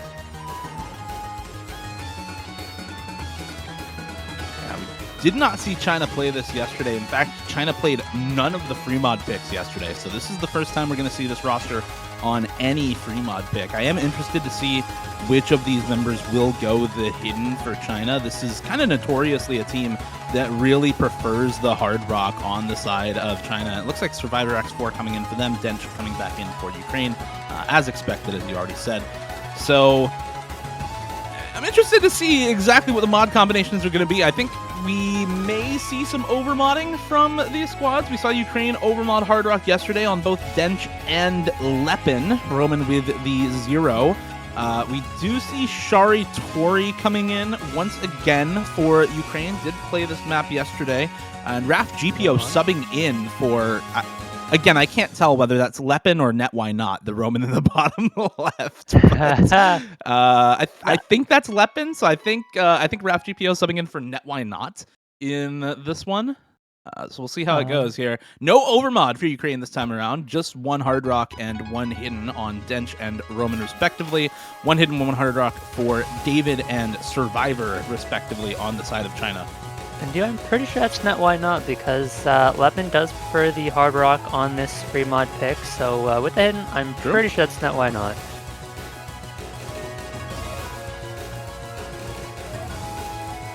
I'll see how Net Why Not's able to do on this one. Looking good so far at the start, holding the SS through the intro alongside Milk Tea for the side of China on that no mod. This is a square jump. So many people on hidden have trouble with them, and there goes Net Why Not as well for Ukraine.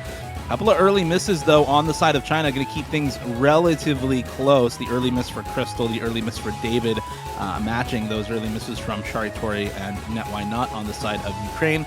It's Dench, Raf GPO, Survivor, and Milk Tea to hold on to the full combos so far in this map. Yeah, and we should be getting into a little bit more of the streamy section here. So we'll see if those claim anyone after this burst. And here we go. This is where it gets a lot harder for the Hard Rock players, the hidden players especially, as we start to see lots of cuts. And this map only gets harder as we get farther and farther into the map. But right now it is just Ukraine off to a solid 100,000 point lead roughly. Yeah, multiple breaks for China in this first more difficult section of the map where these streams really come into play. Nobody missing on the finger control there. There's actually an even note stream in this whole section. Milk Tea missing right at the end after holding a double S through the intro is very sad for China. That's your one big combo left on the map. Your only FC gone now, so this becomes way more difficult to stage a comeback on. 2 FCs for Dench and Raf GPO. Big combo on Shari Tori and Roman as well, and Survivor missing once again means this is looking pretty doomed already, I claim. It's Crystal with a big recovered combo, David missing on the only other combo for China, and I think Ukraine has their number on this one. You pop off yesterday, you may as well just go pick it again, and this is just a clinic. China missing kind of all over the place in the middle of the map here, and no combo remaining for their side, as we see the 2-way FC and reverse choke still intact for Ukraine. Big recovered combo on Roman as well. Not even a chance that China takes this, I think, at this point. Yeah, these are 4 massive combos on the side of Ukraine. They could be looking for that top team score on the map at this point. And there's, like you mentioned, there's no combo on China. This one is over. The question is now, are we going to see Dench FC a second time on the Hard Rock? I would be super down to see Dench 2-time FC this. FC both times in match. Raf GPO also holding this Nomad FC with really good act, by the way. Sharitori does find the miss on the Nomad there for Ukraine, so not going to be able to pull off the full combo or reverse choke for Sharitori or a Dench now with that miss going into the ending here, but it just won't matter at all. Roman and Rap GPO with such good combo, such good accuracy going into the end here. FC still intact for Rap GPO, in fact. So there's just not any chance that China wins this. Let's just look forward to seeing how good these scores from Ukraine can get. How much of a gap can they make here at the end of the map as multiple misses come through once again for the members of China. David and Survivor having a little bit more trouble with the ending here. Milk Tea dropping as well. It's only Crystal holding for China. Raf GPO will drop the last full combo there. Roman to hold on the hidden in the ending here, though. 99.9% accuracy with just the early miss on this reverse choke is just ridiculous on hidden. This is a really, really difficult section with the flow aim spike at the ending. Roman finally finds a miss, but it's still 99.7 AC, over 800k on the score. 2.8 million team score, and over a 1 mil score difference for Ukraine here. Really, really nice pick. Yeah, and that's going to be 1x100, 4 misses for Roman. That is almost unheard of on a stream pick.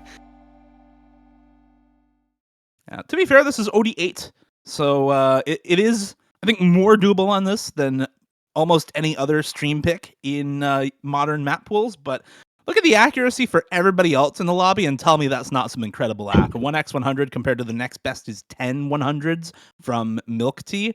That's some really crazy hack. Very well done from Roman.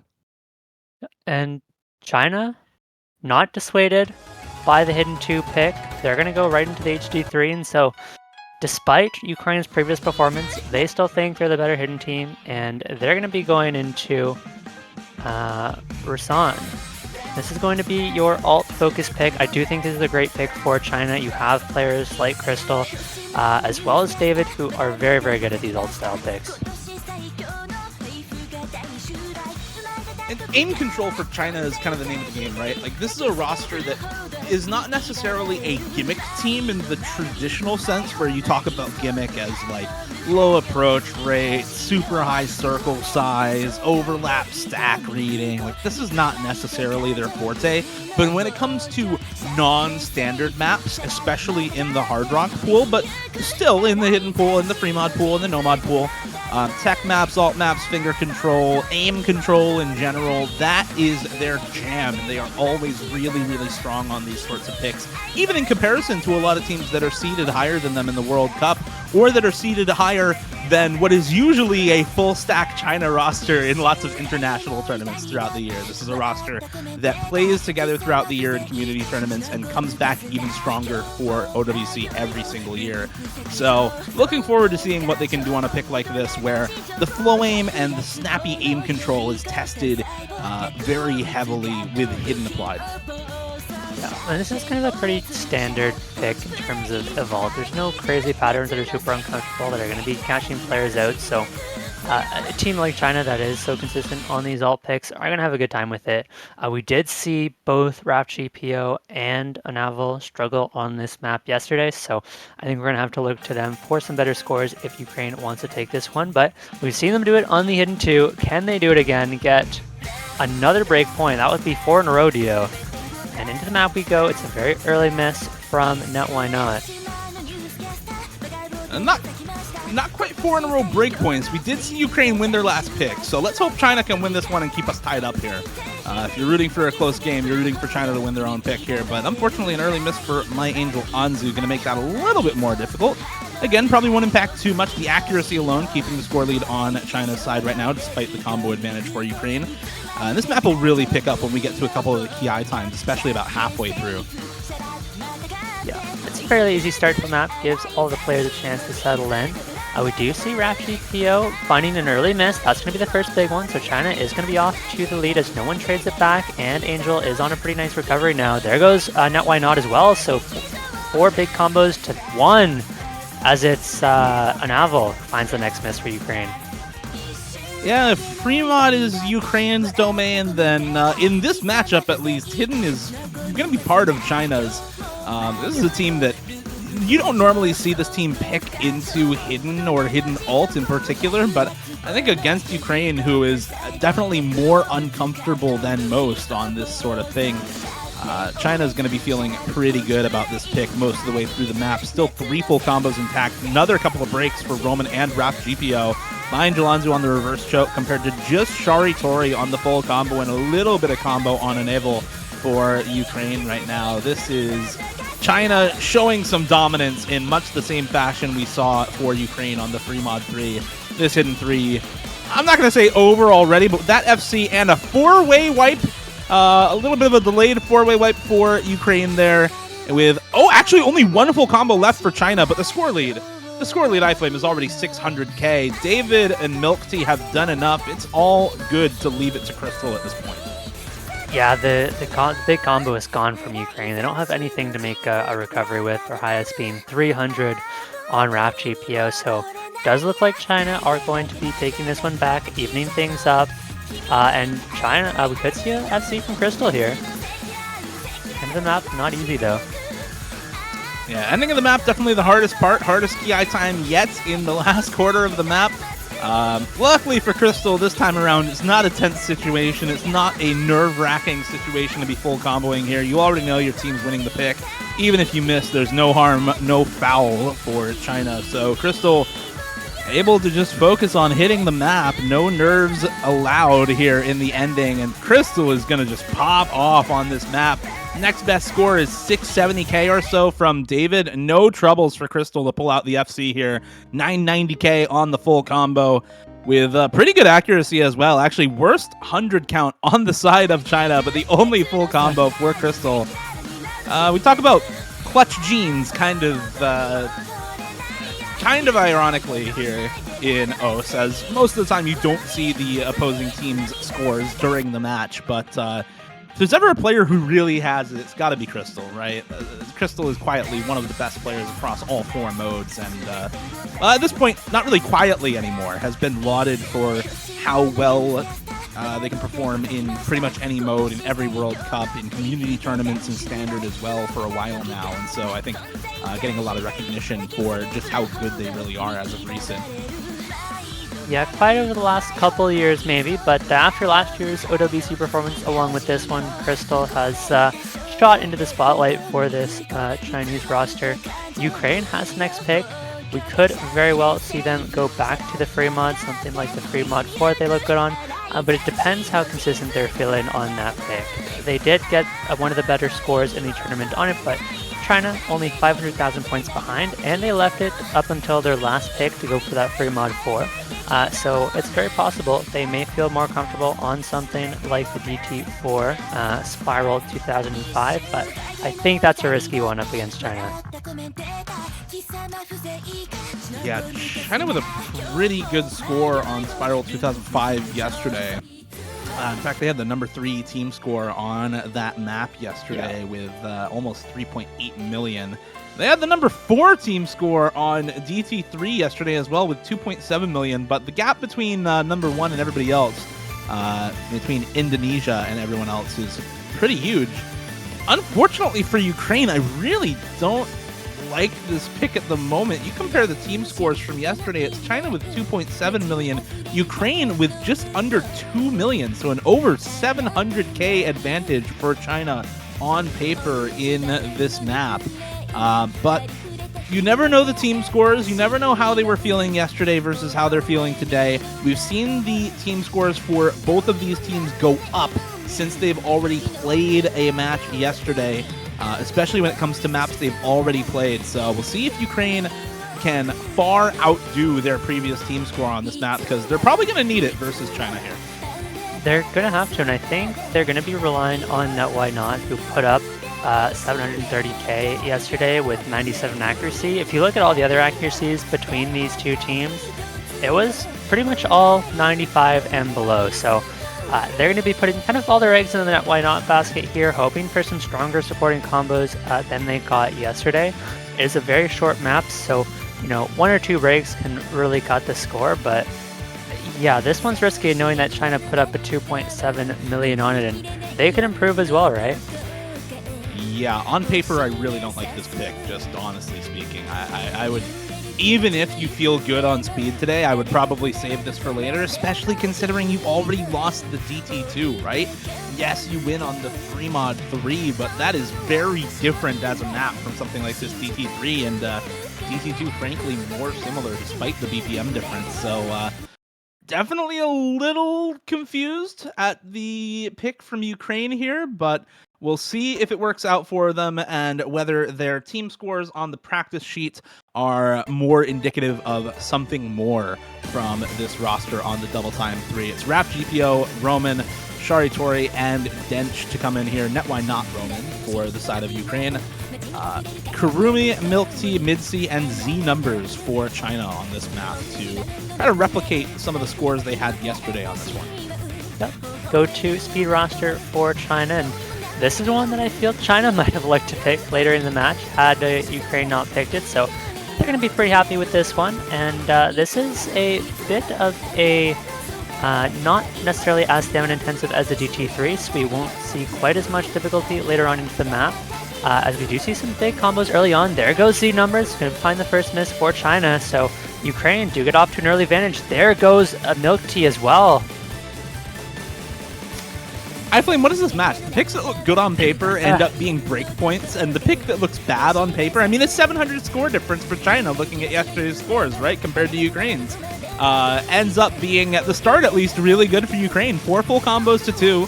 Kurumi and Mitzi still holding on here for China, though, so it's not over and done quite yet, but the accuracy telling a story all its own here, very comfortable for all 4 members of Ukraine, whereas Kurumi kind of holding on by a thread here with the 93% accuracy, combo gaming his way through. Roman and Shari Tori will find misses here in the second PI time for Ukraine, so combo now in favor of China with Milk Tea and Z numbers still holding on to those supporting combos on the right-hand side of the screen. It's Raf, GPO, and Dench to try and stave off the advance from China. There goes Kurumi, though. That's one of the 2 full combos gone for China. And Mid-C dropping as well. It's now just Raf, GPO, and Dench running the show for Ukraine on this pick. Dench, three-way reset for Ukraine, though. All the full combos are gone. Z numbers still holding on for China alongside Milk Tea and Shari Tori, the only combo for Ukraine right now. It's a 200,000 score lead, but this could go over extremely quickly. The accuracy for those 2 big combos on the side of China is good enough. They should be able to force this down to the wire. I'm not sure if it's going to be enough, but it's going over pretty quickly. Now half the score difference that we saw at the start of this section. Can they hold on? Can they force the breakpoint here? And it goes over to China. Milk Tea and Z numbers make it happen at the end of the map. The 3-way reset is devastating for Ukraine, and China pull the breakpoint out of their hat. And a massive improvement from Ukraine. They hit the 2.7 million. They would have beat China's score from yesterday by about 20,000 points here, but China improves their own score by about 30,000 and take the break point. So I guess the paper is right again. Yeah, unfortunate for Ukraine. Their massive improvement over yesterday's team score, but China able to match it. 3-way 700k for the Chinese roster with Milk Tea and Z numbers coming back near the end of the map with a vengeance and making it happen here for Team Blue in this matchup. Not the underdog in terms of seeding, but Ukraine really forcing them to pull out all the stops in this one, and that is now 2 breakpoints on double time for China. A roster that we usually see avoid the tapping is now actually winning it versus Ukraine here, who has honestly had a pretty good time with it versus teams like Indonesia, teams in the losers bracket last week as well. So this is an interesting one here. We'll see where they want to go from here, and it is going to be the 3rd hidden pick in a row for China in the hidden 1. Awkward aim and a couple of really difficult flow aim stream sections on this map. Yeah, and China is in a great spot right now. They are just sticking to the hidden abuse, and keep in mind, the hidden is not a skill set they've played a single time outside of qualifiers up until this match. And now that they're out of hiddens, they're going to have the hard rocks to look to as well, their position that they've looked so good on as well. So it is definitely a little bit scary for Ukraine that China hasn't even tapped into what is usually one of their stronger skill sets in that hard rock. But to be fair, Ukraine does have the free mod still, so they are far from out of it as we get into this hidden 1.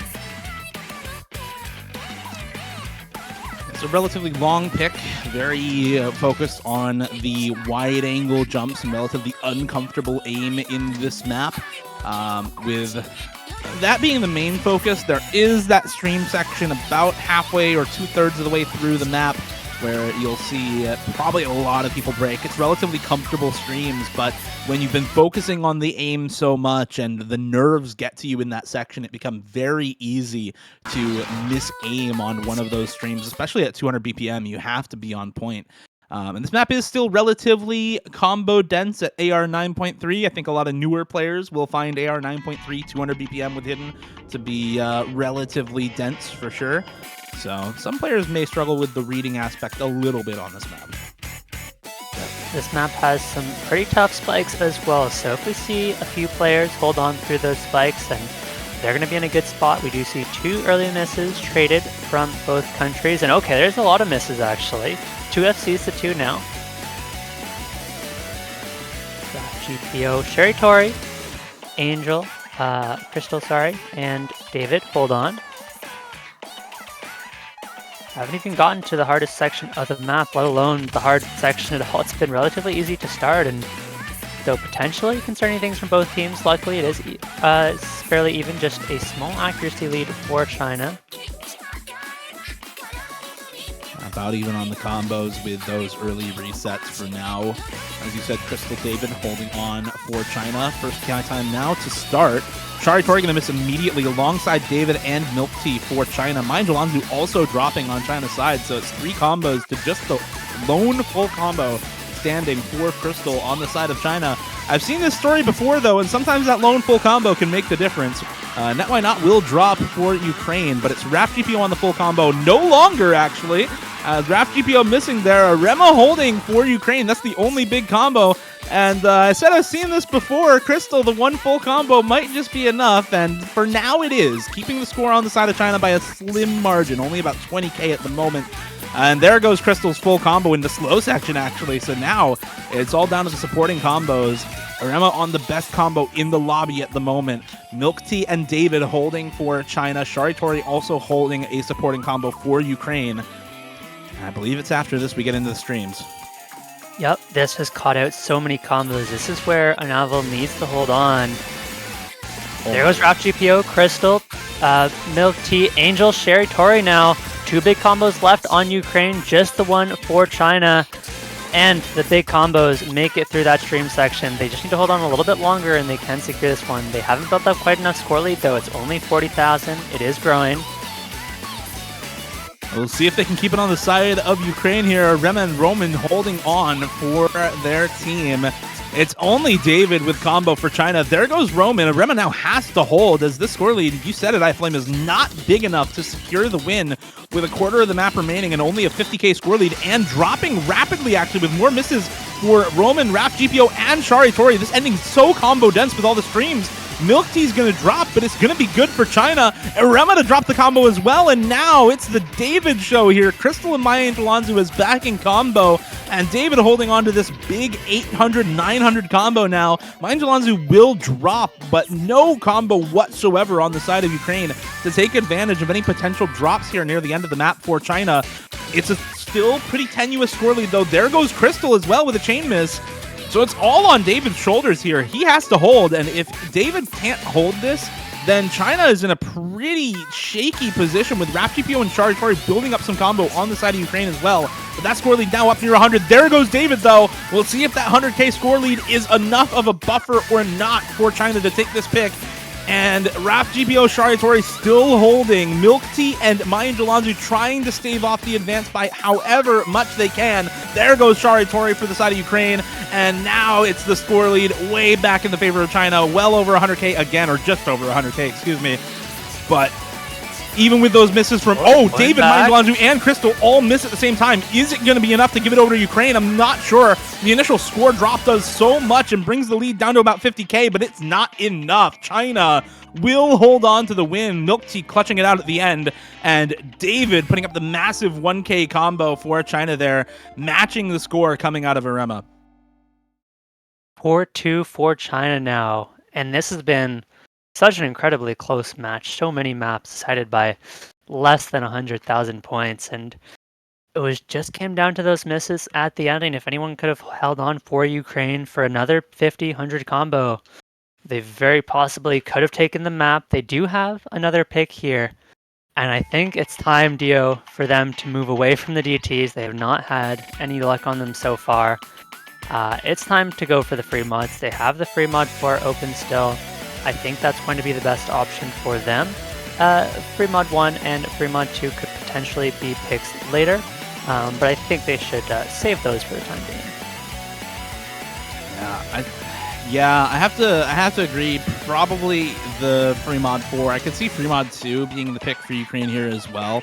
I don't think you want to pick Hard Rock into China, especially with this roster. The fact that it's all still open does not bode super well for Ukraine, but there are a lot of good Hard Rock players on the side of Ukraine as well.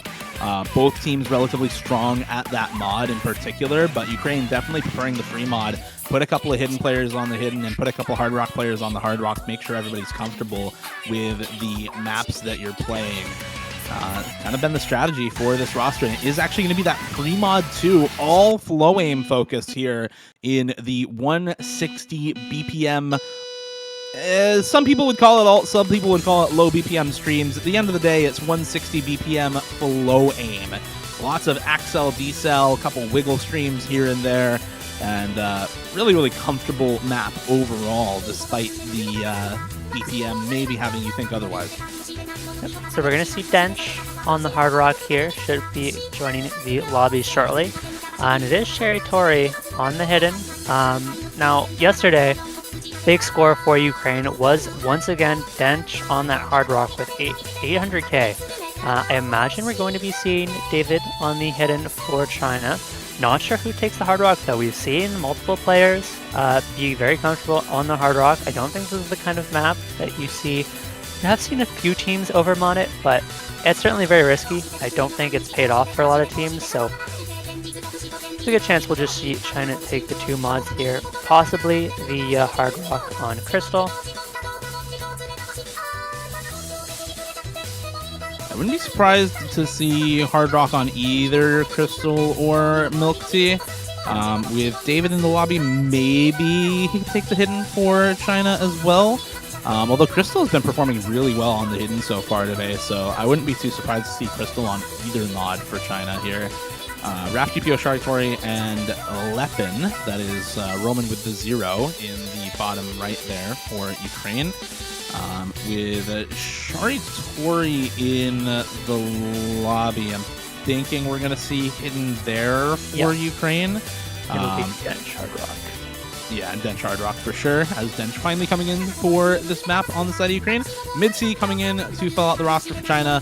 I think we'll probably just see Crystal and Milk Tea take the mods for this team, hoping to put some good scores on the no-mod players in David and Mid-C on their roster.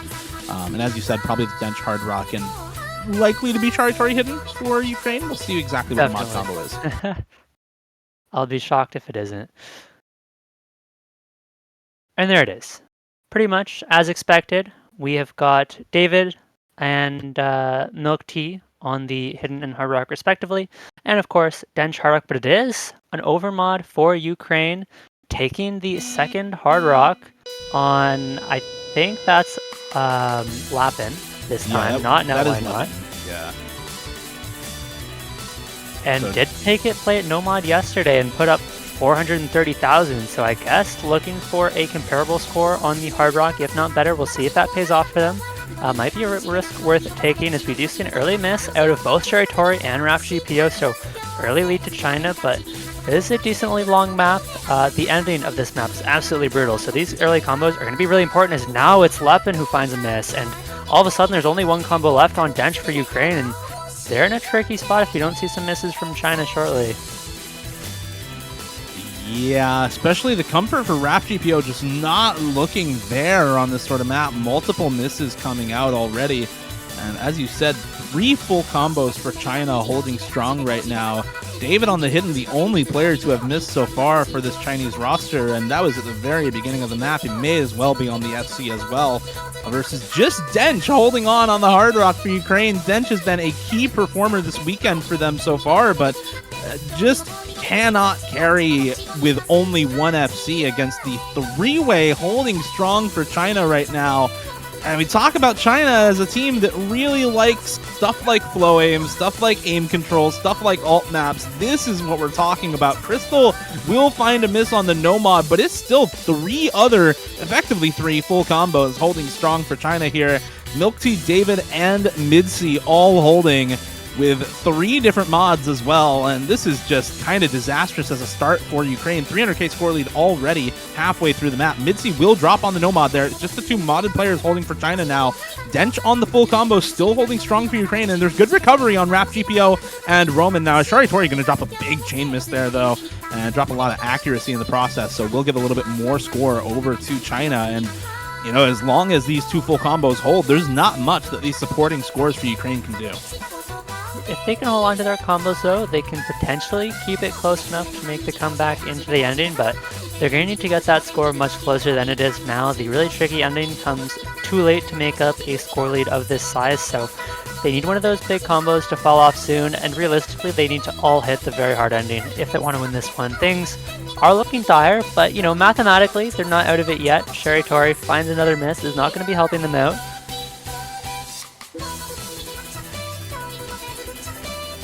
And it's still looking relatively close at this point, but there goes Roman on the Hard Rock, and I think that might just be the final nail in the coffin on this map for Ukraine. China looking to take yet another breakpoint in this match. There goes Rap GP on the Nomad as well. Crystal will finally drop. Dench drops the last remaining full combo for Ukraine. The 1 FC in the lobby is on Milk Tea with Hard Rock, and he will finish it out with the full combo on HR. David as well with the 2 miss reverse choke on Hidden, putting up a better score than Dench was able to do for Ukraine as well. It's just dominance across the board here for China with a bunch of really good scores for their side, and very good scores as well for Dench and Raf GPO, but unfortunately just not enough in comparison to effectively a 2-way full combo for China. Yeah, there's some absurd Hard Rock performances. We've had no other Hard Rock FCs on the map outside of MCY4 on the Hidden Hard Rock FC, but MCY4 is just a beast, so that one doesn't count. We have got a very, very quick Hard Rock 1 pick for China. No surprises here. This one is some streams, some finger control, but it is mostly that stream focused, and China has looked great on the stream so far. Crystal especially is a fantastic stream player and can definitely put up a big score here. Ukraine, as we mentioned, has some good Hard Rock players, but they are going to be on the back foot for this one, and they're going to be relying a lot on Dench, who has been the go-to Hard Rock player. I think we're going to see Shari Tori sub out, who does tend to be more of that hidden Nomad player for Ukraine in favor of Dench. We do have both the Romans in the lobby. We've got Net Why Not up top, and we have got Lapin down on the bottom left now.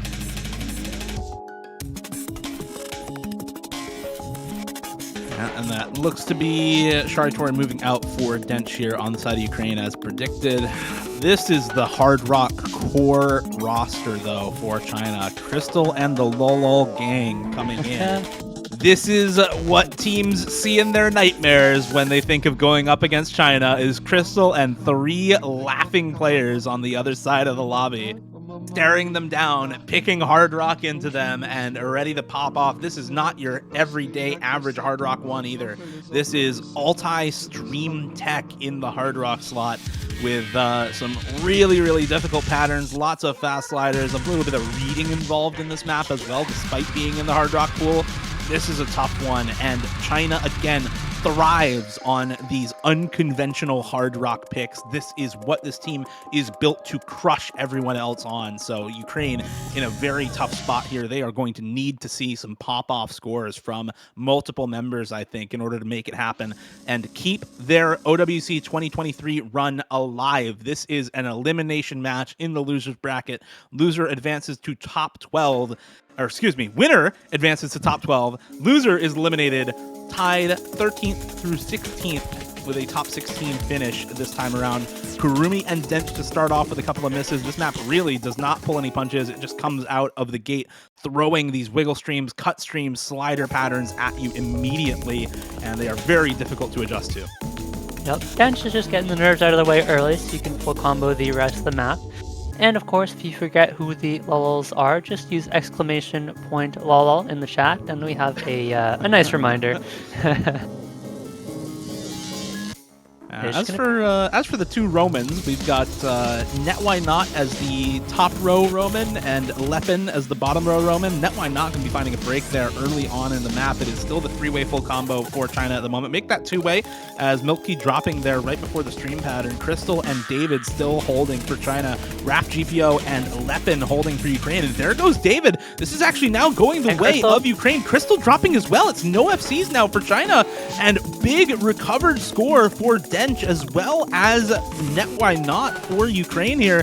These combos are not small, and with two full combos still alive for Ukraine, you know, those pop-off scores that we said they needed to have are looking to be there.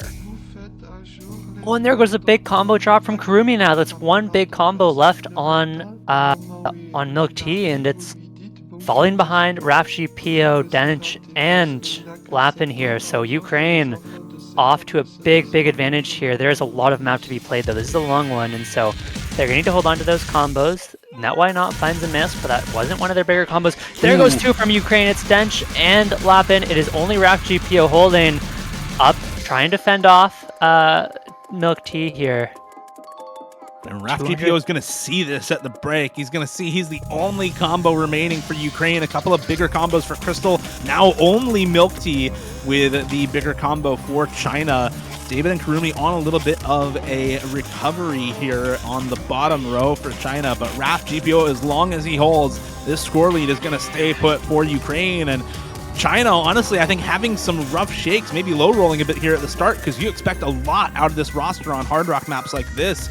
And Ukraine just popping off. Raf GPO playing really well right now, still holding the full combo 2/3 the way through, and good supporting score from the rest of the roster, but unfortunately the combo not there 2/3 the way through. And there goes Raf GPO. The full combo is down for Ukraine. This score lead instantly starts skyrocketing over towards the side of China. It's down from 160k to 50k in an instant.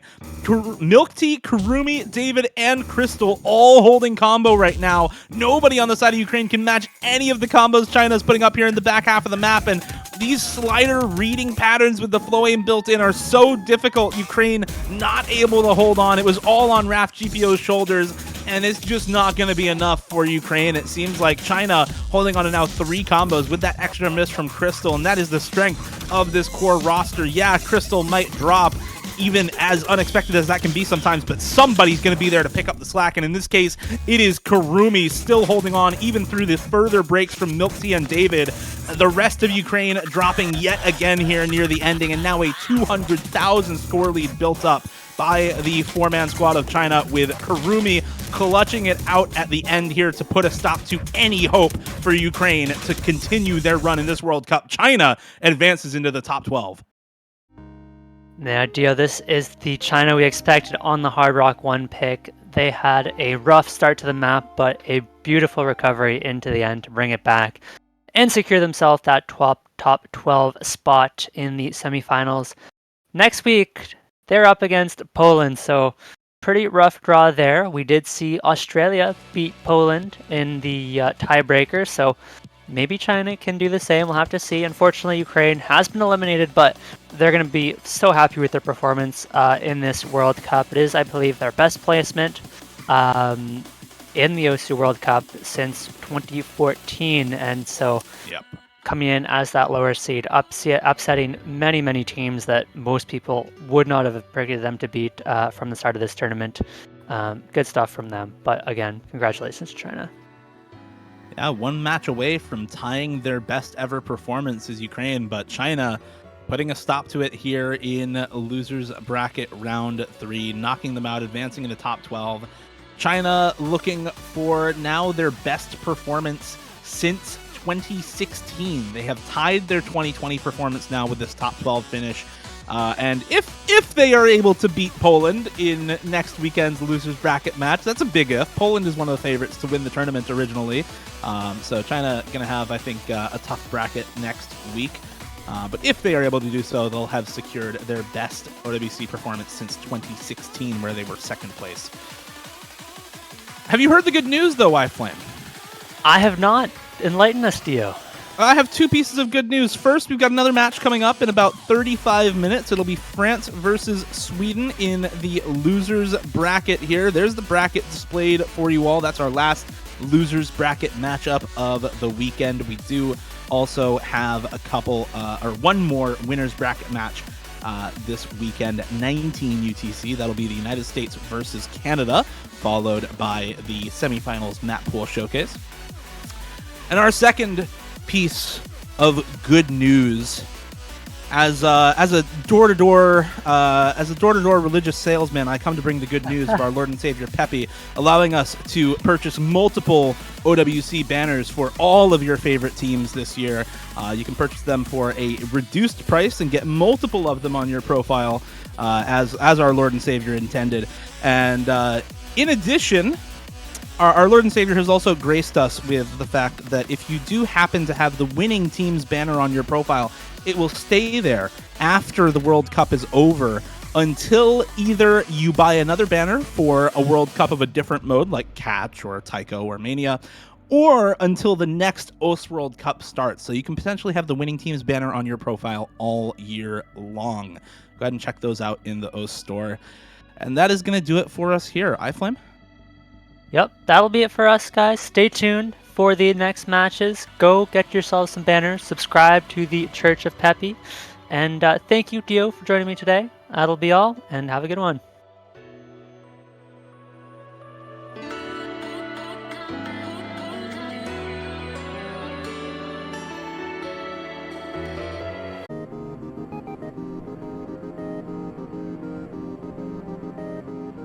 Hello, everybody, and welcome back to the OSU World Cup. We are here for the most anticipated match of the weekend. You've got the United States, 5-time reigning world champions, looking to do it again, up against Team Canada, who have come off a big win against Germany, beating them for the first time after losing to them 3 years in a row from 2019 to 2021. And today, they're going to be beating the USA to drop them down to the losers bracket. I'm iFlame, joined by Miles, who agrees completely with everything I've just said. Yeah, I agree, except you kind of got one thing wrong. I think the United States is going to be knocking Canada down to losers bracket. We've got seed 3 up against seed 11, and Canada, we all know, they're a juggernaut. They should not be seed 11, but they are, and they have thrown a complete wrench in the bracket. And as you said, they've beaten Germany, their longtime rival, last week, but now they have arguably an even harder hurdle to jump over now with the United States. They're North American rivals to the south, and I am sure this is going to be such a great matchup. Yep, we're getting right into picks and bans. Let's talk about them. Canada has the first ban, likely to be banning out that precision pick in the No Mod 5, probably one of the Hard Rock picks as well.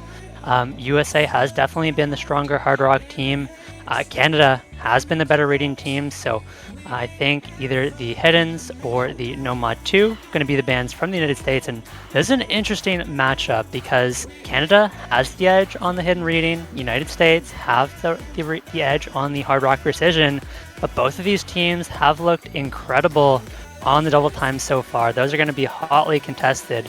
And it's going to be a bit of a game of cat and mouse, you know? Do you pick it for yourself, or do you think that your opponent's going to pick it and leave it for them? And there it is, HD1, HD2. Hidden's banned out against Canada. Mm-hmm.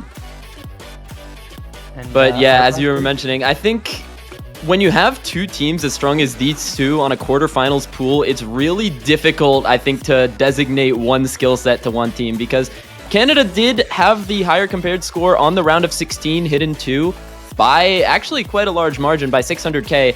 But you look at the other reading map in that pool, which was the No Mod 5, it was actually United States favored. So I think on that skill set especially, it could be on a map-by-map basis, but I still think it's going to be something Canada opts to pick into. And I think especially we're going to see both teams be a little bit weary to pick the speed into one another because both of them are just so strong on the speed. I think it's something where both teams are going to be able to put up multiple FCs per map on each map, DTs 1 through 4. So it's going to be a bit of a slugfest on that. But typically the strategy that Canada has used against the United States, along with most other countries, has been to pick the aim maps. And we're looking that it looks like there's all the aim maps remaining during the ban phase. United States banning out the hidden 2 first. Yeah, and my expectation is that it's going to be that No Mod 2 banned out. That is kind of the other reading map in the pool, of course. This is the same mistake that we saw in a previous match. They attempted to ban out the hidden 1 as well as the hidden 2.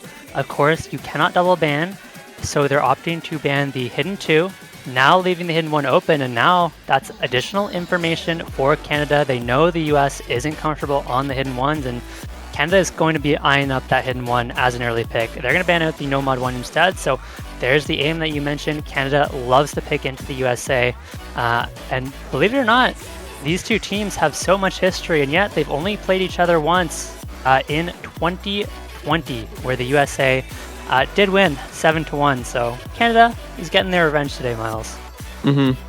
Yeah, I mean, these teams, they all know each other so well. United States and Canada tied by the hip, both geographically and within the tournament community.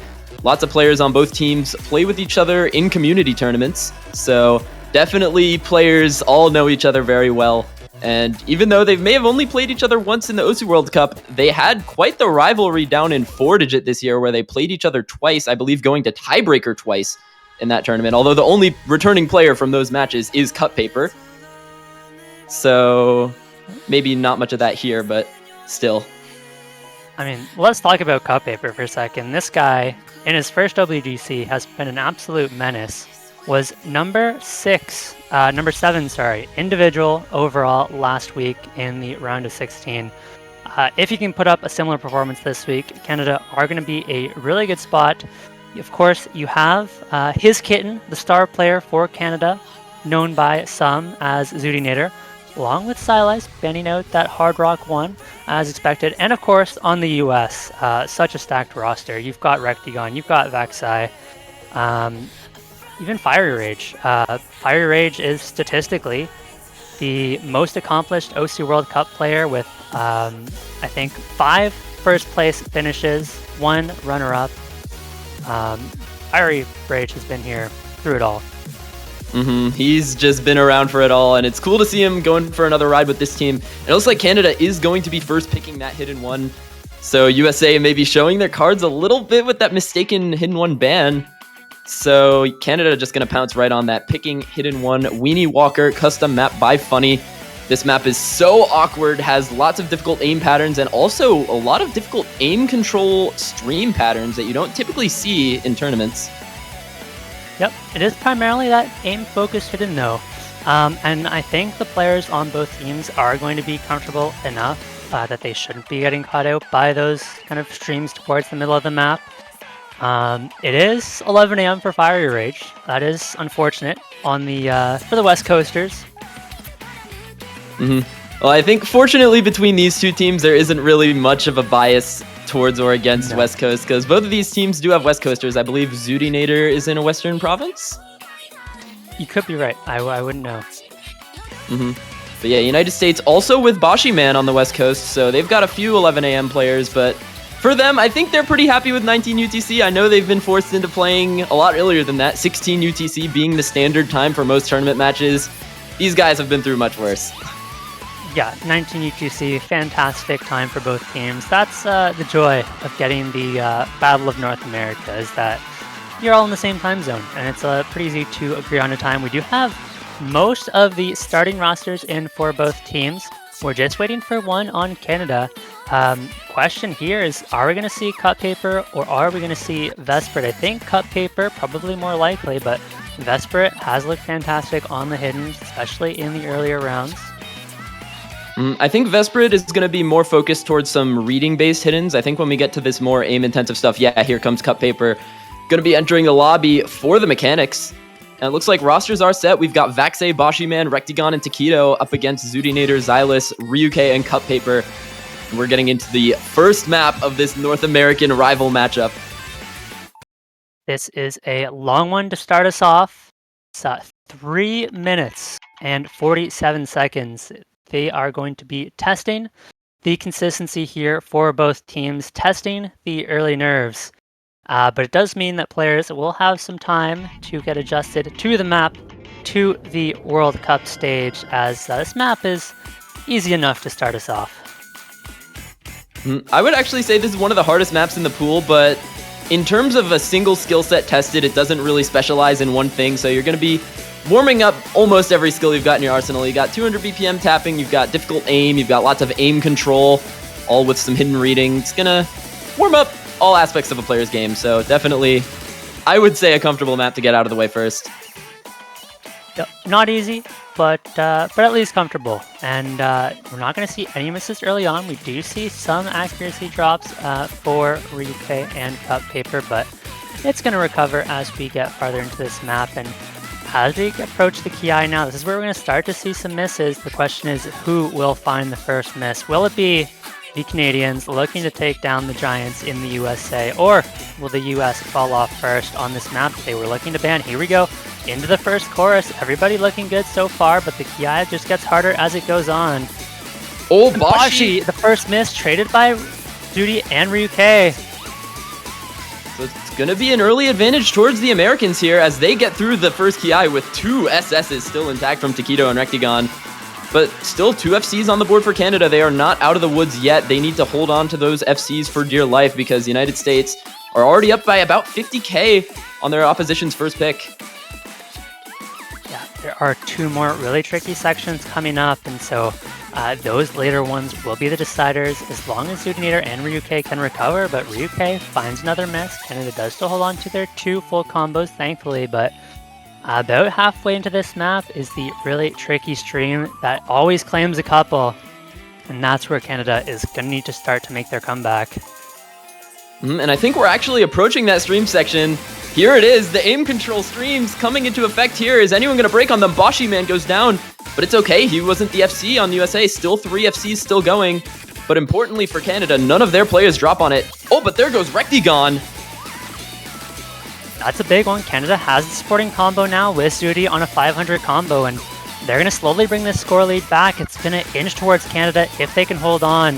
If they can get through this next aim section, there's a little bit of a slower section that should give them enough time to claw this score lead back, and they all hit that pattern. Canada should bring the score lead back over before that very last Ki. The question is, can the big combos on both sides hold on into the ending? It is a brutal ending. Here we go.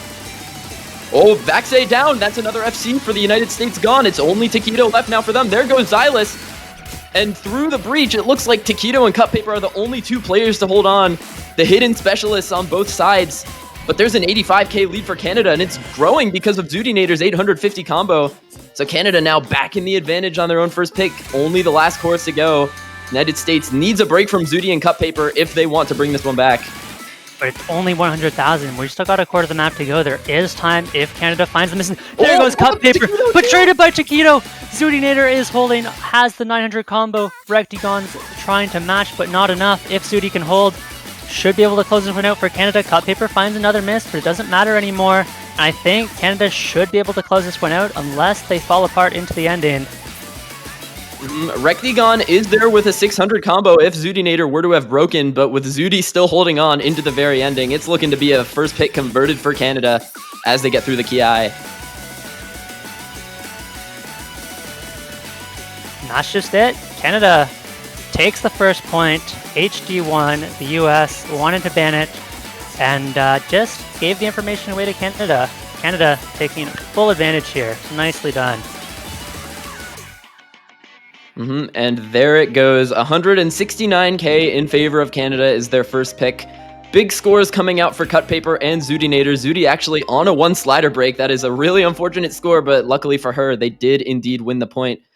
But United States not going to be too down about that. That was something that they actually wanted to ban, so they're going to have a lot left in the pool to work with, especially as it goes towards their first pick, and they instantly pick that No Mod 2, the remaining reading map. this one is a little bit of a surprise. They banned out the Hidden 2, that other kind of rating map, and this one, of course, is a kind of finger control rhythmic rating map as opposed to just the dense aim rating that is Hidden 2. But Canada has a very, very strong rating roster. You have Xylice, you have Zudinator, who are very good on these rating picks, and we're going to see Vesprit come in here. I think Cut Paper will stay. Canada, top 2 scores on the Hidden last week, but mind you, this is no mod, which is a very different style of rating. And just the nature of this map isn't necessarily just a reading map. There's a lot of finger control, there's a lot of aim control as well, which is something that United States excels at in their skill sets. We see Vaxay, Abashiman, and Fire Rage enter the lobby for them, and there comes Vesprit, as you mentioned. And we might actually see Raktigon come in for the United States. Not usually much of a rating player, but like you mentioned, this is not just the rating. They are 8.5, so a little bit easier on top of that, very finger control heavy. So this to me seems like the kind of map that Raktigon could play. Stoof coming in to replace Xylice. Rectigon probably going to take that last spot, as you mentioned. Rectigon has really expanded his skill set from last year. He used to really be known for his hard rock and his mechanics and his double time, but his other skill sets, especially his hidden and his reading, have gotten so much better since last year, and here he comes to take that final spot for the United States. Yeah, Rectigon has become such a well-rounded player over the past couple of years. Is going to be in for pretty much every map for the US. Likewise, I think with Zudinator on Team Canada, because I think it's a little bit early stage for her to start really getting capped by the speed maps, but that's aside the point. Here we go into the Nomad 2. That is not actually a Nomad 2 if you've been following slot pools. Lots of difficult overlaps, finger control, and aim control present in this map. This is a really short one as well, only 1 minute and 49, so every miss is going to count. The map is very consistent in difficulty, so you really can't afford the early misses. This has a lot of very linear, very symmetrical patterns. Stoof finds the first miss, and so we're going to find out very quickly who is comfortable on this map and who is not. You can look towards the accuracies, and it is right now Stoof and Rectigon falling behind as Rectigon trades back that early miss from Stoof, and so 3 FCs to 3. There goes 3 though, advantage to USA as they hold on to 2 FCs, and it is yet again for Canada just Cut Paper holding. Cut Paper, man, that guy is such a demon on these reading maps. United States still with 2 full combos are going to be able to grab a slight lead, but there goes Vaxay, so it's now a 1v1 Fiery Rage versus Cut Paper. But with some reestablished combos on the United States side to take a bigger advantage, but everyone is dropping, and Fiery goes too. It's only Cut Paper now on the full combo. Miles, I mentioned at the start of this match, Cut Paper has been an absolute demon this entire OSU World Cup. In his first ever OWC, can Cut Paper do it again? Canada has the score lead now. We see more misses coming out from the United States. Vesprit and Stoof trade it back, but Cut Paper is still holding. There's no recovery combo. As long as Cut Paper holds, nothing else matters. And that is going to be another point for Canada. Cut Paper does it on his own. Dude, this guy was in 4-digit. He might still be in 4-digit. He's a 4-digit tournament player, and he is going to be solo carrying the United States' first pick for Canada. That is a huge break point on the back of Cut Paper. And that is going to be the second best Nomad 2 score we have seen all weekend. Incredible stuff from Cut Paper. You know, you look at this Canadian roster and you think, okay, Zudinator, Xylice, and of course Ryuk. Those are the big 3 carries, but for these past 2 maps, it has been Cut Paper who has stepped up and really pushed the boundaries for Canada, who's now gotten themselves an early break point and a 2-0 lead. They have the next pick. We'll see if they can push it to 3. This guy has just been such a difference maker for Canada. I don't know a lot of people really expected it from him, but people have been calling this guy the reincarnation of Azer. If you remember Azer way back in the late 2010s, he would just be this carry for the Canadian roster. And now, for a few years, they haven't really had that, especially on some of these hidden gimmick maps. And now Cut Paper just taking up the mantle of that hidden gimmick beast for the side of Canada. And now they have their own second pick to contend with here. They have the opportunity to be halfway to a victory without the United States even being on the board. Yeah, they still have that hidden 3 open. I do think Canada has looked quite strong on the Fremont. They have not played a lot of them. but they just have such a great roster for it. You know, you look at how many different players they have that can take the various mods. You have Ryuke and Zudi that can both play the Hard Rock. If you need another hidden player, you have Vesprit, you have Cut Paper, again, you have Zudi, who can all take these mods. But it is going to be the HD3 first. These are kind of the clear advantages that we talked about at the start of this match. Canada is going to abuse the hidden as much as they can. They top scored both hidden maps last week, and looking to do the same again. I think we're going to see a similar lineup. Zudi, along with Cut Paper, Ryuke, and question is, do we see Xylise or Vesprit here? I think we'd probably see Xylise on this map. This map a little bit more aim intensive. It's a alt map with a lot of sharp angled patterns as well. So probably something that favors Xylise's skill set a little bit more than it does Vesprit's. For United States, we're going to be seeing 3 of the same. We lost Miles. Well, we are going to be getting Taquito in as the 4th player. Hopefully Miles will be back soon. Hello. Oh, you're back. I was just going to say, this is not a free pick for Canada by any means. Canada is very good at the hidden, so I'd give them the edge there. But the United States have been an incredible alt roster, and so this is the hidden alt map. It is fairly standard alt, so the US are going to be somewhat comfortable on this pick as well. I think the more that Canada starts to whittle down these pools where they can bring in their strongest rosters, it's going to start to become a little bit better for the United States the further in the match we go. But while you can have Cut Paper in the lobby just abusing everybody, I think Canada's going to like to pick these maps. And it looks like we will be going for Vesprit over Xylise here. Rosters should be locked in for both teams, and we should be getting to this one shortly. This is another decently long map at 251. It is a pretty long hidden pool this week, and this is a pretty spiky one, so whoever can hold on through this first Ki section, the first kind of big spike of the map, is going to be in a really good spot, because that last section is, I would say, a fair bit harder. And here we go. We've got Vaxei, Fiery Rage, Rectigon, and Taquito up against Zudinator, Cut Paper, Vesprit, and Ryuke on Canada's 2nd pick. We've got our Hidden 3 alt map.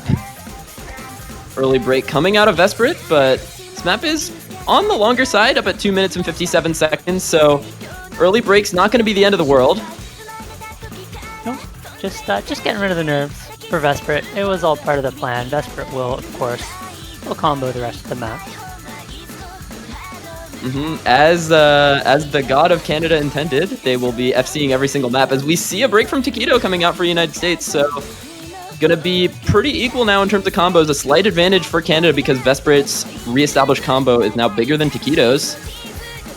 Yeah, we're not going to see much big score gaps either way this early on in the map. The combos are just not quite big enough yet, so we'll see Canada continue to grow this score lead ever so slightly, but they're not going to be off to the races quite yet unless we see another break from the US. So both teams going to be keeping things close, as Taquito has recovered as well in accuracy. Very impressive on both teams. Lowest right now is Fire Rage, just under 98, but that's not a bad accuracy either. Still got a lot of map to go, but with this many FCs at this portion of the map, it starts to get scary, because if anyone breaks here, it'll be at that deadly halfway point, and there goes Vesprit. His score is now capped. Yeah, and now it's Taquito on the recovery combo rather than Vesprit, and so this score is going to go over very quickly to the USA, but here we go into the next really tough Ki section. We could very easily see a few misses here. But through the Ki, no one is wanting to break. Vesprit drops again, but it doesn't really matter. He's already broken many times. But United States is now going to slowly start to claw it back. Through the bursts, nobody else finding a break. It is the battle of these 6 FCs. Ryuke drops, but Rectigon trades it. But it's a 13k lead for United States into the last third of the map. But there's still a bunch of FCs remaining. Yeah, Canada is going to need one of those 3 big combos to fall. Vesprit does have the low combo, and it is going to start to matter if no one trades it back. We're into a slow section now that the US is going to be able to use to push their lead, and things are getting dire for Canada, but there's time. Vaxei misses! Cut Paper and Zudi hold on to their combos. Vesprit, Taquito trading. that trade is going to be in favor of Canada as well. The score lead should go back over shortly. There it goes. If Zudi and Cup Paper can hold on for another 10 seconds, Canada should be able to secure their 3rd point. Can they do it? Vesper misses again. It does not matter. There's no combo there anyways. Fire Rage trying to keep the United States in this, but it is not enough, and Canada is up by 3. And it's Zudinator, and guess who? Cut Paper again, holding on to the FC when it matters most for Canada, and they're going to be taking that advantage right to the bank at the end of their 2nd pick to win it by 235k. Canada now up 3-0 against the 5-time reigning champions. FC's. Such impressive stuff from Cup Paper, and this is so exciting for Canada. This is his, once again, first OWC ever. This is the new generation of Team Canada showing up. And the US needs to bite back now. That being said, it is their pick, and they have a lot of good picks left over as well. As you mentioned, the Hard Rock pool going to look particularly good for the United States. I think they might opt into that HR2 at one point, but I think they might look elsewhere first, particularly in the double time pool. I think they might want to pick something like that DT2. It's a skill set that United States, for a few years now, has been almost unmatched at. The stamina, something that they've been very confident in.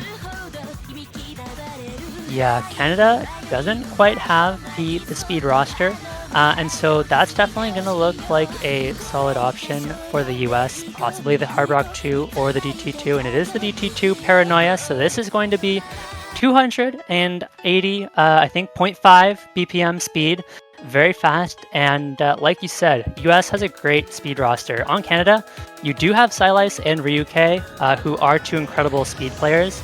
We're going to see Stoof come in as well, who's really good at that speed.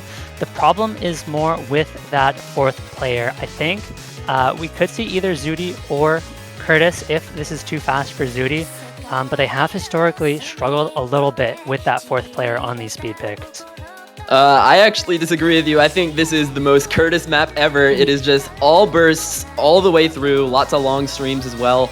Something that really fits Curtis's skill set. And if I were to look at a specific DT that Canada probably won't get 4-manned on, it'd probably be this one. But United States, we were talking about the new generation for Canada. The new generation of United States is probably going to enter the lobby here, looking at Window Life and Woodshi to come in. Yep. To be joined by Rectigon would probably be their 4th.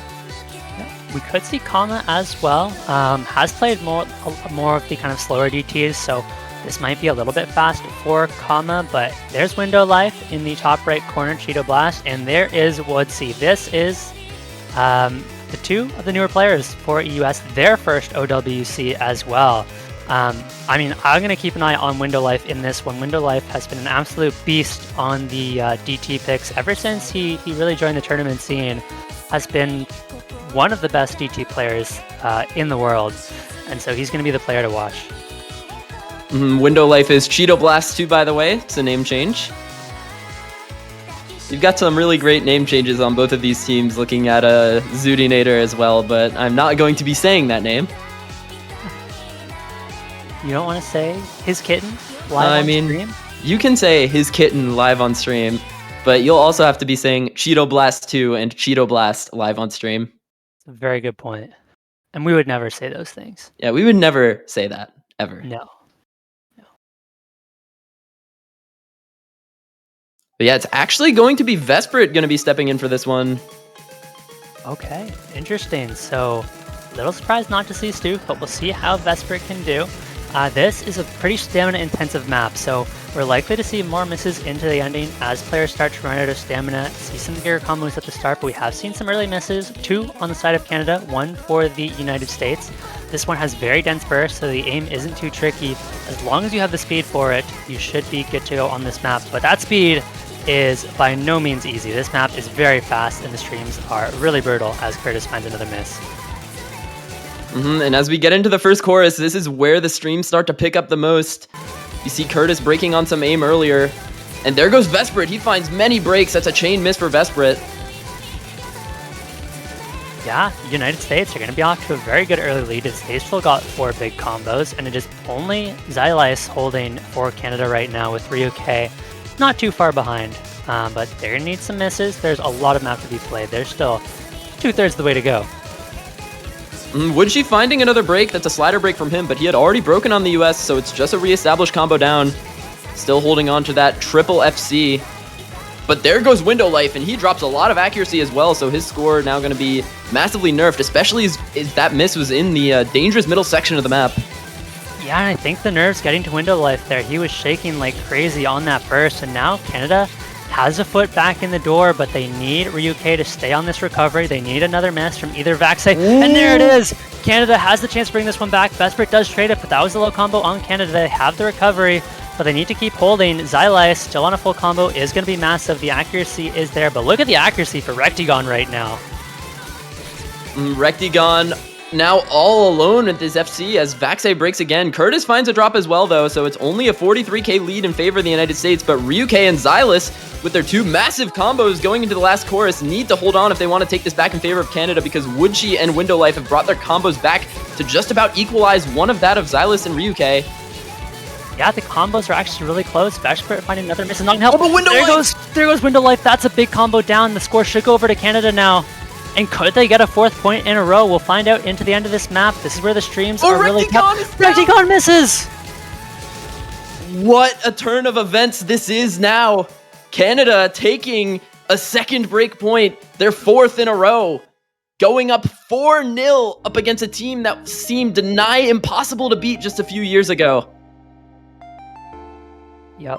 Wow. Pick'ems are in shambles worldwide as Canada up 4-0 right now. They have the pick.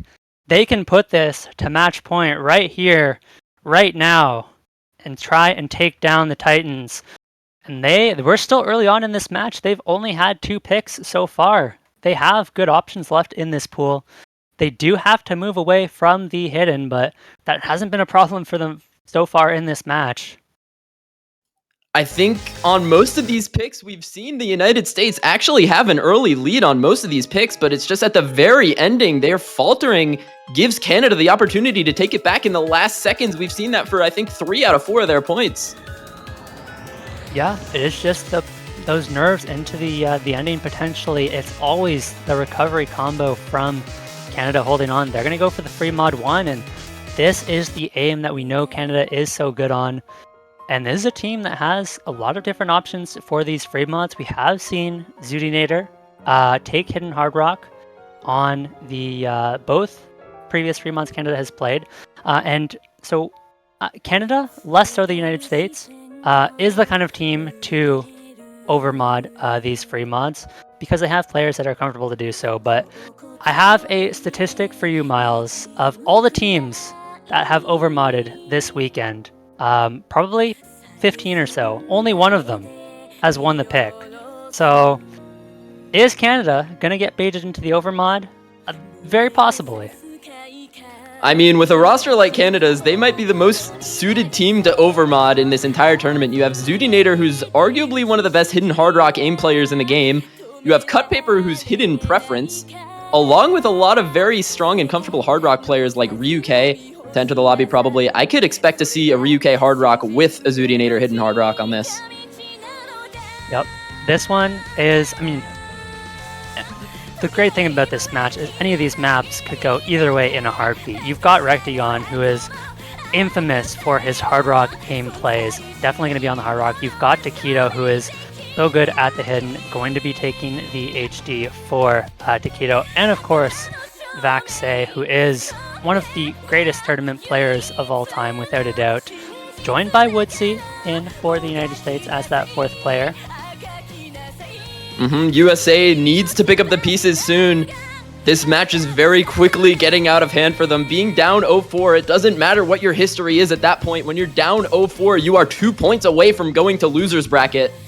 And that is a place where United States isn't very used to being. I think every single year except last year they would win from winner's bracket. Yep.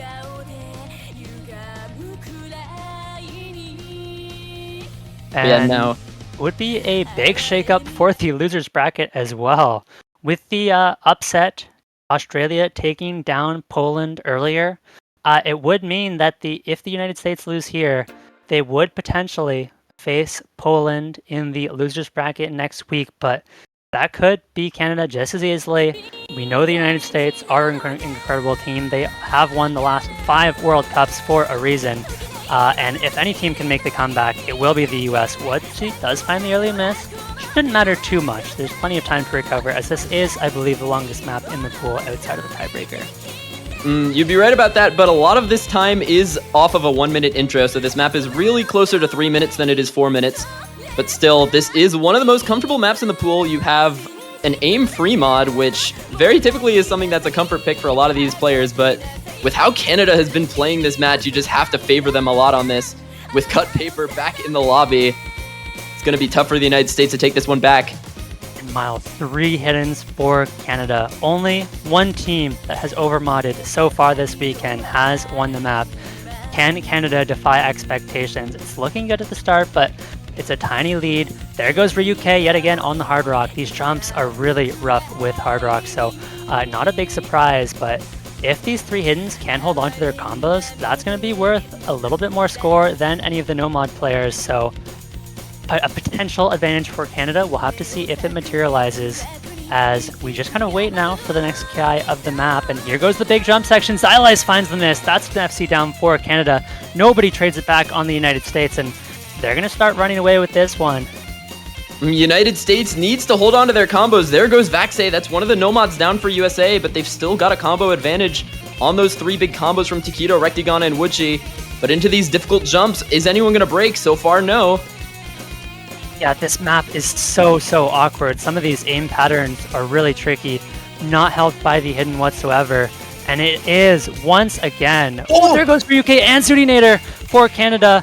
This is a great spot to be in if you're the US. They're at the halfway point. They're going to see those scores. Canada knows they're on the back foot, but that means the nerves are starting to build for the United States into the second half of this map. Rectigon, cut paper on nothing! On air!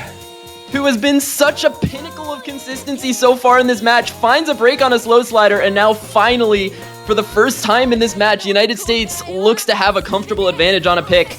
With 3 massive combos going into the last third, it looks like there's nothing Canada can do on this one, and the United States, going into the last chorus, are going to look to take a break point to get themselves finally on the board. This is just a dominant team performance from the United States. Taquito finds the miss, but what she does as well, actually. Oh, Cut Papers is a Bancho miss. Miles, we have been absolutely baited. It is, again, Rectigon versus Cut Paper, the tournament veteran against the newcomer. But Canada still has a deficit because Vaxei is on the recovery. Woodsy has held on for so long. And unless we see a miss from Rectigon, I don't think it's happening.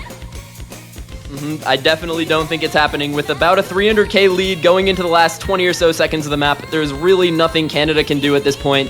It's just going to be United States running this into the ending off of Rectigon's Hard Rock full combo, which is actually quite an unreal score. This map's about 7.7 stars on Hard Rock. But this guy is so comfortable on this mod. This one of the strongest mechanics players in the game. Gonna be locking out the Hard Rock FC to put the United States on the board against their northern rivals, finally.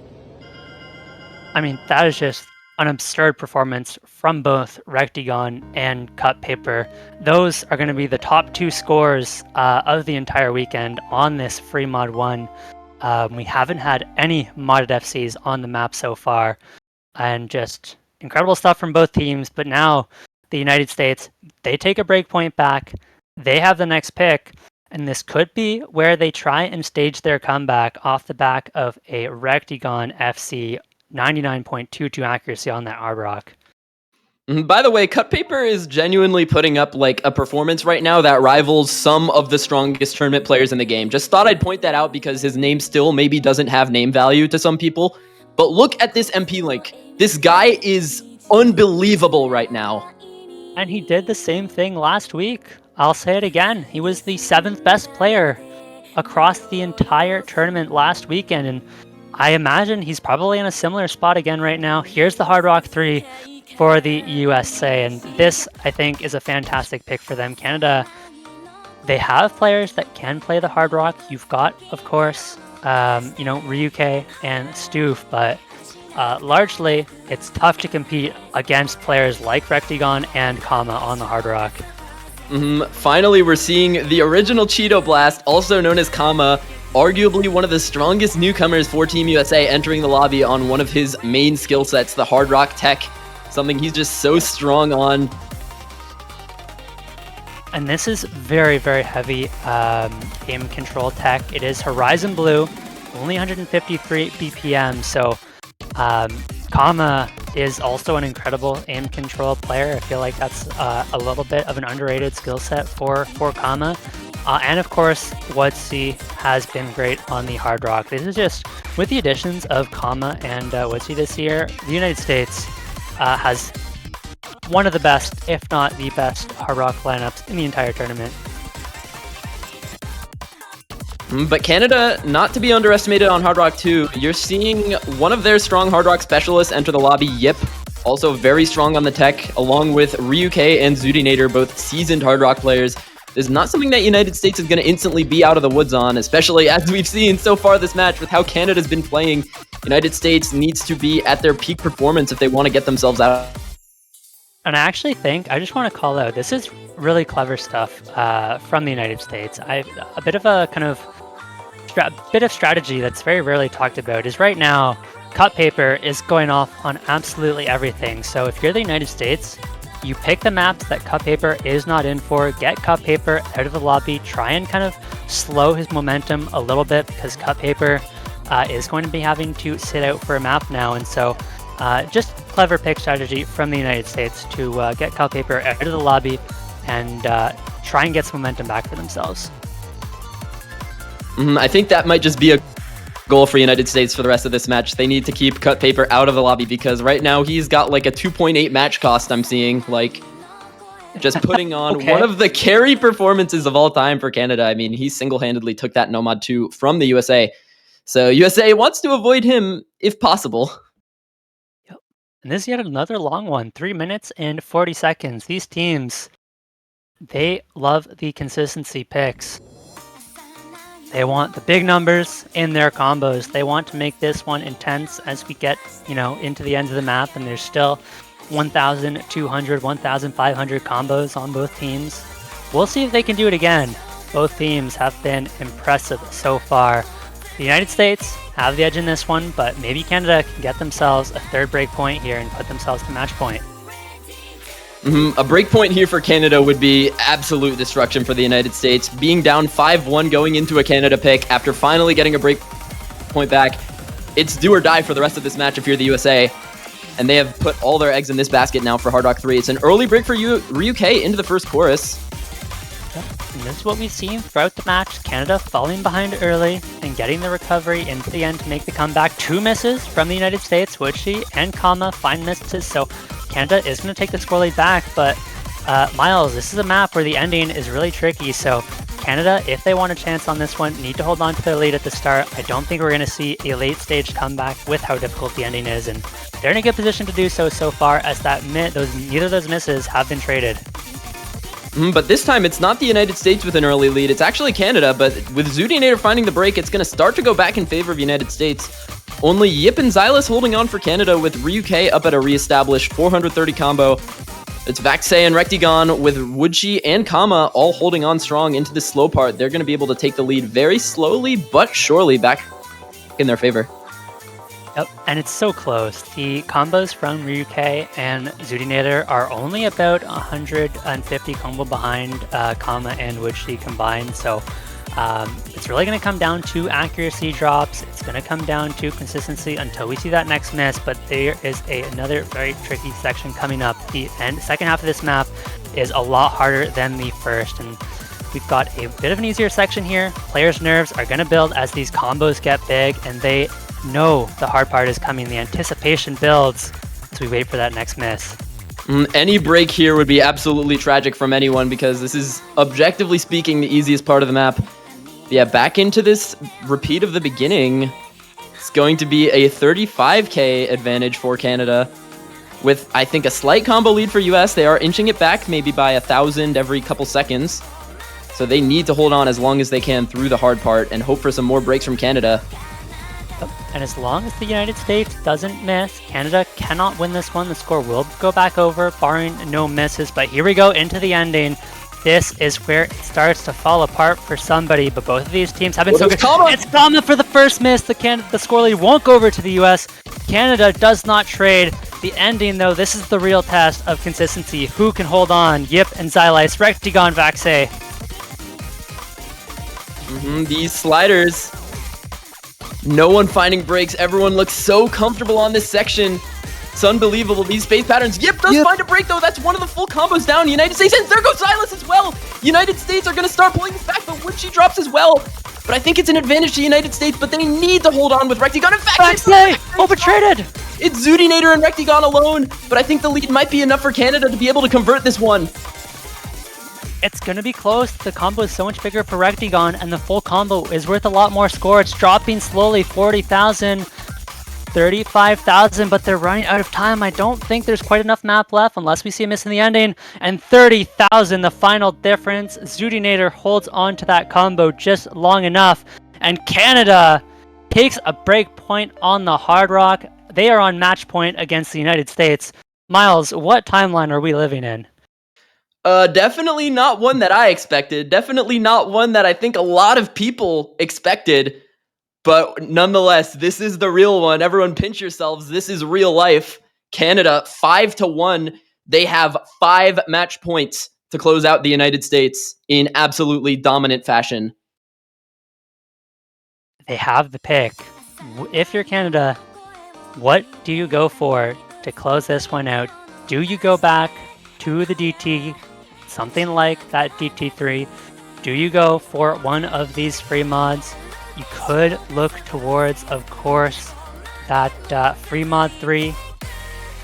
It's a hard decision, and they're going to take their time to think about this one. They want to do this one right. They don't want to give USA a chance to make the comeback. Absolutely. They've got a lot of options left in the pool. You've got Floaim with that free mod too. I think they might want to stay in the free mod pool because being able to put your players on your comfort mods is going to be really strong for them, and they are going to go for the free mod 4. This kind of awkward rhythm map. I love this pick for Canada. We're going to see probably similar to last time, and as we've mentioned, for a lot of these players, especially Zudinator and even Cut Paper to some extent, the Hidden is just a comfort mod for them. It doesn't actually add that much extra difficulty. Not the case for the USA. So Canada are going to be relying on that advantage from the over mods. I don't know that we're going to see quite as much of an over mod as last time. This is not nearly as comfortable as the previous free mod. Whereas the United States are going to be relying on those big combos. We're going to see minimum over mods from them. Taquito Hidden, probably Rectigon in for the Hard Rock. Actually, it is Kama in the lobby, so Kama will likely take the Hard Rock instead. Okay, no, Rectigon's Yep, back here's to the Hard Rectigon. Rock. They're going to let Kama take the no mod here. Actually, I think it could be either of them. A lot of the time, they're going to want to have Rectigon on the consistent no mod, but he is also one of the most comfortable Hard Rock players in the world. One thing I can say for sure, though, is Vaxei no mod and Taquito Hidden. Yes, that is a certainty. One of the worldwide truths is that Vaxei will be on no mod and Taquito Hidden. And there is still big overmod for Canada. It is Rectigon taking the Hard Rock, and we have Zudinator yet again on the Hidden Hard Rock. And Canada, this is why they've been so good at the free mods. Zudinator can take the Hard Rock, and at that point, adding the Hidden on there as well for Hidden Hard Rock is just comfort for her. We do see 4 early misses from both teams. This is a pretty short map, shortest in the pool, very consistent in difficulty, so even these early misses are going to matter. Accuracies could be quite a bit lower on this one, so all the accuracy drop counts, and right now it is Zudinator on the lowest accuracy. Common, yep, trade misses again, and this is why Rectigon is so good. Look at that Hard Rock accuracy, 98 on this map with Hard Rock is absurd. Does drop some there, but still impressive stuff, and Zudinator's recovered as well. This map is so short. We're already halfway through it. Blink and you'll miss it. We're in one of the hard snapping parts. Any break here is going to mean a lot, but everyone just looks so comfortable. Yeah, and it's just a small score lead for Canada. Canada, if they can hold on to their combos. Vaxei misses! halfway point, that's the worst place to miss. Canada are in the driver's seat. Canada can run away with this. The question is, can they hold on to their combos? The end of this map is really tough, but we've seen them hold on before. They could end things right here, right now. This match is in their hands, but there are big combos on the United States to make a recovery if Canada trip up. Here we go. 1/4 of the map to go, and the United States are running out of time. Rectagon misses! Miles, this could be it.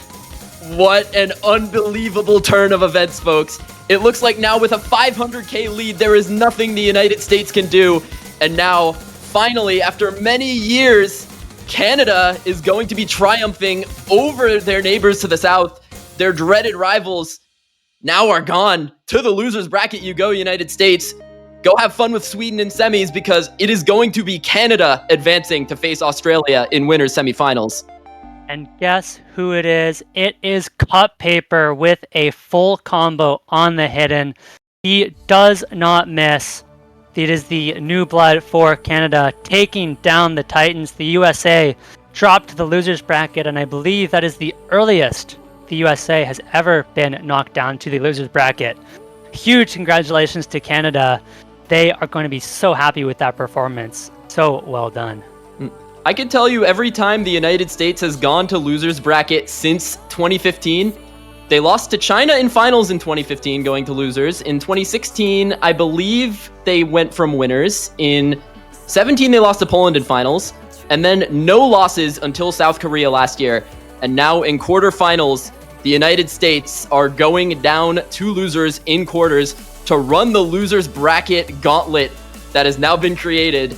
And let me tell you, that deathmatch with Poland is now something that can happen in semifinals too next week. I mean, it's not even just something that can happen. It is likely at this point. Let's talk about this losers bracket quickly. We've got United States against Sweden, Poland against China in that lower half of the losers bracket. So assuming the favorite wins, we are going to have the 2 seed in Poland up against the 3 seed in the USA, fighting to get themselves a spot in finals. One of either USA or Poland will now not make it to the top 6. And that's just absurd. This is one of the most exciting OC World Cups we've had in quite a long time. There are upsets, there are close matches, tiebreakers, and even in the winners bracket, we've got matches like South Korea, Philippines, Canada, Australia, still in the winners bracket. Who would have thought? That's absolutely absurd. And now that is going to be the conclusion of our quarterfinals weekend. I'd like to say now at the end of this cast that please go buy banners. Still available, still on sale. You can buy multiple banners. And after that, we've got our map pool showcase going on right after this. But until then, I've been Miles, joined with iFlame. And thank you all for watching. Go to the OSU store, buy your banners, show some support for Team Canada, and stay tuned for the map pool showcase. Thank you guys all for watching, and take care.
Good morning, everyone, and welcome back to the OSU World Cup 2023 B stream. We are continuing onward in quarterfinals week with some losers round 3 action. Unknown round. Losers round 3 is the round here. It's Germany versus Indonesia. Winners yesterday against Japan and Italy, respectively. These two teams set up very interestingly against one another. Both performed incredibly well in their first match of the week, so this potential match between the two is poised to be an incredibly competitive and closely fought one, and I am very excited to see it. I am this one guy. Joining me this morning on this amazing blank map pool, joining me this morning is going to be Miles. Miles, welcome. How's it going? What are we thinking?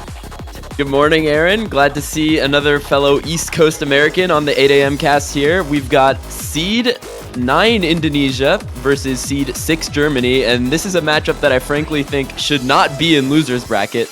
These two teams yesterday looked so strong, just like most of the teams in winner's bracket, and I'm excited to see what they can do here. Yeah, these two were both on fire yesterday.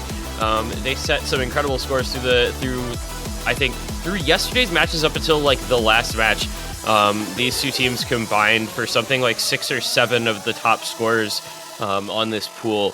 So we've got a match on our hands. The skill set overlap here is going to be really interesting to see. Obviously, both these teams wanting to pick into some of the same like speedy options, but you've got maybe some hidden for Indonesia, maybe some hard rock for Germany. So I'm really curious how the strategy is going to play out here.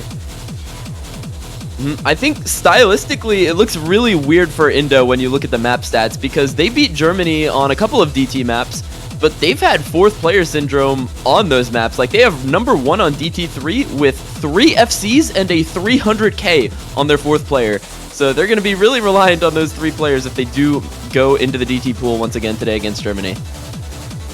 Yeah, I think that's kind of the biggest concern on some of those picks for Indonesia is if Germany just improves their performance from yesterday by a little bit and Indonesia continues to have the 4th player syndrome, there's going to be a lot of concern over how it goes.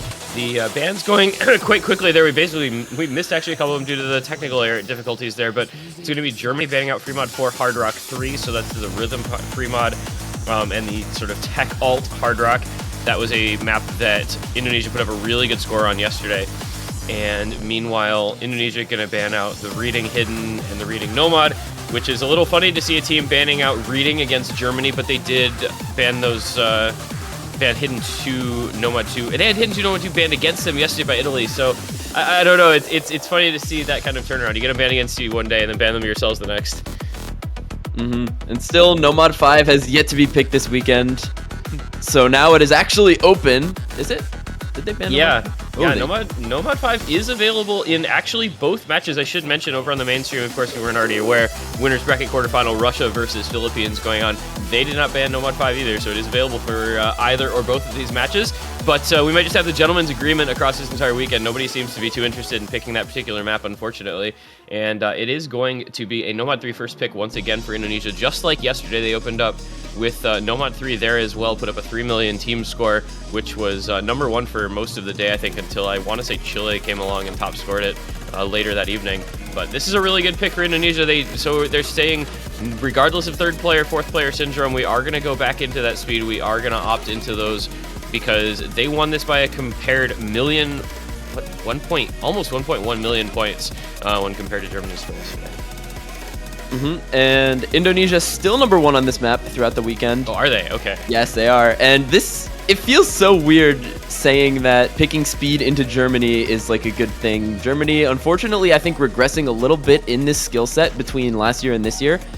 And Indonesia just looks so strong on it. So traditionally, this might be a pick that you would question from Indonesia, but fret not. This is something that Indo is going to be extremely strong on. Yeah. Excuse me. Yesterday, they ran a roster of Ro, Lifeline, Hakui Koyori, and Nazuna Amemiya. Looks like they are going to be doing much the same again here. It was FCs out of Ro and possibly Lifeline. I'm not sure if this was maybe a late slider break or an FC. Hakui Koyori also brought in S rank though at a 700k score. On the other side, Germany they ran aimbot cone Yari, Ocarina, and Okinamo. Ocarina renamed back to Tim Kackner, so that's going to be possibly a point of a little confusion, but it looks like both teams running their identical rosters from yesterday's matches. And I'd say 3 million points target score for both guys, both sides. Definitely. Nomad 3 is our speed map. Sidosis, custom song, 240 BPM. And that will be the grounds of Indonesia's first pick. GL's in the chat. Looks like we are getting underway with this matchup. And we'll see how things go. Germany, I think, is going to need to step their game up a little bit compared to yesterday, especially on these tapping and speed maps where Indonesia looks so dominant.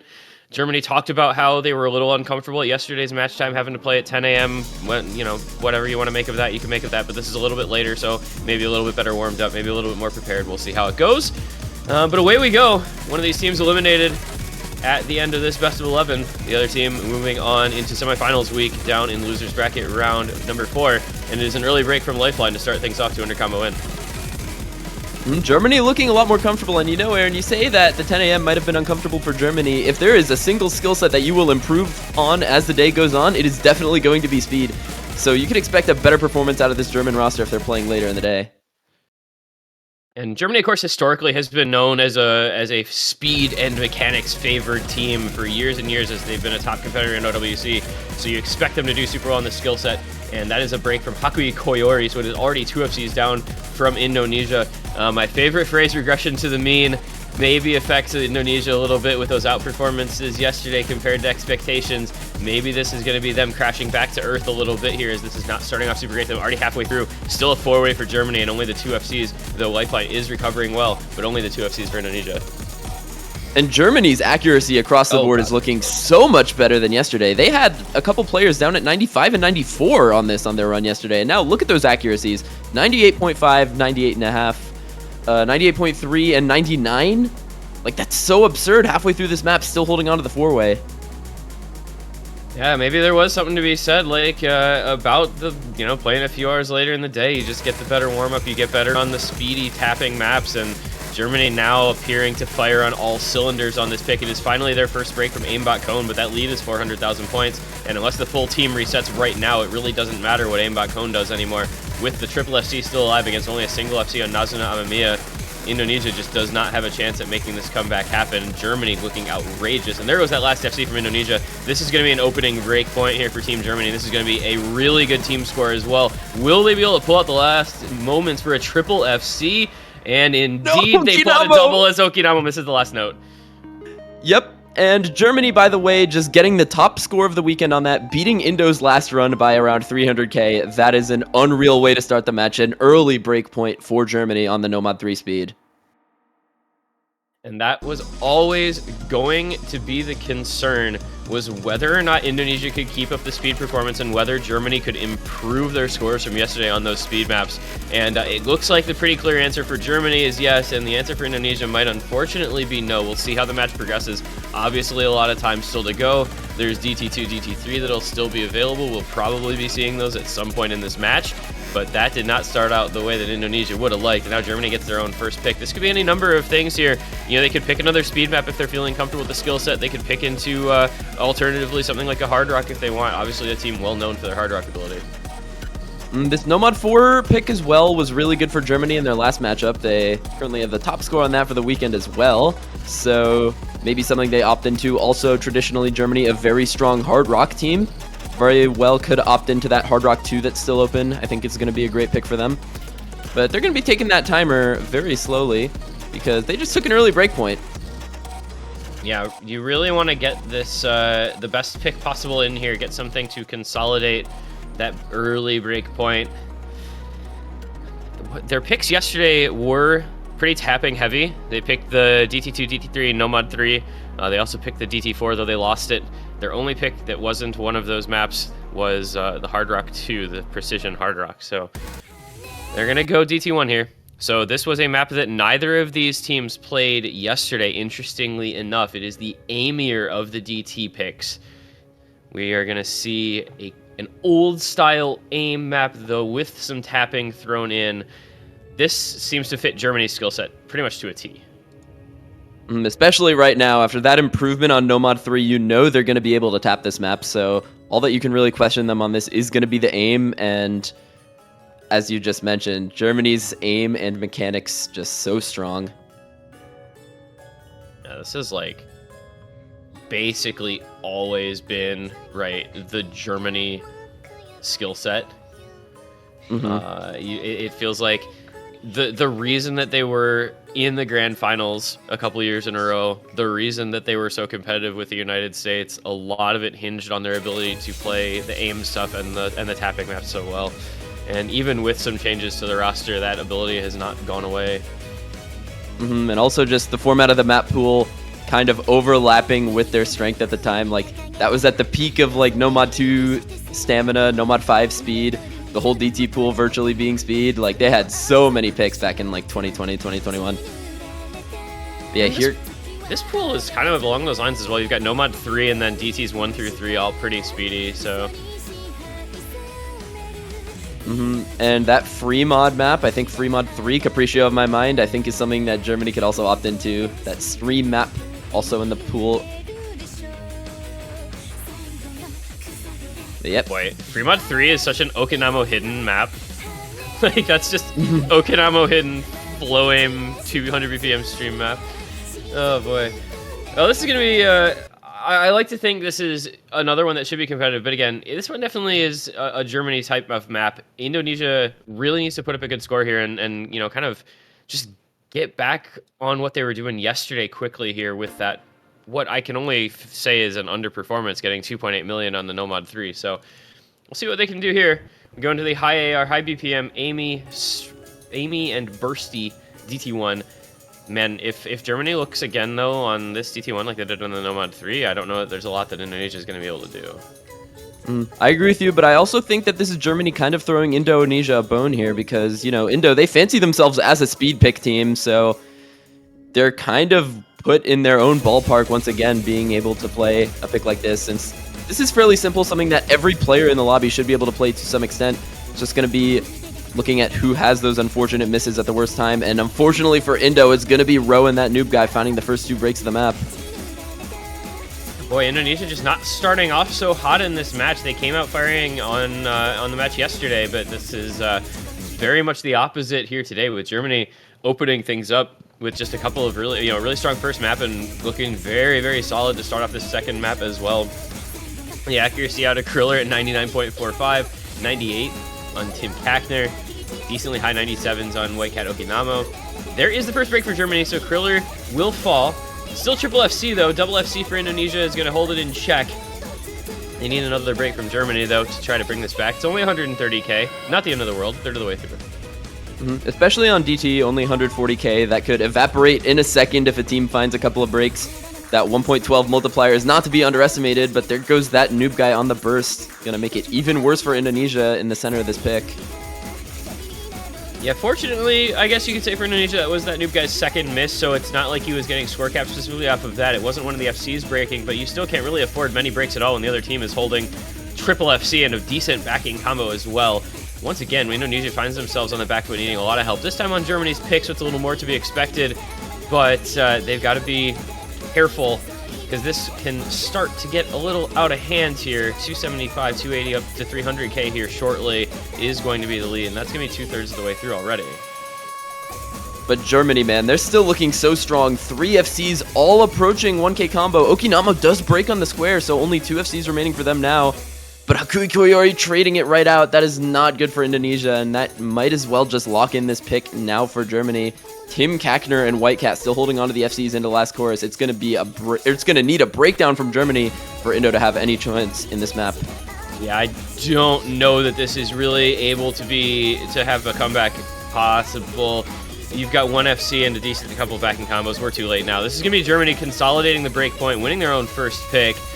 It's going to be 2-0, and those are 2 very, very solid scores from Team Germany. They put up one of the best scores of the weekend, if not the best score on the weekend, on the Nomad 3, and then a double FC on the DT1 here as well, with Kriller backing it up with about a 750k, Okinamo with an 850k. Like, that's just a great team score, almost 4 mil. And that is the second best team score on this map for the weekend, only behind Team Ukraine, who stunningly got a 4.1 million on this map.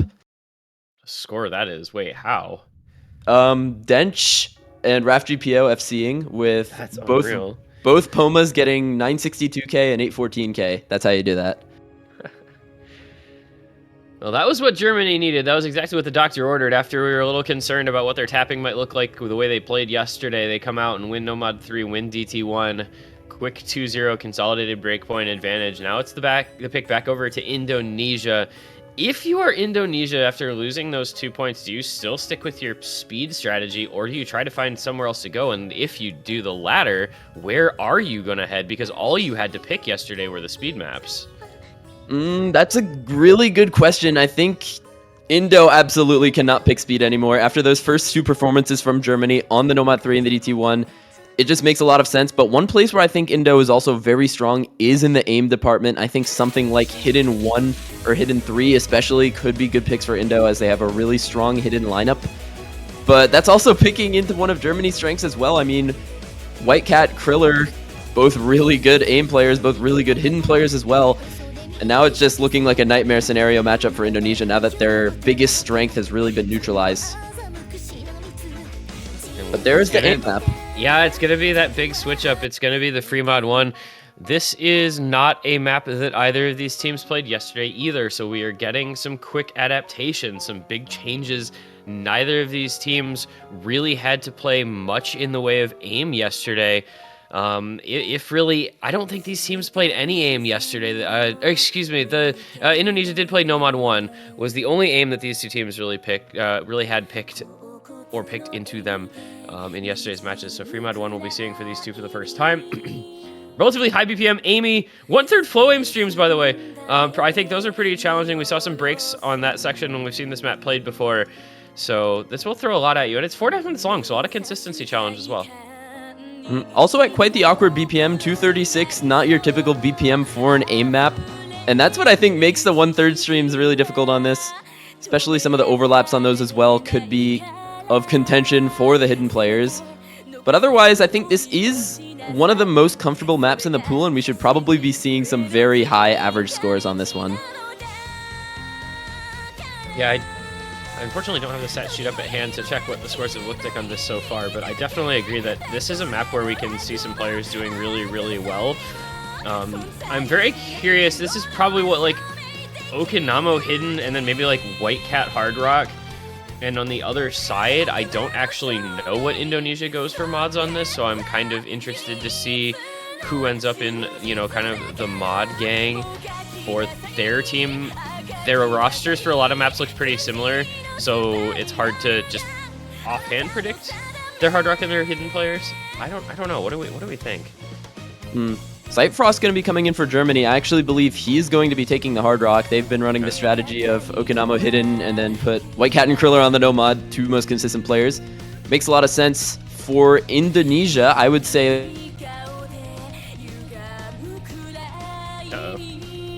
Ladies and gentlemen, we've lost Miles. Miles is gone. Hello, hello, hello. Welcome back. Okay, Miles made it. Yep. Hakui Koyori hidden, Lifeline Hard Rock is what I'll say. Let's see. It is, bitrate issues once again. These free mods have been hell on our bitrate. It is going to be Lifeline Hard Rock, and it is Hakui Query on the hidden. I'll be able to see. I'm going to have to just look at the mainstream. It's Hard Rock, Unsight Frost, hidden on Okinamo. So as expected there for Germany, the mods, what you would anticipate for that team. Kriller, White Cat, very scary no-mod duo for these free mod picks. You can just kind of expect them to lock in an FC or two and put up some very good scores. You like having those anchor no-mod players of your really strong roster members. Indonesia going to need, I think, really good performance out of Skydiver, that noob guy, the no-mods on that side. Again, you got to really be able to trust in the no-mods on these types of maps because they're pretty difficult with both hidden and Hard Rock. And this is also our first seeing of Skydiver in this match, I believe, who is the veteran tourney player for Indonesia, was the backbone of a lot of their strongest runs, and unfortunately for them, he is going to be finding that early break, so the Nomad going down early for Indo. But it's going to be traded out by Zeitfrost, the Hard Rock on Germany, so by combos, it's going to be about equal, but I think the Nomad dropping early is going to be a lot more valuable in the long run. Yeah, we'll see how those two players can recover from the early breaks. It is still 3 FCs to 3, so a lot of A lot of combos still on the board, a lot of time still to go. Only a quarter of the way through here. Players looking pretty comfortable. Zyfrost down at, I think it's 96 AC or so on the Nomad. Not the best. There's the second miss for Germany. It's going to be Okinamo to fall. That will mean that Indonesia has a bit of an advantage, but I believe it's a break from Hakui Koyori as well. So there is going to be sort of a trade back. Zyfrost Lifeline and Skydiver all going on that stream. That is horrible for Indonesia now. Yep, and it is the two rocks, the two pillars of Germany holding strong. Kriller and White Cat with the big combos during the guitar solo of this map. Are they going to be able to hold on? That noob guy and it wasn't okay. Hakui Koyori has gotten Bancho missed twice now. I think he is still holding on to the FC. I apologize for not knowing what's going on. I'm having some bitrate issues here, but it does look like you have Hakui Koyori, that noob guy, holding the FCs still for Indonesia, and then White Cat and Kriller for the side of Germany, both holding on the Nomads. And so still going to be accessible for Indo here if they can hold on, but they're going to need some help from Germany as the lead is still in their favor. They need one of Kriller or White Cat to break, which is something that I wouldn't want to be asking if I were on any opposing team to Germany. Yeah, this may have ended with that Hakui Koyori miss. I don't know how much of a chance Indonesia has now. 147k. It's still a quarter of the map to go, but the way Kriller and White Cat are going, it's going to be a tough task for Indonesia to try to bring this back. That noob guy doing everything he can, holding their lone FC, but just does not have the support from his team that he would need here, and that lead is going to continue to grow a bit, I believe. And we're getting to the point in the map where there just really is no point of return for Indonesia. 230k point lead for Germany. Even if they all broke right now, there really isn't any time for Indo. This is going to be, it looks like, another break point here. It's going to be 3-0 Germany out to this quick advantage. Man, maybe there was something in that 3-hour difference in match time between yesterday and today. Obviously, Germany still getting through against Japan, but did not look like their normal selves. Meanwhile, they're opening this matchup looking like the Germany we're used to seeing here today. Very strong performances on the first 3 maps in a row. It is going to be a double FC for White... No. Okay, it's going to be a double FC for White Cat and Kriller. The Nomads coming through in the clutch. And backing 682k for Okinamo and Hidden as well. Very, very strong performances from the entirety of Team Germany there. Zyfrost, that's a tank mod Hard Rock. Hard Rock's really difficult on the map. Not going to be a big deal to see him having the lower score on that one. But that's 3-0 double break point. You're in dangerous territory if you're Indonesia. Germany cruising early here. I definitely agree with you. That 3-hour difference for Germany must have made a world of a difference because they have looked so strong on every pick of the match so far. 2 breakpoints now, looking to go up 4-0 on their own pick. It is just looking grim for Indo, and they're going to need to take back 2 of those breakpoints to stay in this match. Yeah, what did they pick? I was going to say, I don't know where Indonesia is going to go with their picks to try to get back into this one. I think Germany can just pick whatever they want at this point. The way they looked on the 2 speedy maps so far, they could go DT2 or DT3 if they want to, or they can just, maybe go into Hard Rock Pool. They could go something like a Hard Rock 1, Hard Rock 2. They could even go a Free Mod 3 if they want. So the world is Germany's proverbial oyster at this point in this match, the way they're playing so far. Could see them continue at the speed. They have every single double time map open, as well as the Free Mod 3. So yeah, they kind of just have anywhere they can go. Part of me wishes they would pick Nomad 5 because that map has not been played so far this weekend. But I'm not sure if they're going to want to do that. It's 4 minutes long. Yeah, Nomad 5 has been banned a lot and picked never, and I think that's just going to continue. Even the matches that aren't banning it seem to be kind of just handshaking that they're not going to pick it. And it is going to be Germany opting to stay in the DT pool with their own second pick. Give me DT3 this one, 280 BPM, 270 BPM of lots of burst and a little bit of aim. Funnily enough, the 2 current top scorers on this for the weekend are Indonesia and Germany, but this was the kind of suspect top score I was talking about from Indo, where they had 3 FCs and then a 300k. So Indo's gonna need to bring back those strong performances. They need some FCs because Germany has just been rolling on them so far in this matchup. It looks like... I was gonna say Skydiver is gonna come in to take that 4th position, which was the 300k player last time. Yeah, it's hard to say. It's Skydiver not really a speed player. He was in for the DT2 for them yesterday and dropped a 411k B rank. This one is less about the raw stamina and more about just being able to burst the speed, so, you know, a little bit different, but still not necessarily the strongest speed player, but he is, it looks like, going to be, and it's going to be replacing Rosamund Lovelock from yesterday's roster. Lifeline, Haku Query, Row, the other three. Meanwhile, Germany, Yari, Ocarina, Tim Kackner, White Cat, and Okinamo. This was their roster. No, I lie. This is White Cat coming in to replace Aimbot Cone yesterday, who dropped a 564k on this map. So they do have a substitution as well on the German side. They already dropped a 3 mil on this, as of course did Indonesia. Again, you worry about the regression possibly hitting Indonesia much the way that it did on the Nomad 3. Mm-hmm. White Cat speed, we've seen varying effects of that throughout the years, but we're going to see how he does on this map. Obviously coming in as the replacement to one of their dedicated speed players, so clearly he's got to have some level of comfort on this. Going to be an early break from Tim Kackner on Germany, though, so that bodes well for Indo, but that was in the first 10 seconds, so got a lot of map to go. Yeah, 2.5 minutes and pretty decent amount of combo to come still, so not going to be overly worried about a break in the first 40 combo. This is, again, you know, the litmus test of speed here for Indonesia. It did not work out well the first couple of maps. We'll see if their fortunes can change at all on a map that they looked really good on, but, you know, to take a turn from Cat IRL Sports, you're worried about them maybe being a little fraudulent on that pick yesterday. We'll see if that was real or not, though, as we get through this map once more. It's going to be the second break from Germany, though. It's going to be White Cat to fall. And Indonesia's going to grow out that lead, so maybe Indonesia were legit on this map with that score yesterday. Yeah, I mean, they're looking legit so far, still on the 4-way full combo with good accuracy on basically all 4 members. Hakui Koyori down at low 96, but that's fine as long as you can hold on. They've really been lacking these combos so far in this matchup against Germany, but there goes Skydiver. First break now going down for Indo, so full combos now even with an actually combo lead for White Cat. Skydiver going to be giving Germany a very slight combo lead. Yeah, I mean, Tim Kackner only being 40 combo behind might as well just be another FC for Germany. It's going to be a chance to try to pull this back. There goes White Cat, though. So that means the combo lead by a very, very small margin is going to go back over to Indonesia. They will be able to continue to hold on to this advantage, and maybe this is going to be the way they get their first point on the board. We go back into speed, and Indonesia shows up again. It's another break from Skydiver, but that break really doesn't make a whole lot of difference when you've got a triple FC. And there goes Yari. Oh. I think that might have just done it. That's going to be looking like a break point for Indonesia here with that miss. And finally, it looks like Indonesia has something to lay down on.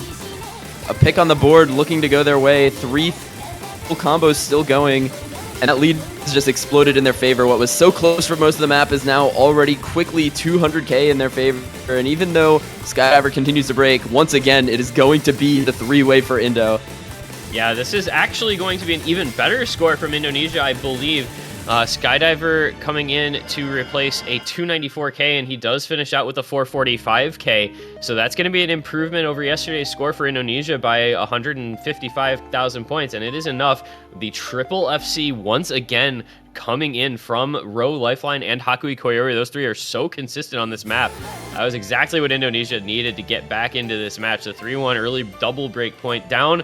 Now they climb back a little bit. They get one of those breakpoints back, and they get their own pick to come as well to try and make this a 1-point affair. That is a much-needed momentum change for Indonesia. They weren't looking good at all on those first 3 picks. And now that 3-way FC does something for a team mental, I can tell you that much for sure. So hopefully their spirits are a little bit higher going into their next pick here. They, once again, I think, need to win. Yeah, so, okay, it's not even time to discuss what the pick might be, because it's just going to be a DT4. Indonesia put up a 3.2 mil on the DT4 yesterday. Germany put up a 3.1 mil. This was very, very contested between these two teams. The kind of finger aim control, 210 BPM DT4. I like this map. I'm a little scared for what this pick is going to look like, because these two teams are about as dead even on this as you could imagine. Spiral 2005, another custom map by Chaos Slits. As you mentioned, lots of finger control, lots of aim control as well. So it makes for quite the interesting affair on DT. It's not necessarily a speed map, but still one where I think the speed teams do excel on because of the emphasis on finger control.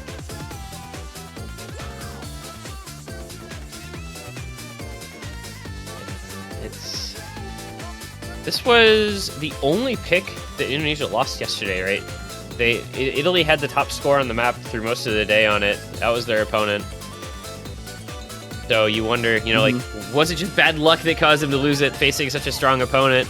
Or is it maybe they're weaker of the 4 DTs in this pool, considering they won DT2 and DT3 and had they didn't play DT1, so. Let's see. I don't know. I'm a little scared. This map, the way this match has been going, this map could really go either way. Yeah, I mean, with how well Germany's been playing on the first few speed maps, and then with how Indo played on that DT3, like, this really could go to either of these teams. We're going to be seeing some new faces on the side of Indonesia. Jito coming in for, I believe, his first map. Not necessarily someone you would see on a DT roster most of the time for Indonesia, but because of the more awkward nature of this map, it's definitely a player that I would expect to do really well on this for Indo. Actually, he was their FC on this yesterday. I was gonna say he came in and FC'd this yesterday, so definitely a very, very strong player on this particular skill set. Over on Germany, you've got Kriller, Tim Cactor, White Cat, and Aimbot Cone, which is the same roster. Is 3 of the same members, though they also have a substitution. You have it's going to be Aimbot Cone in to replace Zeitfrost, who was actually their second best score on this yesterday. So they're running a little bit of a risk there. They bring in a replacement for a very strong 869k score. We'll see if he can improve on that. And it's going to be an early break for him, though, so not sure how this will play out. But Indonesia with the very early advantage here once the combo outweighs the accuracy difference. Aimbot Cone taking a minute to adjust to this map. Accuracy all the way down at 92, but hopefully for his sake, he does bring that up soon as the map starts to get going. But it is going to mean an early lead for Indo based off their accuracies. Yeah, it's going to be really small. It was Lifeline to break. It looks like about 70 combo in as well, so he's got to catch up a little bit. There goes Aimbot Cone once again, but it's going to be trading with Dito, and then Ro goes as well. That is horror for Indonesia as Kriller, Tim Cactor, and Black Dog 5, Mr. Whitecat himself, all holding on to their FCs about halfway through. That lead is going to start to rocket over towards the side of Germany. The FCs are still intact on that noob guy in Lifeline, but it's 2 FCs against 3 and a bit of a backing combo from Aimbot Cone as well. But as we get through this intense finger control section, this is a place where you'd expect to see some breaks. Are we going to find any? Unfortunately for Indo, it's going to be Ro, traded with Aimbot Cone. But still, once again, the 3-way alive for Germany halfway through the map, and as long as they can hold on to that, they're going to be able to run home free on this one. Yeah, Germany in a pretty good spot. There goes that noob guy as well, and now it's just down to the 1 FC, or the 1 big combo. It's not even an FC on Lifeline for Indonesia. Pretty solid backing combo from Dito, but against a triple FC, there's just not a lot you can do, and Germany is going to continue to extend that lead out more and more. And I'm going to bring that phrase up again. This is Indonesia's regression to the mean day. They outperformed expectations yesterday by a pretty crazy margin. And now, unfortunately, today, they appear to be coming back down to earth a little bit, especially on these tapping heavy picks, the DT3 notwithstanding, the Nomad 3, DT1, and now DT4 all not working out in their favor. Whitecat will fall, so it will not be a triple FC, but the double FC is still alive for Germany. Kriller and Tim Cactor are going to bring it home with a massive 1.3 million point lead and victory for Team Germany.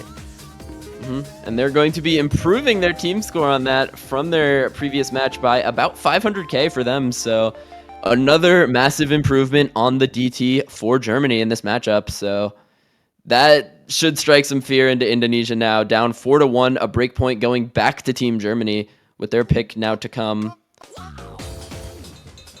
We're right back in that situation. Germany's in such a good spot here again. Like, it felt like Indonesia could maybe make something happen after winning on the DT3, but giving up the break point right back is not good, and now I feel like Germany can just pick DT2 here, and, like, Germany's stamina, always so strong. Germany's stamina, that is one skill set that I don't think I've ever seen them, like, lose, honestly. Like, that was their bread and butter when they were picking that against the US, even, back in Grand Finals in 2020 and 21. Like, that's so strong for them. Yeah, I mean, that was, like, why the USA picked the rosters that they did you know, in like 2021, 2022 is like they were scared of Germany's speed and stamina. So.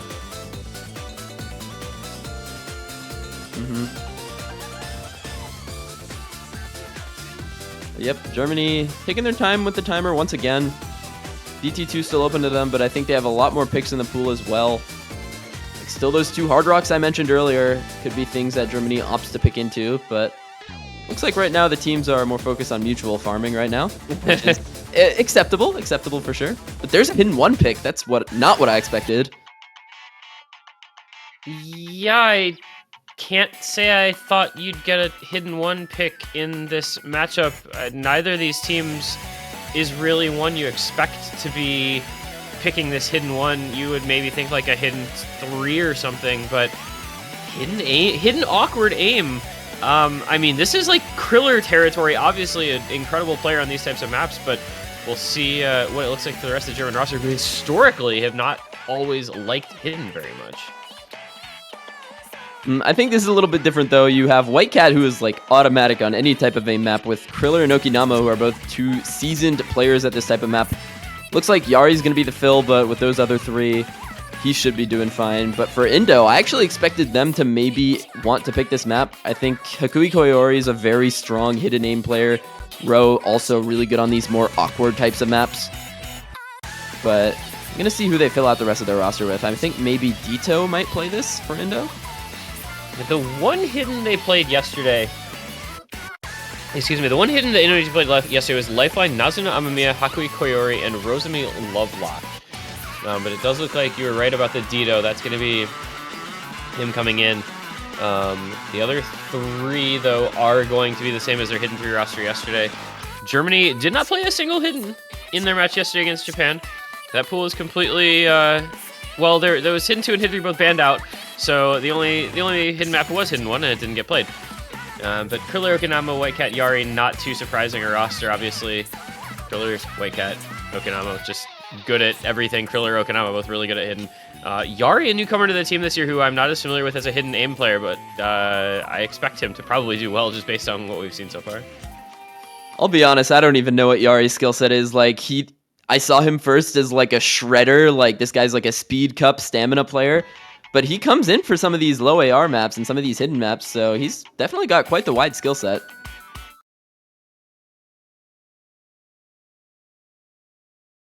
We'll see how he does. Germany in the driver's seat in this match. A couple breakpoints, a little bit of a stumble on the DT3, but Indonesia was always going to do well on that map. And now Germany right back to it. If they can consolidate the second break point this time, it'll be 5-1, and they will have a lot of match points remaining the rest of the way through. It is an early break from Okinama and Kriller. It's traded by Hakui Koyori, so 2 FCs for Germany, 3 FCs for Indonesia through this first part of the intro. This intro is actually pretty difficult. It's easy to break on that aim, kind of those awkward jump patterns, so not going to be the end of the world. It's going to be a very slight advantage to Indonesia, but really nothing to write home about.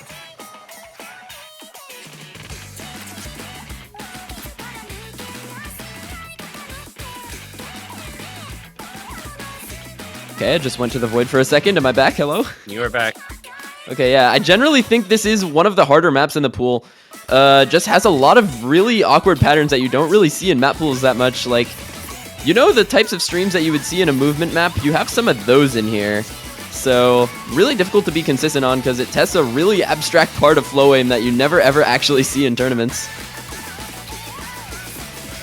The players do seem to be handling it pretty well. Just those couple of early breaks from the teams, but nothing for quite some time. You've got 400 or more combo on everyone building up through this Ki section.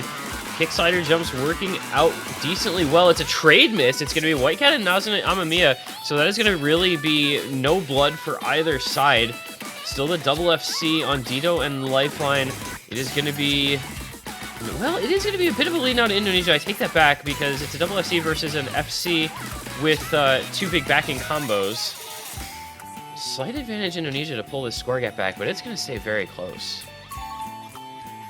The lead balanced on a knife's edge, as we like to say. Now, at the halfway point of the map, any break here is going to mean a lot because those breaks in the middle, they mean a lot for your score cap. And here come those movement strings. As I was mentioning earlier, there goes Yari, there goes Whitecat, there goes Dito and Hakuiko Iori. That's two massive breaks on both sides, but I think coming out of the dust, it's going to be Germany with an advantage. Yeah, I mean, you know, they're both a bit... Oh, then now it's a big advantage. There goes Lifeline. I was going to say they're a bit of combo behind the Lifeline, but he breaks immediately, and now it is just Nazuna Amami with a 400 combo. Meanwhile, Kriller and Okinawa both about to hit 900 or more, and this is going to be Germany trying to pull away here in the back half of this map. We do still have a decent amount of time left. This one is 4 minutes long.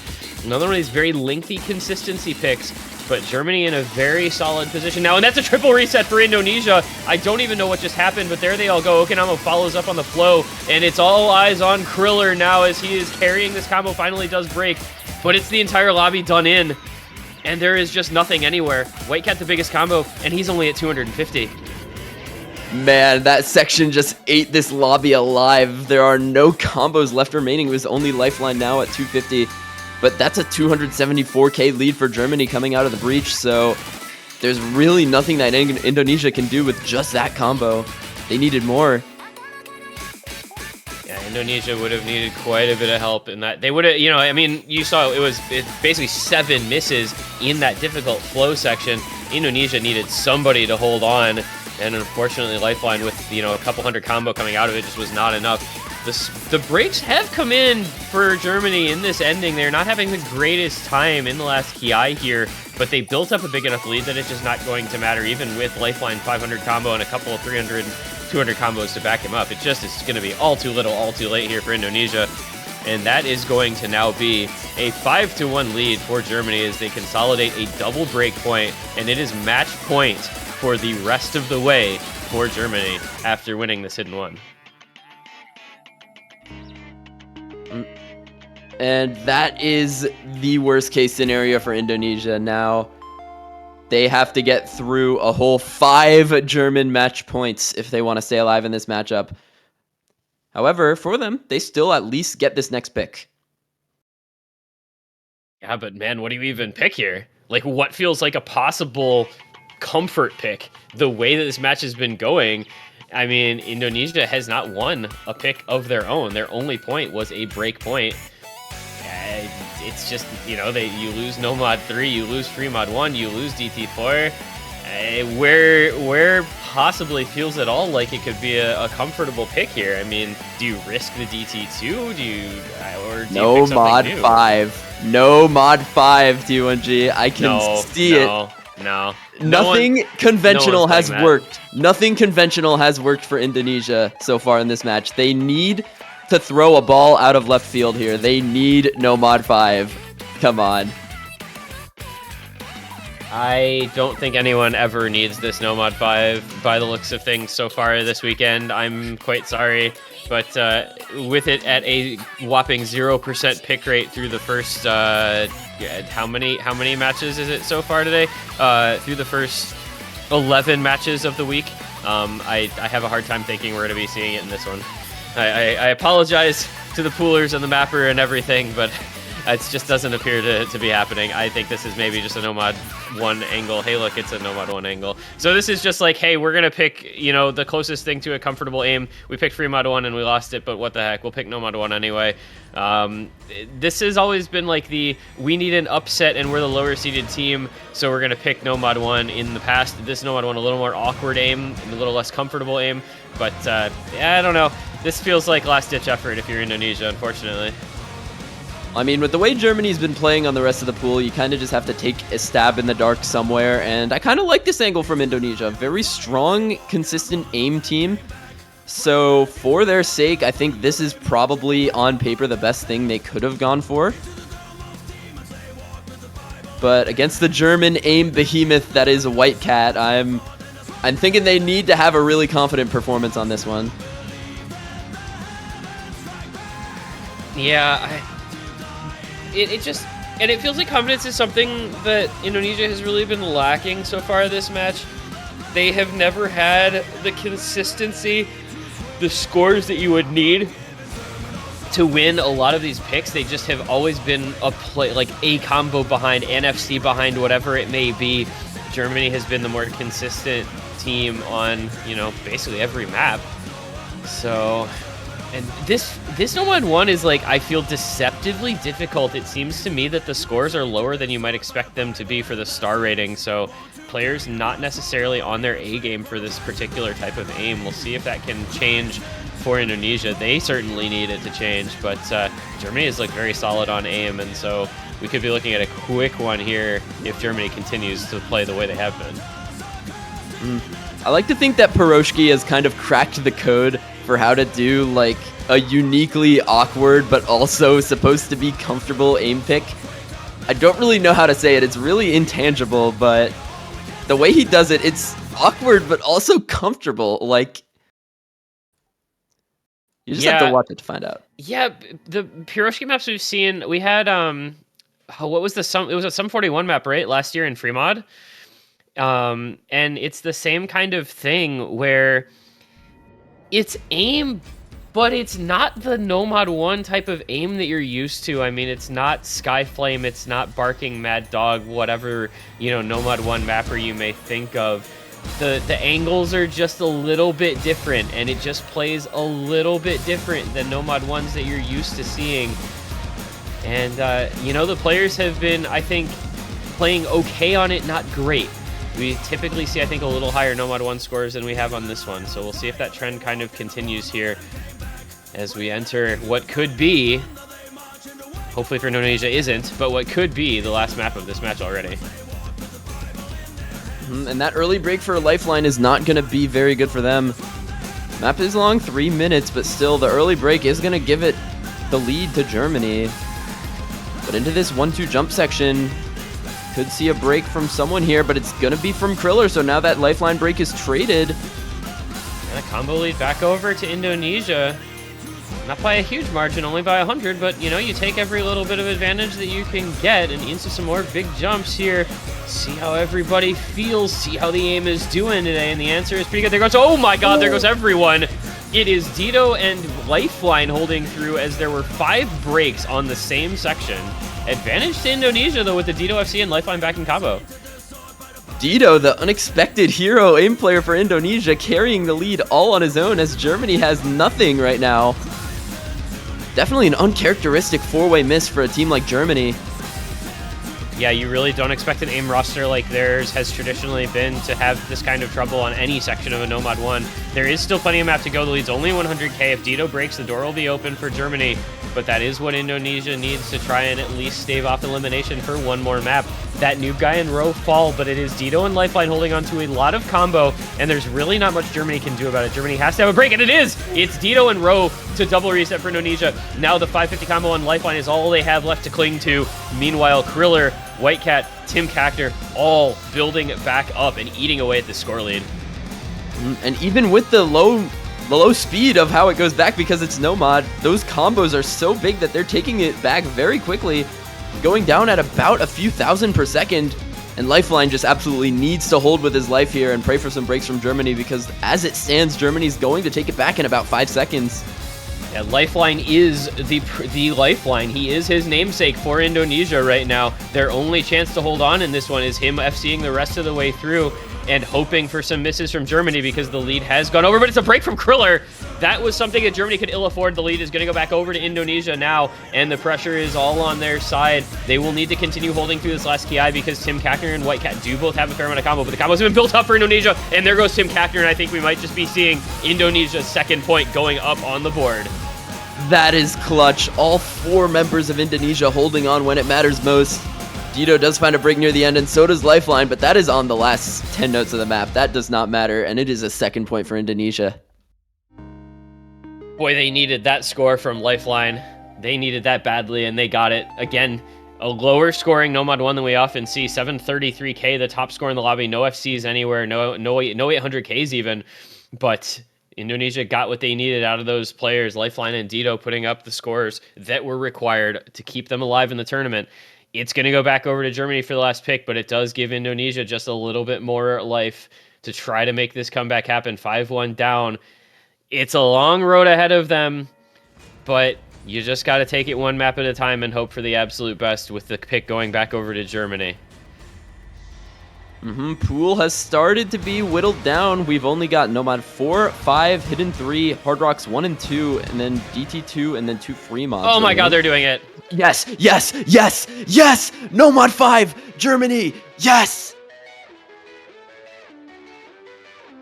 For the first time all week. Matt, it took until the 12th and 13th matches, hard to say which this is, they're at the same time of the week. But we are finally getting our Nomad 5 for the first time, and I'm actually very surprised that it's Germany picking this, considering what I've seen of their reaction to this map, but here we are anyway. It is the CS8 4.5 minute long Nomad 5 that everyone has wanted to avoid so badly so far this entire week. It is several minutes of just precision aim with a very rough diff spike towards the ending, and it's where Germany is going to try to close this match out with their second opportunity to do so. 4 minutes of CS8. Chat, are you ready? Germany going to be bringing in one of their gimmick specialists in Shiox, who hasn't made an appearance yet this match, but this is the map that he is on the team for. This and the Hidden 2, the gimmick, as you see every other member of Germany leave the lobby. He's been training for this, I think. Yeah, I mean, there's so few players in the world who will be comfortable on a map like this. Who in OWC is like this tier of precision player? I mean, maybe Bashi from the United States comes to mind. It's a very, very short list of individuals who will willingly play CS8. But Germany has a very strong Hard Rock roster, so that means they do have some precision players. Normally it's CS 6.5 or so, not CS 8. But, you know, here we go. We're just going to ramp that up a little bit. And, man, of course, what a way to have this match go would be to have Indonesia take a break point on this map. That would be an actual scriptwriter moment. I mean, the OWC scriptwriters have given us some banging matches so far this weekend. I mean, hell, we saw one a couple hours ago, but right now, Indo's got to go through some crazy plot armor on this one, because 4 minutes of CS8, like, I have no idea what to make of this, because on paper, the first 2/3 of this map should be virtually free for these players. But, you know, when the circle size is 8 and you're nervous because it's OWC, the expectation was people would just find breaks, and I'm really curious to see how this match ends up being played in match, because we finally get to see it. Yeah, like you said, my thoughts exactly are that it would be free if it wasn't CS8, but CS8 is just not ever going to be free. So in we go. It's a couple early breaks from Germany. Shiox as well as Kriller to fall in the first bit of combo. Not gonna matter. Nothing's gonna matter for like 3 minutes. So you know, sit back, have a sip of your coffee, because we're gonna be here for a while. And the unfortunately, like, the intensity of the first for a lot of this map is just a little bit lower. So gotta stay locked in if you're playing this one. The point that I think of this map that we're going to see a lot of breaks on is about at the 2/3 mark. There's this guitar solo where there's some wiggles, and I hope you all enjoy playing wiggles on Circle Size 8, because they are absolutely demonic. But before that, there isn't really too much apart from some very fast reverse sliders that you have during the Ki sections, but looks like most of the players in the lobby are generally comfortable on the free combo on CS8 at least, apart from the early break from Nazuna Amemiya. But there goes White Cat. Yeah. It is still, it is traded. It's going to be Lifeline to fall. Tim Kackner following up, and this is what we're saying, you know, when you talk about CS8 just never being free, even the easier sections of the map still pose challenge when the precision aspect is cranked up this high. There goes Kriller as well, so it's only Shiox with a combo for Germany. It is Hakui Koyori still on the FC for Indonesia. Nazuna Amemiya building back up. Lifeline and that noob guy both just recovering from their breaks just a moment ago. 50k the score lead for Germany at the 1/3 mark. And it is combo advantage by a very small margin in favor of Indonesia, thanks to that backing score from Nazuna Amemiya. But that score gap is not going to be changing all that much at this point. Yeah, I mean, it's Nomad. You're only halfway through the map. That 50k, it means much more than you think, especially when it's 4 minutes. You have to treat this kind of like how a tiebreaker works. Like, you know, it takes so long for the score to flip over during a tiebreaker. Think of it the same for this map. There's another break for Indonesia. It's that noob guy who was one of the lower combos, but it's going to help out Germany holding on to this lead. They've still got Shiox on the I think that is on a near FC, broken the first 30 combo. The high accuracy, he actually has a 70,000 point lead over Hakui Koyori. There goes Whitecap, but there goes Hakui Koyori. That's a horrible miss for Indonesia. That was their biggest combo. That was their FC. He was all the way down at 92x, so hard to say exactly what was happening over there. But now it's just Nazuna Amamiya holding on for dear life, and it's not going to be able to hold off Shiox. Tim Kakner breaks. It's a 2v2 kind of situation on the board here. You've got Shiox Kriller against Nazuna Amamiya and that noob guy with the break from Lifeline coming in. But here comes the difficult part. Here are the wiggles. This is where you expect to see people break on the cut streams. Only Nazuna breaks, but there goes White Cat as well. Shiox and Nazuna hold on. Can both of them make it? Nazuna does not hold on. Nazuna with the break, and that might be the straw that breaks the camel's back here for Indonesia. They've got a Shiox. Oh, it is Shiox breaking as well. So it is Kriller at the 570 combo, and he is single-handedly going to hold off that noob guy and Lifelines combos combined. And that means that with this 200k lead for Germany, I think this one is about in the bag here. There's really not enough time for Indonesia. They have the combos, I think, but they would need a Kriller break actually about 20 seconds ago, I think, because there's a slow part here for Kriller to just keep on bringing up his combo on. And 230k lead on Nomad. That's all left, I'm going to say. Yeah, this is going to come down to the ending here. It's going to be Shiox and Tim Kakner with some breaks. A triple reset for Indonesia. Nazuna Amamiya with a break just before. Well, we were worried a little bit about Indonesia if they couldn't perform up to the level of yesterday, and if Germany improved their scores to the expectations that you have of a team with as storied a history in OWC as Germany does have. And I think the fears for Indonesia were realized. The hopes for Germany were realized. They're going to come out of this match victors by a score of 6-2, and this is a ridiculous play from Kriller to close it out. It's going to be a 570k, a 611k from Shiox, and that is going to do it. It's going to be Germany by 421,000 points, taking the win and advancing onward into semifinals week in the losers bracket over Indonesia. And what a strong performance from Germany all throughout the match. They won across almost every skill set available in the pool, just overall looking so much more dominant in this one. But yeah, on that note, we're going to very quickly be rating Osu Live as there is a match still going on there. We've got Philippines and Russia reaching its climax. So, gonna head on over there. I've been Miles, joined by T1G. I hope you all enjoyed this one.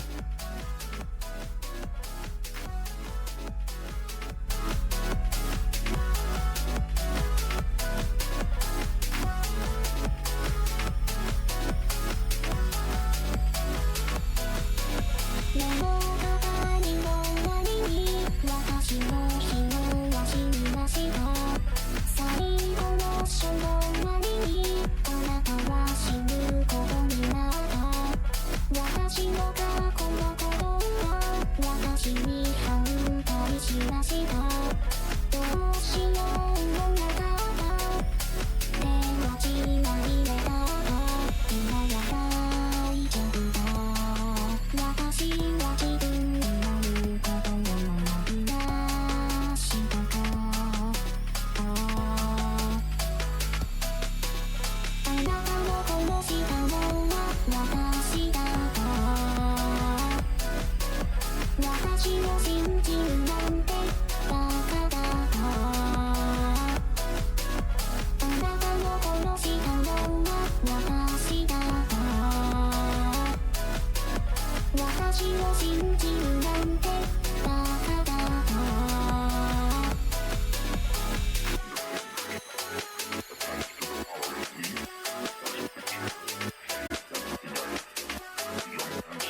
Hello, everybody. We are back. We are bringing you a little bit of an ad hoc middle conversation section after that crazy match we just saw between Canada and the United States. Canada taking their win 6-1.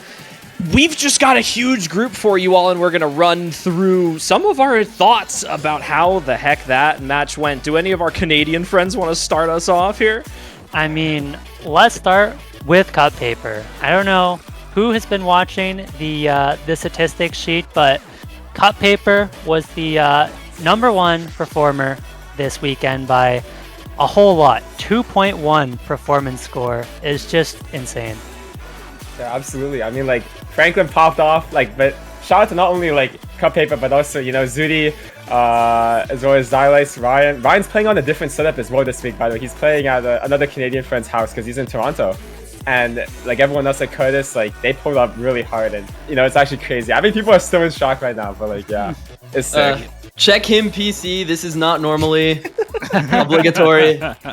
Yeah, as a newly minted Canadian, having moved to the country last year, yeah, it's actually crazy. I think a lot of people who had Canada pick'ems were mostly, you know, 99%, 1% chance, 99% faith. Just bring that up also, the meme. But it's a piece of history for sure. The last time the United States was in losers bracket before, I think, finals or semifinals. Definitely the last time they were in losers bracket this early is before 2015. So before the last time they first won a World Cup. Before the time they first won a World Cup, which is actually just ridiculous. I honestly kind of never know which of these teams to root for because I grew up in the US and I moved to Canada. But I just decided to go with Canada because, hey, you know, underdog story, all that good stuff. But wow, it's a piece of history in the World Cup today. Certainly is. I mean, who knew all we needed for Canada to beat the US was Dio to move here. He should have moved here 3 years ago. And to somehow get 11th seed in qualifiers. Are we going to talk about that? They have just steamrolled the bracket. Their early stage is actually unmatched, man. This bracket, because of Canada's qualifier, is actually completely messed up, by the way. Germany down to losers bracket, so we now get Germany-Russia in losers round 4. One of the two top 6 seeded teams is going out top 12 in the first round of semifinals. United States is now in losers bracket as well, so the number 3 seeded team is now facing off potentially against another team that was upset this weekend in Poland, who is on the other side of losers bracket. One of United States and Poland is not making top 6. I mean, that's absurd. And like you said, 2 of the top 6 teams based on seeding are not going to make it to finals. And you look at the seeding from Canada, obviously they're underseeded, but when you even just look at the team scores across the tournament, they have looked like one of the best teams in the tournament. Last week, they had 3 top scores. This week, they have 3 top team scores, again, on various maps. So they've actually looked quite good. And Poland versus USA is unironically going to be one of the best matchups next week, assuming neither of them gets upset. I'm really excited to see. Sorry, I'm really excited to see how they adapt to the next map pool, by the way. That's going to be a big one. Has anyone checked out the pick'em statistics, by the way, for this matchup? To those of you who have not actually seen before this match, pick'em's closed at 18.4% Canada to 81.6% US. So there's your pick'em's predictions. Believers just got rewarded. Like, the believers just got rewarded. It's over. It's so over for everyone that picked the US. And shout outs to very especially Cut Paper on Team Canada, who everyone hold on to your chairs here. 922,000 score average across 5 maps. What in the world is that performance? We've seen some good stuff out of worst HR player Hyuk, you know, Malashevsky in previous weeks. I don't think we've ever seen a performance like that in quarterfinals, at least that I can recall. I don't think so. Just believe in Cut Paper, the faithful shall be rewarded. Usually that's the kind of thing you see in qualifiers is, you know, 22 maps played, 900k average. Yep. Yeah, Malashevsky MREC type beat, but like not in bracket stage. late bracket stage too. I mean, this is the middle of the tournament, right? You know, quarterfinals. We've got 3 rounds left after this, and this is the third one in. So we are sitting on some more difficult pools here. We are quarterfinals, kind of hitting that qualifiers level, maybe slightly more difficult than qualifiers difficulty map pools. Chiller. Do this, yeah. I'm gonna let you finish, but this guy is 4-digit. He is 4-digit. He played 4-digit World Cup this year. Yep. Can you guys guess who won 4WC this year? The United States, baby. Yeah. Unfortunately, for some reason, tiebreaker. it wasn't Canada, even though they had cut papers. So some serious improvement has happened since 4WC. If we're looking at one thing here, while having been a good player, stepped it up. I think we saw something similar with Malashevsky a few years ago, right? Back when he was Ristel with 3-digit World Cup, I think 2 years ago now, he kind of popped out of nowhere and started to put up these crazy scores for Poland. And then ever since then, he's kind of just been on this upward trend. So maybe we're seeing something similar here with cut paper. Yeah, that's the craziest part to me, right? Is we've seen these players play together in so many tournaments. Yip, Vesper, and Cut Paper are always part of a Canadian team in pretty much every open ranked tournament you see. And Cut Paper has been a fairly known kind of prospect, but has never had this kind of a crazy performance in the in any tournament for the most part. It really just has been almost out of nowhere that Cut Paper has really stepped up for Canada and has just been dominating these last 2 weeks. Yeah, I do want to point out, by the way, Cut Paper is probably a player who could definitely climb higher than 4-digit if he wanted to. He climbed to 3-digit for 3-digit World Cup in October last year, and has been 3-digit multiple times at this point. Case in point, he's got Mir's China Dress Top Diff Hidden Hard Rock as one of his top plays right now. Take the rank with a grain of salt, because I think you could probably be a little higher ranked if you really tried for it. Alrighty. We have maybe a couple more minutes here before our semi-finals pool showcase. I believe, are we ready to go now? Is it time? Do we have... We're here. The casters are here. The casters are here. Are we... I think we are waiting for our operator. But I mean, operator is saying maybe we could go now? Maybe we can go now. He's here. Are we ready to go? If we are ready to go, we can maybe get started with the pool showcase here. Switch it over to our poolers. Are we ready to go? We are ready. All right, it's time. Everyone watching, thank you for watching the matches during the quarterfinals week. That was the last one. Again, congratulations to Canada for beating the long-standing champions, United States, knocking them down to the losers bracket. It is now time for the semifinals pool showcase. A couple of us are going to be stepping out, and we'll have our pooling team step in to show you what we've got in store for you coming up this week. Thank you very much, Chiller. And yep, we're going to have some of the usual cast and crew here for the map pool showcase. I'm going to be sticking around. I am Dio, and I'm going to be joined by 3 of the map poolers here, Chiv, Dada, and Miles, for the map pool showcase. Good afternoon, gentlemen. Good afternoon, Dio. Hello. What's up? Everyone is just still shell-shocked, right? Yeah, pretty much. Yeah. Yeah.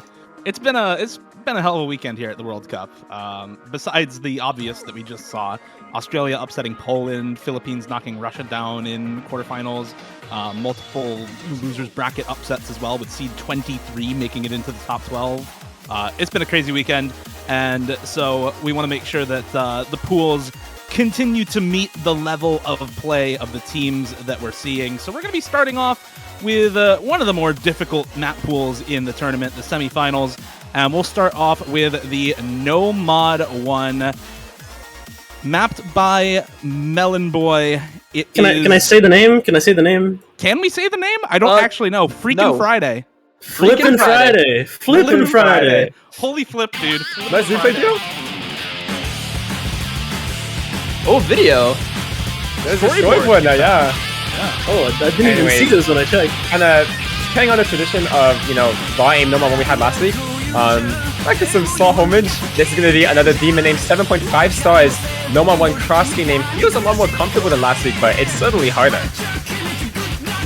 Yeah, this feels a lot like an old school kind of aim map, like the kind of aim maps you'd see in like a CRN or like a very old school type of like very hard aim map.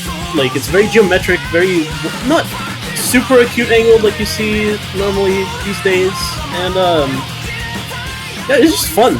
Like, did you have fun recording this 375k replay? Yeah, so basically, I was like not really well practiced. I got a new keyboard. I wasn't feeling the Osu during the early rounds of the tournament, so I was Sun was in my face. Mercury was in retrograde. Light beams in through the window, all that good stuff.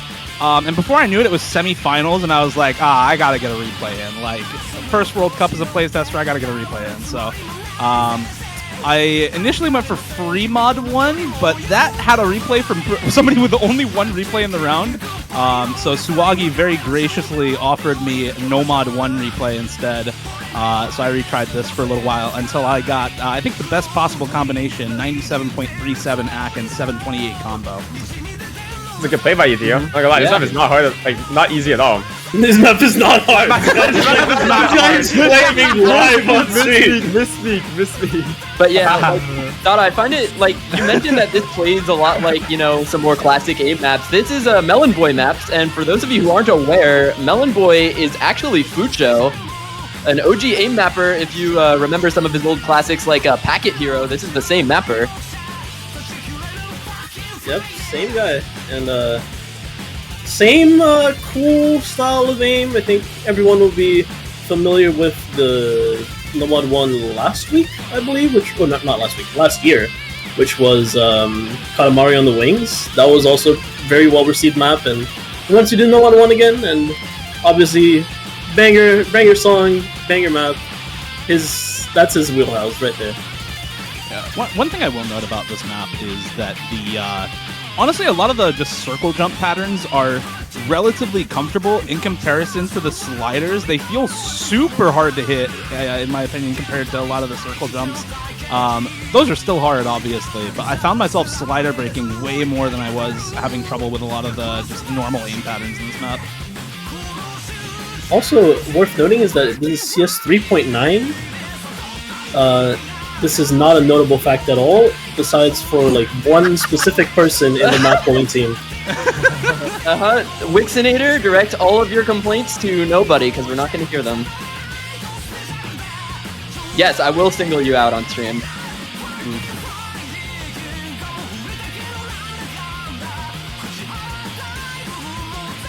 Yeah, this is really fun. Another fun fact about this map, the storyboard was finished like last night. I set a replay for the map, and then Melon Boy changed the combo colors and did the storyboard. So I set a different replay for the same map twice in the same night. I had to restart the game and set another replay. But this one ended up being better, so it worked out. My favorite part of the storyboard is the fish, just blabbering. Same. The bass fish head on the wall. You see those so much in the American South, man. It's actually unreal. It's Bass Pro Shops right there. Dude, my grandma has one of those, and I'm from, like, middle state. I'm saying. Like, everyone has one of those fish if you're over the age of 60. Yep. All right, that's number one. I wish I had a mounted fish. All right, very normal Nomad 2 incoming. Oh, it's a classic map. Yep, here we are. Titan. How do you pronounce it? Tarte Tatin? I think I'll try saying it because I did have like a basic French education. Ta-ta-tan, I think. So I'm unmuting for this. It's tate. Thank you. Ta-ta-tan. Okay. Okay. Tatin. Ooh. Tatin. Interesting. All right. Yeah, this map is crazy. None of us speak French, so we're gonna butcher the entire time anyway. Tart-tatin. Weird dead language. Anyway, very normal stream map, nothing to see here. Everyone and their mother knows this map. This is a loved map from Dash PC. It was loved like very early on in Loved's history. And very finger control intensive, very flow intensive, and some peculiar sliders people will... Yeah, watch my aim right here. Yeah. Oh, nice! Nice. Good misses. Yep, that's what happens a lot on this map. You know, this map kind of went in and out of the pool, like, while we were, like, fine-tuning this round, because it really has a lot of what some people would call RNG patterns. Like, it's really hard to really get this map down, even with a ton of practice. To that, we have to say, you know, just don't miss. Yeah. This map is like, we actually talked about it. It does feel a little RNG, but like, it's really hard for us to find something, you know, that does the same thing. And this map, like, it just does so much, you know? We already talked about it, has that finger control aspect, has that flow aim, has that, almost like kind of a little bit of reading as well in some sections with the overlaps. So it's a... No, I noticed you hitting that reverse slider, Miles. Nice job. I would If there's one That's the hardest thing part of the map. in the map is the reverse sliders. Like, these reverse sliders are nasty. They catch you off guard if you don't see them coming very well. You have So, to flick them. It's a mix between a practice map and like a don't mind block yourself please map, I feel like. So try not to over practice it, but please do like your basic homework on this. Oh Jesus. What? What happened? What was that? What happened? Did you just choke on your own spit? No, I choked on my own like whatever else like is in my mouth, I guess. Oh, No, it's not. Well, Not like that. Not like that. Not like that. Oh, what? you know, you choked on the reverse sliders because they're so hard on this map, right? Yeah, obviously. So, anyway, ending to talk a ton. I probably butchered that anyway. Trying my best here. It's still more of the same. It's more finger control. It's more aim control. It's a little bit of flow aim, a little bit of slider aim. There's a lot of stuff going on here. Clearly, your typical stream map flow aim stamina Nomad 2. Nothing to see here, folks. And you know, Knowledge King Classic. You know, Yeah, new love Knowledge Dragon King Force. Classic. Love Dragon Force. Yeah, of That's course. awesome. All All right. Nomad 3? And yeah, we do have something interesting for the Nomad 3. We have to play tribute to our roots sometimes, go back to classics, songs everyone here will recognize. Stuff like Scarlet Rose, for example. Let's take a look at Sarah.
That was Sarah by Celepi featuring Lily.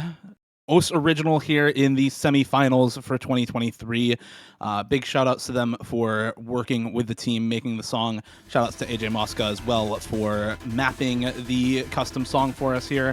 Also shout outs to Yuki Kira and Kira Bagani for the art in the background. They're very notable for working with Celepi a lot for songs like Mary Louise, Scarlet Rose, Segments Blue, and other songs by them. So really awesome to be able to work with somebody who's often in touch and works closely with the artists themselves. Yeah, What a cool map. awesome map. Thank you. It's He popped off. it's a cool map. I don't know what else to say, guys. It's big. It's It's a big. very cool map. It's really fun. I eat dirt on it, but it's really Number fun. 4? And now, Oh, we're in. number 4, we're in. Tech. Holy Slide moly! attack.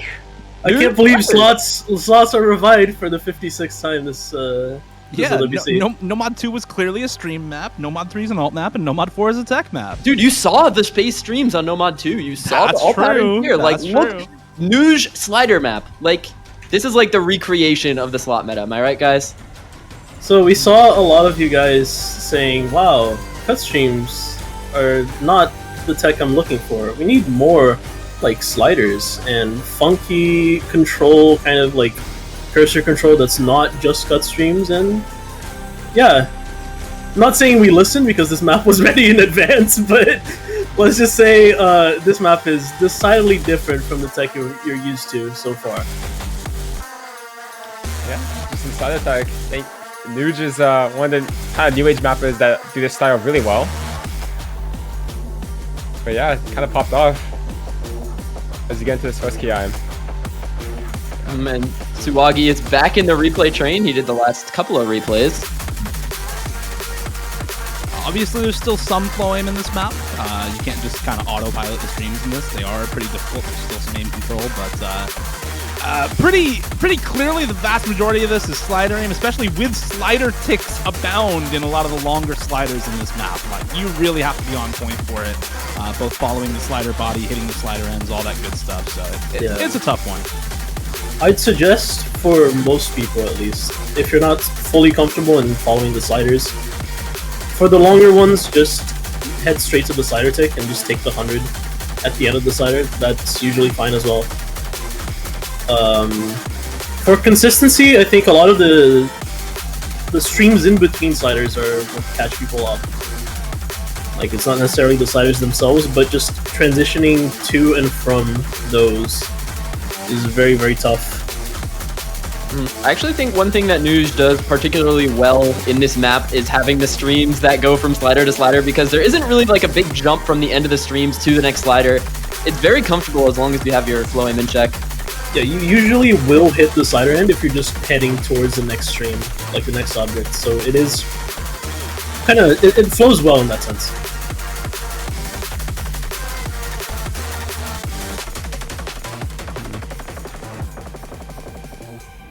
That's it, yeah. Nice play.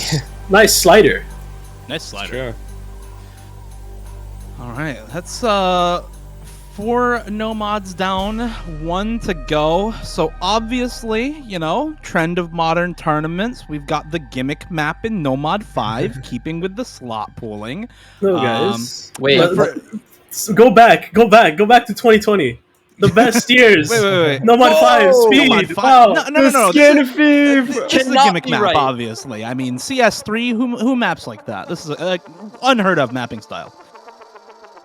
Mapped by LMT. Everyone and their dog and mother knows this map because, Jesus, this is one of the most famous speed maps in modern times.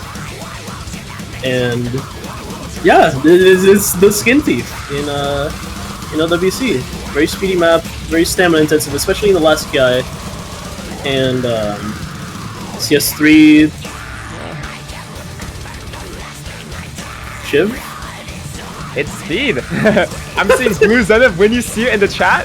He lit up. He's happy with this one now. Not happy with the previous ones. But we love Skin Thief in Nomad 5, and this is where your death stream stamina comes from this week. You know, Nomad 4 not really that much like raw stream flow, so this is where we got it from. The Skin Thief. So I think a lot of comparisons will be drawn to, in my opinion, DT2 last week, and this map is decidedly harder than that. Now the question is, how much harder?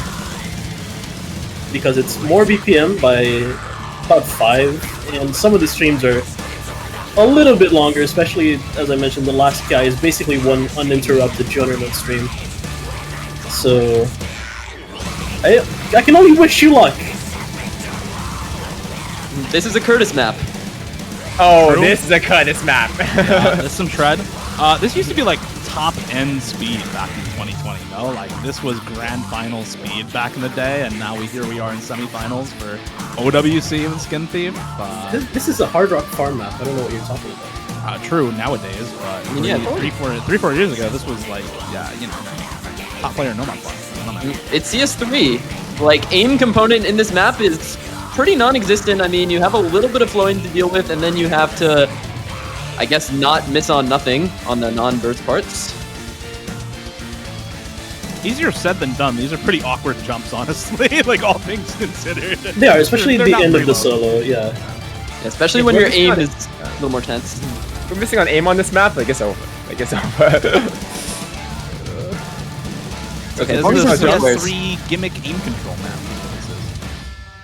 Alright, witness this stream. We need LMT to come back. I miss him. He was sick with it.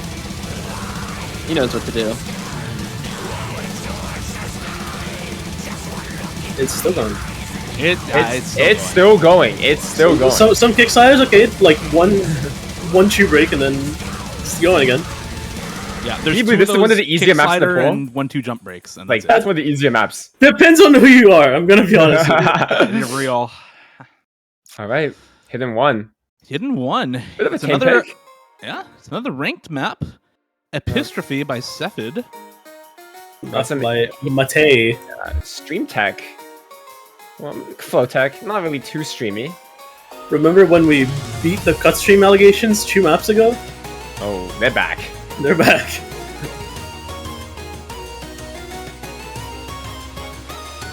Wait, LMP's in the chat.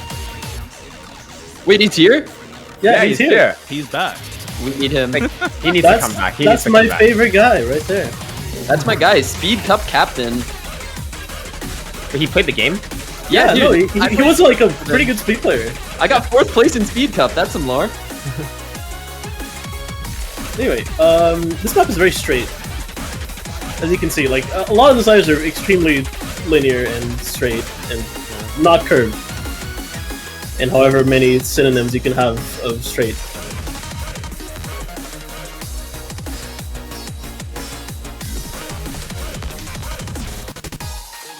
In this map, trying to recreate the magic that came with Critical Cannonball. I would not compare them. Yeah. The background being like what's one of those things called?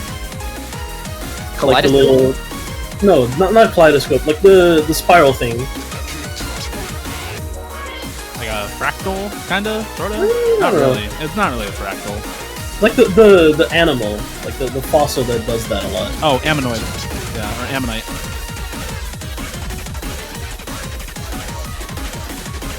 Anyway, yeah, short map. One of the short maps is cool. Yeah. That's tragic. That's hidden one. Next map is insane. Oh, I don't know if it's a good type of insane. This is a funny map. Oh, this is my favorite map. Let's go take a look at it. This one was interesting for some for a lot of us. It's an Iosis song, Hinari no Yakui Kanke. The Guys, song. Sing it. Let's sing it. you I'm not singing it. We need Rich there. Oh my god. Some awkward aim air raid. I gotta like try and suppress them right now. Oh my god. This map is beaming. You cannot suppress us. 5 stars air raid. Like, we are not beating the allegations. The air raids have been hard in this tournament. And this is hard. This is hard. So yeah, you know, you got... This is the section wrong. Yeah. I mean, funny enough, this map actually has no reading. This is all mechanics on Air 8.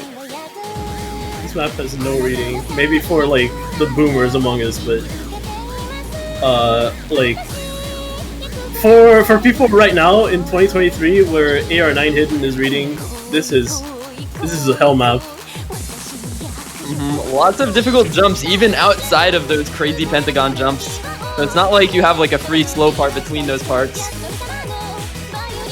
But this is the best tweet ever! Oh my god, somebody replaced the Franklin with like a faker clip on League of Legends. Oh, that's funny.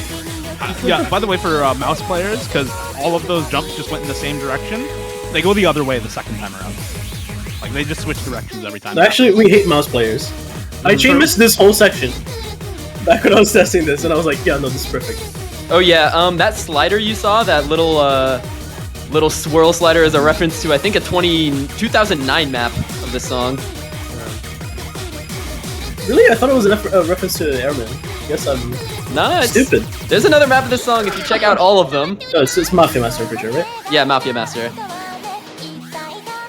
Oh yeah, replay by Lucent on his own map.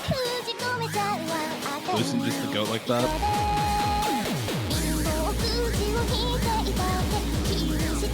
He do be gotten.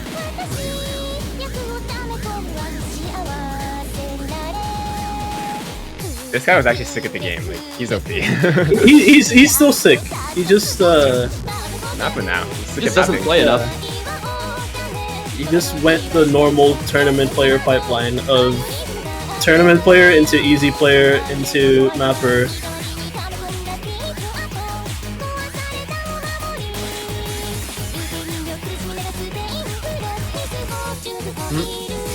And here comes the third pentagon jump section. This one alternating between clockwise and counterclockwise, I think. Yep, there it goes the other way. So mouse players, whichever direction you spin, you're gonna have to learn how to spin the other direction in a week. I apologize. It's not about how you spin, it's about how you snap things. Yeah. Alright, that's hidden 2. On to hidden 3. Yeah. And it's another interesting one for Hidden 3. Great thing with OWC, the opportunity to bring in some more unknown faces in a new context. And for this map, we have a mapper who's worked closely with one of their favorite artists, a combo that has given us Call Me With You in 2021. Here is The Last Straw.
That was the last straw by Sorry About My Face, an OS original here in the Hidden 3 slot in the semifinals pool for 2023. Big thanks to Fergus for bringing in Sorry About My Face to work with the OS World Cup team. Really appreciative of her for bringing out the song as well in the last straw. And this art is actually self-made by Sorry About My Face. It's part of a new album of hers to drop immediately after the showcase. So go check out her new album. And big thanks as well to Batball for the replay. Yeah. Sick song, sick map. Guys already know, but yeah, that's going to be the hidden density test. So, you have your awkward aim area and you have your flow tech in hidden 1. So, kind of good to round out the pool. Also adds a little bit of tapping to the hidden pool, which is really nice. And yeah, that's how it works. On to Hard Rock 1. Another awesome custom incoming. We have Ibasho mapped by Captain 1. Some high BPM aim at 220. Holy crap, guys. It's a Captain 1 aim. Hard Rock 1, Captain 1. I see the vision. You're right. Yeah, I mean, if you played Captain 1 aim maps, which I don't know how you haven't at this point, if you play like 5-6 star maps on a regular basis, you surely run into a Captain 1 aim map at some point. You know what this map is giving you. It's relatively comfortable aim. There's some interesting patterns, some bursts here and there, but it's a little bit of a higher star rating, a little bit of a higher circle size, a little bit of a higher BPM than some players might be used to. Notably, CS 5.85 for this win. Yeah, slightly more precision to be tested with the aim as well here. But I think it's comfortable enough, and 5.85 is not really too small when it comes to circles, so anyone who's a seasoned Hard Rock player should be very comfortable on this.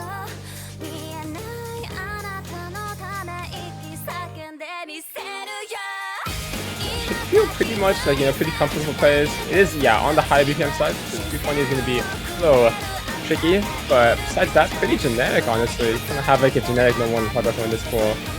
Okay, I'll always run it back to the basics. 7.4 stars, I think local. I think it's 7.5 on laser, but I'm not too sure. I'm not sure if it's the opposite or not. Yeah, but it might be 7.4 on laser and 7.4 local. I think you're right actually, because I think the bottom is laser SR. What's interesting is that for the last 2 weeks we haven't done like a conventional Hard Rock pick, so it felt like it was timed for a return to the basics pretty much for this slot. So yeah, how does I think this is like probably the most conventional Hard Rock map that we've had in the tournament so far, right? Like we had Row in qualifiers, we had Fairwind Hard Rock 1 in round of 32. That's kind of the closest we've come to conventional Hard Rock 1 to this point, and that map was pretty flow aim heavy too, so isn't necessarily what people look for a lot of times. And then you have Coffins and the Igor and Ruby My Dear map. I'm not mispronouncing French again on this stream, but now into this map, yeah, it's probably the most conventional sort of map that we've had in the Hard Rock pool thus far. Just game map. I was wondering how Suwagi got 500k on this when he was missing like all the way up to halfway in the map. I guess he just full combos the end. That's pretty impressive actually. I feel like this map, like, it's a little bit consistent, but I think the ending is a little bit harder just due to the nature of you having to be like focused for an extended period of time. If you can get in the zone for the ending, though, that kind of focus is sometimes just like all you need to pop off. Yeah, for sure. Just lock in. Shiv? What's up? Hello? You're not beating the allegations. You know this song that you enjoyed? Yeah, what about it? It's made by a VTuber. No way. No! No! He's not beating the The allegations. VTuber song! Guys, we need to change the pool actually. We're bringing back polls. It's okay, we can just put in high score. That'll be good. Surely. This is like when you like cook something and then you serve it to them and like they like what you cooked and then you say, oh, actually this has peanuts in it, and they're like definitely allergic. Yeah, it's the exact same thing. The look on their faces is priceless.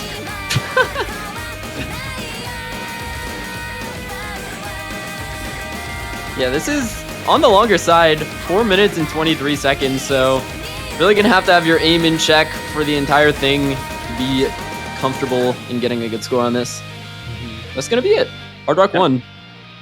Chiv told me Moy Calliope is his comfort artist. Well, Kyle, I'm not too sure about that one. Not too sure about that one at all. Actually, every single one of the map holders is a deadbeat, so yeah, we'd if I know. say what I think, I'll be suspended for more than 6 months, actually. Oh my god. Alright, on to the next Hard Rock pick. It's another custom here in the pool. The Magician's Dream by Toru Kawai, mapped by Nightcore. This is some control-focused CS 6.5 precision in the pool. Nightcore delivers once again with, his flow precision. This map is pretty fun overall. It's 7.5 stars, so really hard. And kind of has some funky patterns you see later on. Kind of have these I don't know how to describe it. It's like you have the flow pattern on one side and you have to snap all over to the other side. So the playfield usage is really wide. I think what you're trying to describe is a map called Aishite by KTG. Oh, not that one. No, not that one. Not this again. Oh my.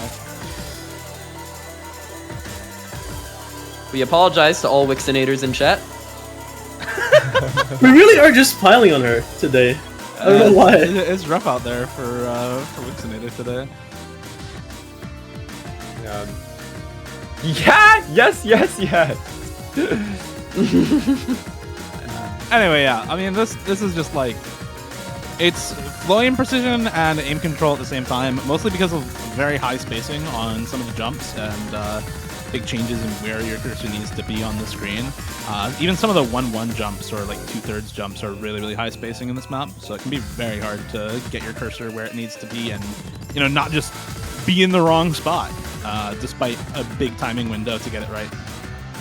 Shige Pear. Shige Pear, our gracious host, Chill Your Pear, morphed with Cookie Z to make the glorious name Shige Pear.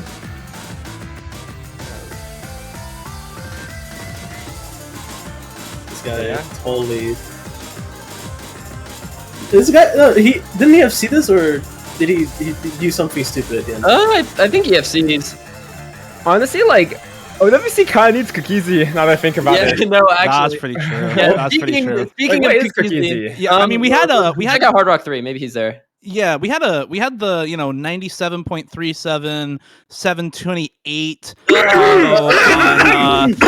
Nomad 1. We have Blue Zenith when you see it in chat, and now we have holy shit, guys! When you see it, 727. When you see it, Finally, have some Blue Zenith Hard Rock 3. Hope you guys enjoy. We're back with the stream map for this pool. Yep, actual Cookiezi replay, by the way. The classic. Real ones already know what happens. Yeah, the way this got in the pool was crazy, actually. We were just looking for a flow aim Hard Rock 3. And then someone, was it Chiv or you, Dada, who said, what if we just put Blue Zenith in? It was Dada. Everyone just collectively shook their heads and was like, that might actually work. Yeah. So now we have it. You can talk about it, Dada. I don't want to say anything. No, but really, this is a very classic stream map, and sometimes it just kind of builds itself. The pool just builds itself. It's oh, we need a stream map. We need a Hard Rock stream map. Oh, it's 727 Blue Zenith. Wow. Bubble Man just texted Aza saying, you guys have been really knocking it out of the park with these pools, and then 3 minutes later, Blue Zenith showed up on the stream. Oh my god.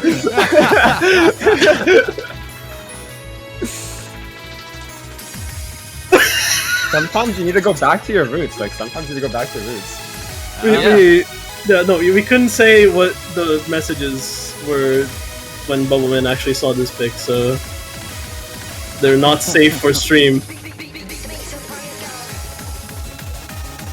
I will pretend I do not see it. but soon we will all be forced to see it. Hey guys, you want to know how much PP this play is worth right now on this current iteration of the PP system? How much? 772 PP.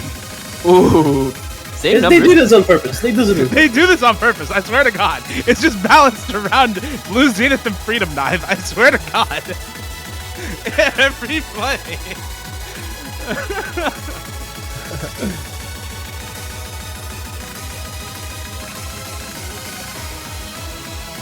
Yeah, talk about Canadians. No Nick or Potion this year. The 1 year we put with the 800 BP stream up on Hard Rock. Hey, you have Stoop. You have Stoop. That is true. That's true. We got Stoop this year. Yeah, Franklin will FC anyways, I think. He just has to learn Hard Rock in streams. Yeah, real. I think 200 BPM stamina, Hard Rock, AR10, Floim on 200 BPM streams. South Korea needs to get Cookiezi back. Think about it. Oh, Karcher's so like he's in joy of seeing this kind of Karcher is and Cookiezi on this. Karcher in Korea right now is bad chesting IRL. Yeah.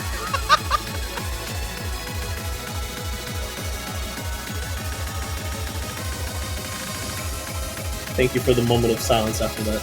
But yeah, I think there's a lot of charm to having maps like this in the pool because, you know, once the whole custom meta started becoming a thing a few years ago, we really started to see fewer and fewer of these really iconic maps in map pools. So I think it's really cool that we get to bring one of the all-time classics of this game back into the Osu World Cup. Okay, guys, hold on. He's hitting the diff spike. Is he doing it? He's so good at flow aim. He's gonna get the FC. He's so good at flow aim. 200 BPM streams doesn't even matter to him, right? Like, no. Honestly though, I'll +1 to what Miles was saying. Like, OWC pooling a long time ago used to effectively be just showcasing really cool, good maps and hard maps in the community. So stuff like this making a comeback is kind of a return to tradition. Yeah. On to DT1. Now for something completely different. Yes. Back to customs. And on to customs. We have done the This 6, 7, 8. This video on 1.5 times speed. That's gonna be crazy. Kai's gonna be mapping an Isekai Josho song, 277 BPM. Really fast aim. Even faster than Warhead, actually.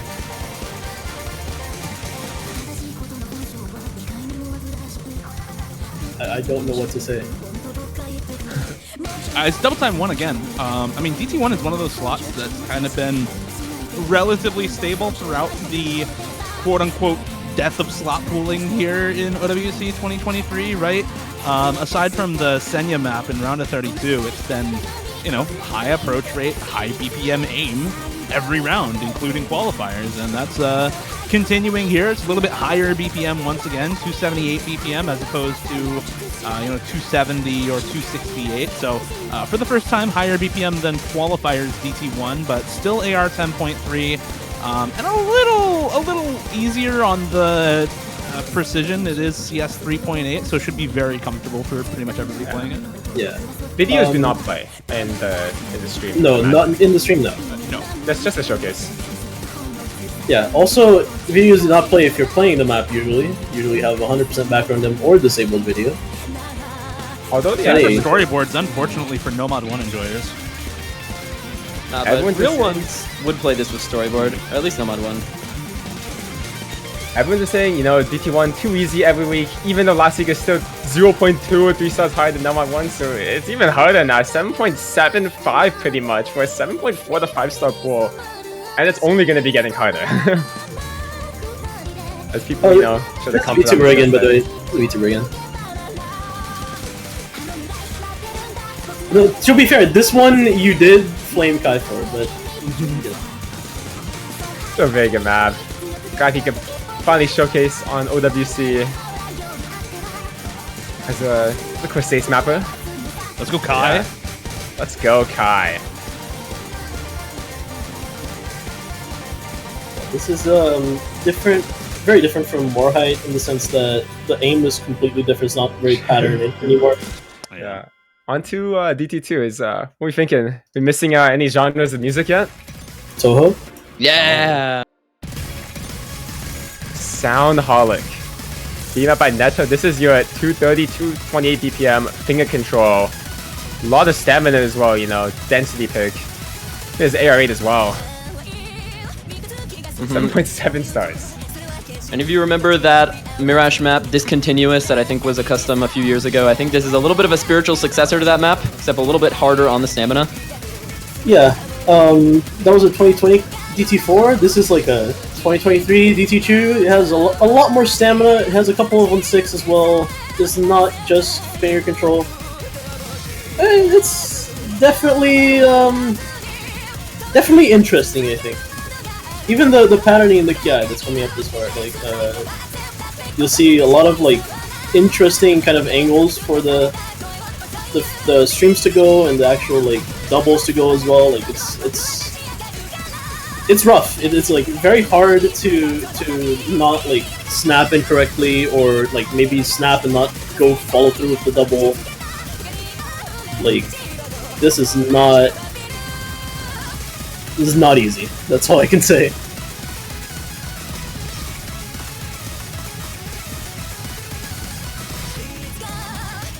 Also, something that kind of Osu lacks a little bit, which is modern Toho. Like, I believe if this is the character in the backgrounds, like if this is a remix of her song, it's pretty modern. I think it's Toho 18? 17 or 18, I believe. So... That's crazy. I think we should remap Justice Monster again, personally. So, that's what yeah. Yeah, for another OWC custom. Wasn't there already an OWC custom? 2020 qualifiers. Yep, I remember that one. There's actually like some other things talking about this map that make it actually a lot different compared to, you know, your average DT2. He does choose to map the 1-6, right? Yeah, so like it's actually even more finger control, like these kind of quads here. What was that snap? Make it an ampy for the replay as well, yeah. Ampy, a recent addition to our test playing team, has been really active on getting some of these replays.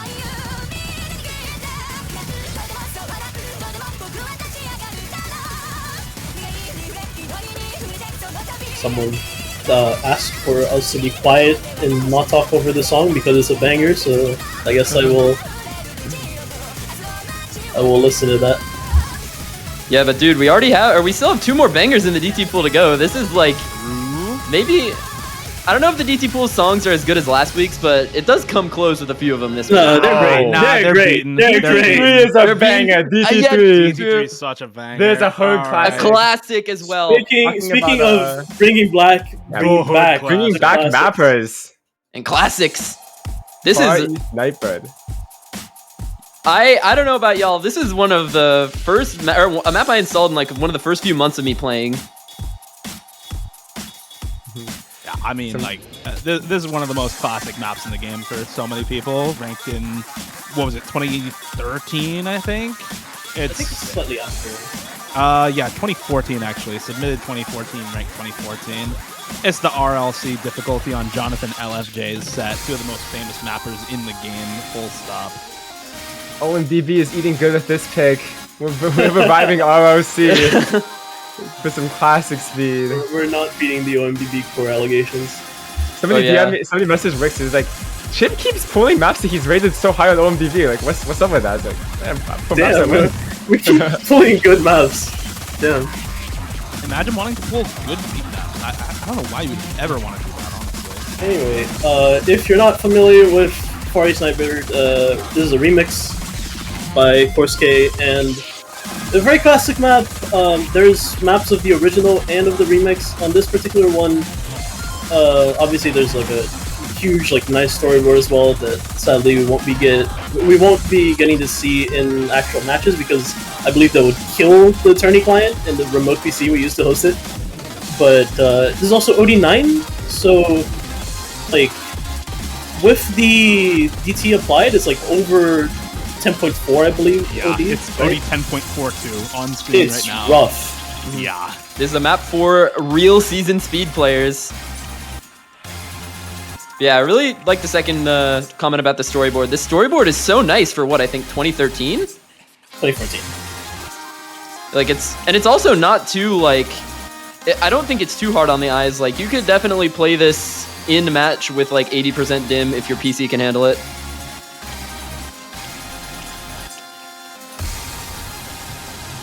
So I'll be... Shoutouts to Demne or Damnae, like the storyboarder for this. Classic mapper as well, but always made great storyboards. And this is one of them.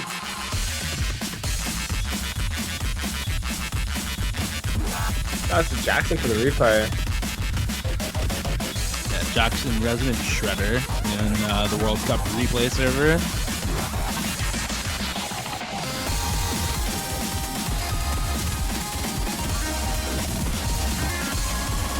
I actually bat chest to the ending of the song. This is so good.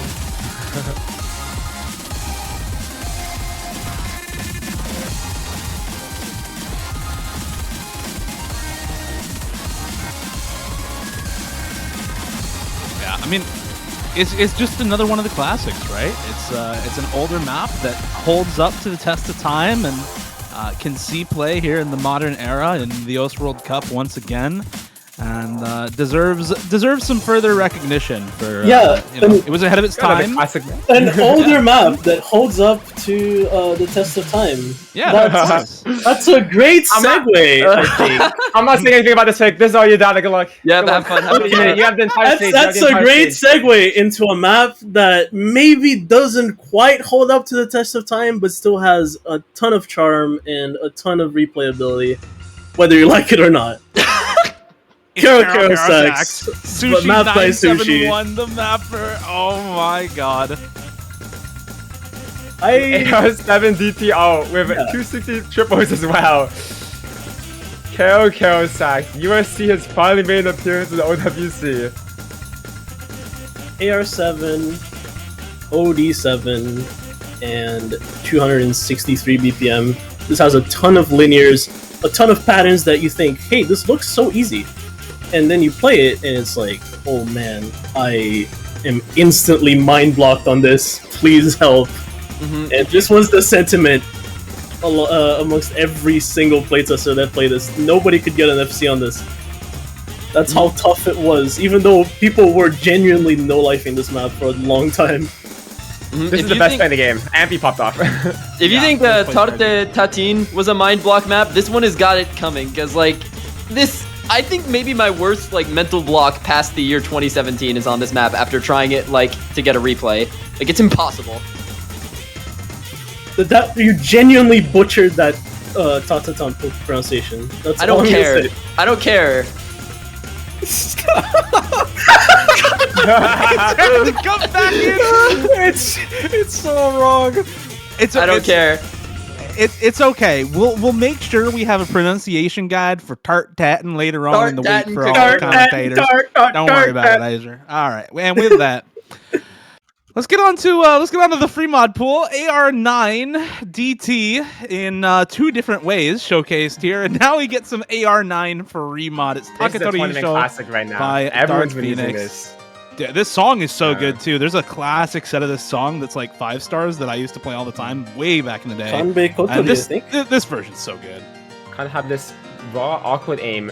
Yeah, by this is Helia. Cosmic 1, 2, 3. More Tohu. Maybe less so of a classic map, but I think this song has a lot of sentimental value for a lot of players, including myself. Such a classic. Shout out to Matthew for the replay. This is not easy at all, as you'll see later on as we get into these really wide angle awkward jumps and a little bit of streams as well. Dude, this was originally the play that the map that I was gonna go for a replay on. So shout outs to Matthew with the sole Matthew replay this week. There's a couple of parts in this map that look absurdly hard that I feel like are way easier to hit than other patterns in the map. I feel like difficulty in this map is really subjective because these parts look really hard and they are. But I keep missing on just random triples in this map, man. Like, some of the aim patterns feel really good, and then some of the just random stuff in between feels so difficult in this map. I think you're going to see people missing in lots of different places on this map, and I think difficulty in terms of the patterns is going to be really subjective this week on this sort of pick.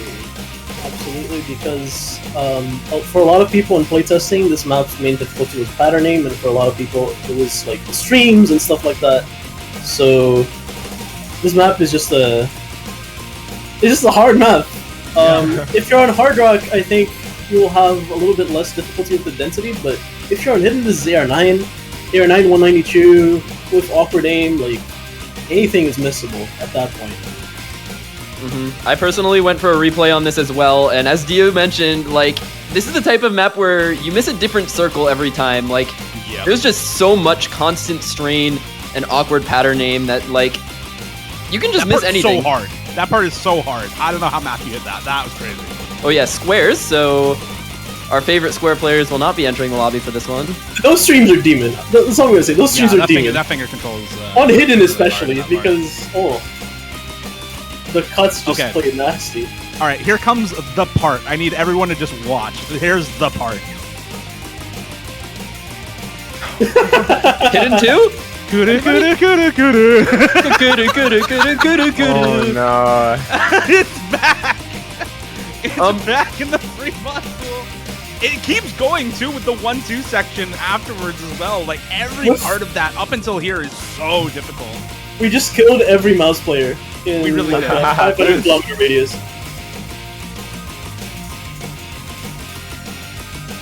I totally forgot to bring an octagon.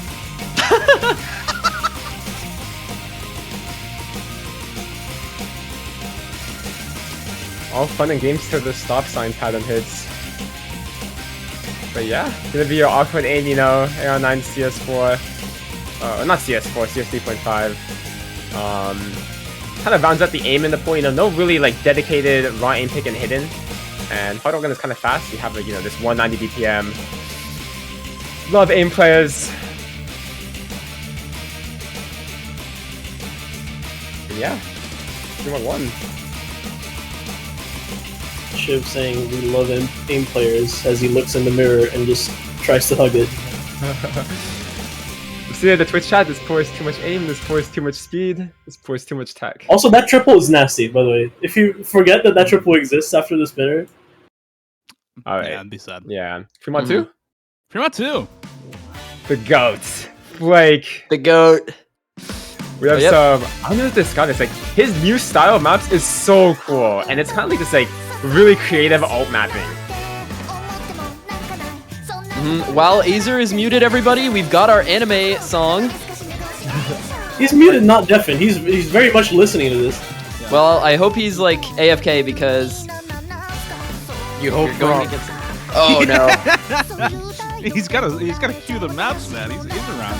It's not a Mesakashi negotiation by Kano. The trade offer emoji XD face heart difficulty. Trade offer with a heart. Unfortunately, we had to kill the emoji because it wouldn't let us upload the map with these characters. So it's just straight offer now. It was nerfed. Unicode. The fifth name. Unicode BSS is not a good duo. Anyway, this is a map that's generally very snappy. It's a very snappy alt map. It has like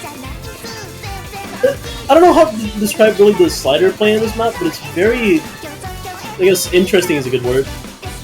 Like, there's a lot of really awkward slider patterns combined with a couple of like more snappy circles, which makes it like kind of a, I don't even know how to describe it honestly. Does anybody have it's like alt slider jumps. It's like an alt slider jump map with some slider reading too, because there's tons of overlap and stuff going on in the map.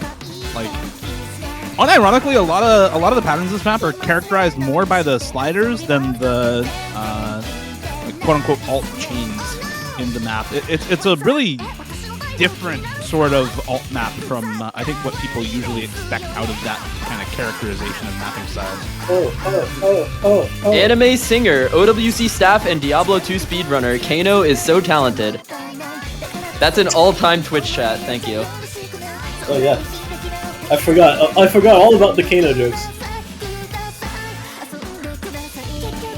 But yeah, some history on this map's development. It was originally in Hidden, but we decided to move it to free mod after some tweaking for reasons that Chip probably knows more than me. It was very hard on Hidden. Good luck to the Hard Rock player. Good luck to the Hard Rock guy. Honestly, good luck to both mods. On Hidden, this is so visually dense because it's not like it's dense in AR or like object density, but it's dense because there's just so many sliders and like they're very complex. So you just a lot of the times you don't really know how to interact with the pattern you're looking at on Hidden. So that's my true sense on it, which will make it pretty hard. Yeah, this is like honestly my specialty skill set, and when I was trying this with Hidden when it was still in the Hidden pool, I was still getting tripped up by every single one of those patterns. So definitely worth the practice if you're gonna be modding this, no matter what. I think it's all things considered technically sight readable on no mod, but mod players, watch out. Yeah, I would not sight read this even on no mod. Like, it's a pretty hard map.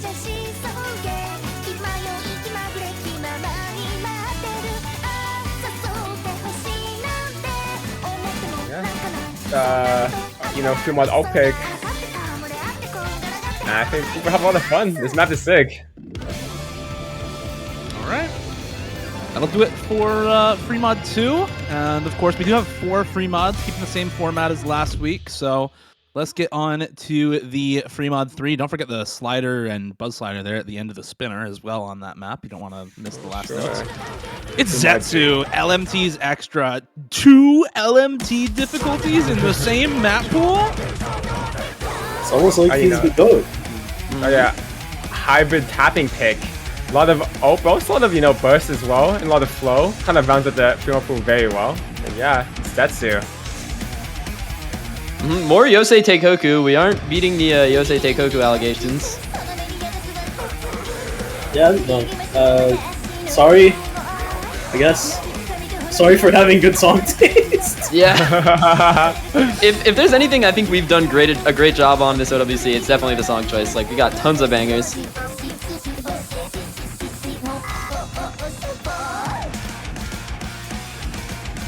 Yeah, it rounds up the pool really nicely. What's up?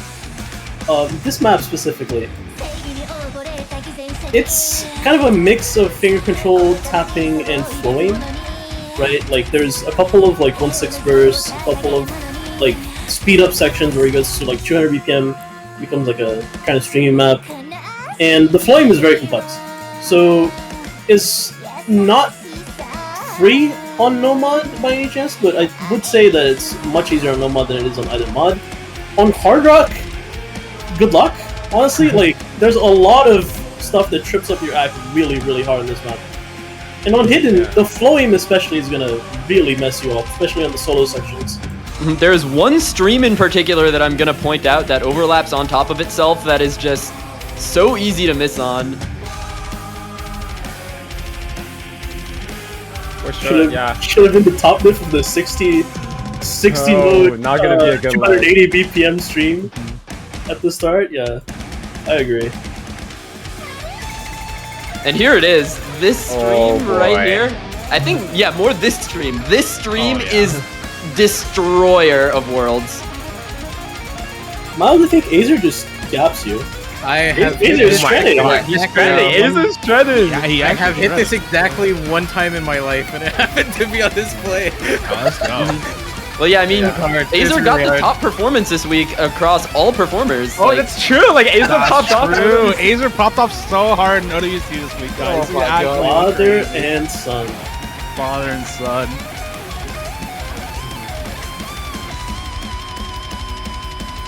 Not only is he playing for the Canadian team, he even set this replay for the map bowling team. How ridiculous can you get? But yeah, for people who are interested in the more technical side of things, that's if you look at the Hidden and Hard Rock pool, something's a little bit missing. You have this hybrid tapping skill set that only Hidden kind of incorporates, and you can argue that Blue Zeta has a little bit as well. But having this variable flow as well as kind of burst check map is really good for the modded pools. Also, few mod as well. Like the first two maps didn't really have that much flow, and here we have a pure flowing map, almost. Yeah, I don't think there's a jump in this map at all. No, I mean there's some jumps. You see that full screen jump that's like maybe a third of the way through before the scores? There's a jump. Yeah, lots of finger control at the end of this map, so you aren't out of the woods even after that difficult overlap stream because this part can mess you up, but players are going to lock in on this one, I think. This map was originally, I think, a round or two later, and I was trying to argue it all the way down to here. I think there's one round later. Oh my god, that missed. Alex, no! Wow. On to free mod 4. One skill set is missing in the pool. Two? You can argue 2 skill sets. Yeah. Wow. You could argue 2. And both of them are here in Sig Sig. Your anti-mod is back. CS6 AR 7.5. Overlap hell. Gimmick players rejoice.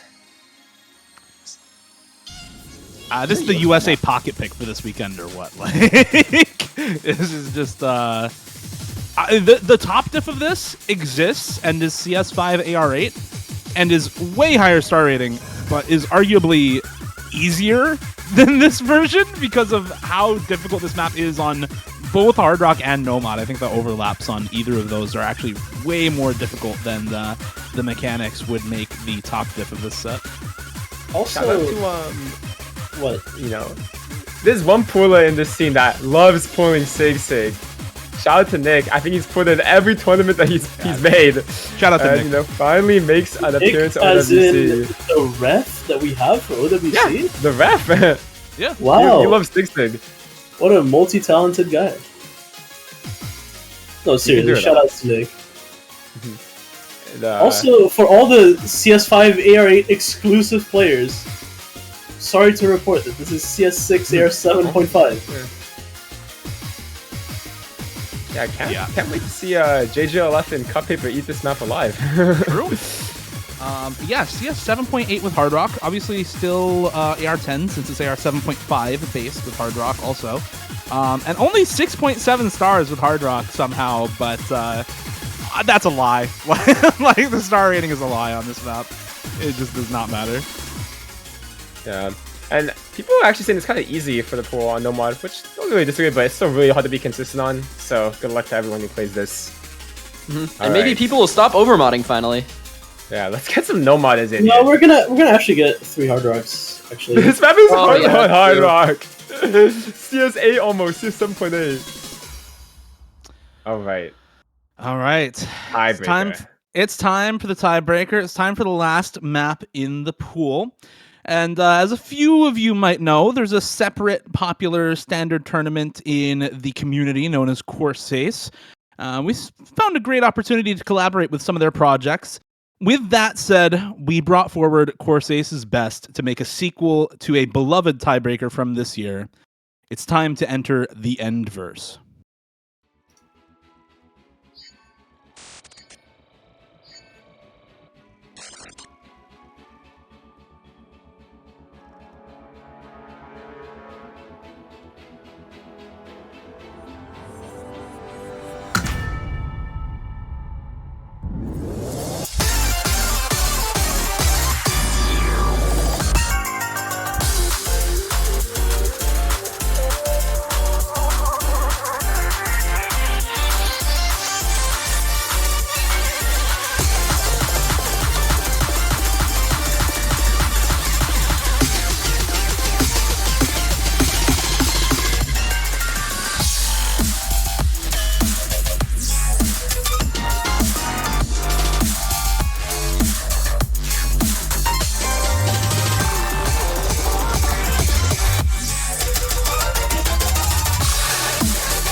That was the sequel to the Course Ace tiebreaker, Where the Spirits Go On, by the same artist, Polishaw. It's End Verse. I'd like to shout out Polishaw for working with the OS World Cup team again this year for another original in 2023. To Haruaki for being the same artist here in the OS World Cup and doing the art once again for End Verse. They're the same artist that did the art for Where the Spirits Go On, so shout outs there.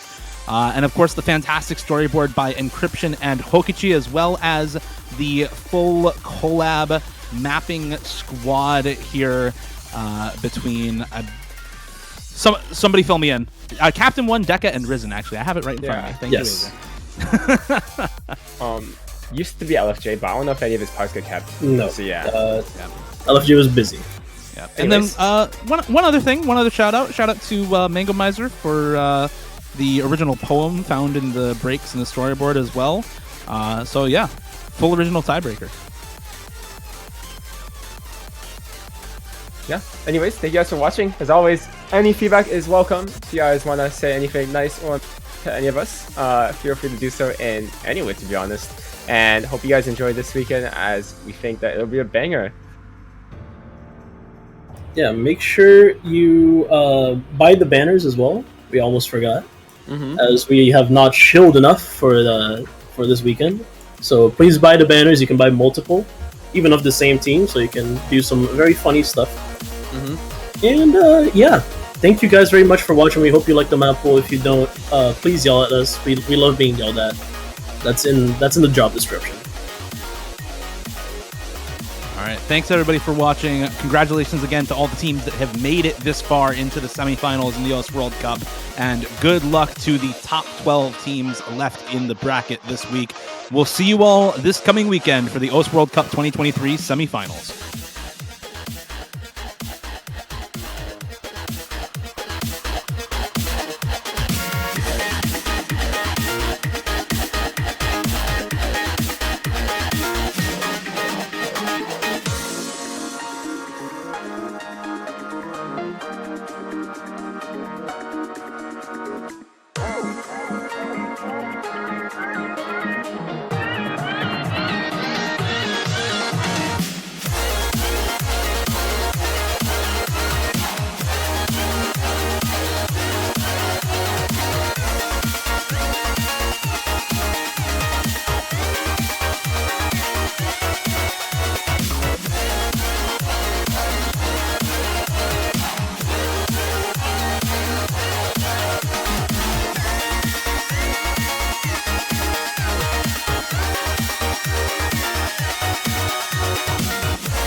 I watched it fall away.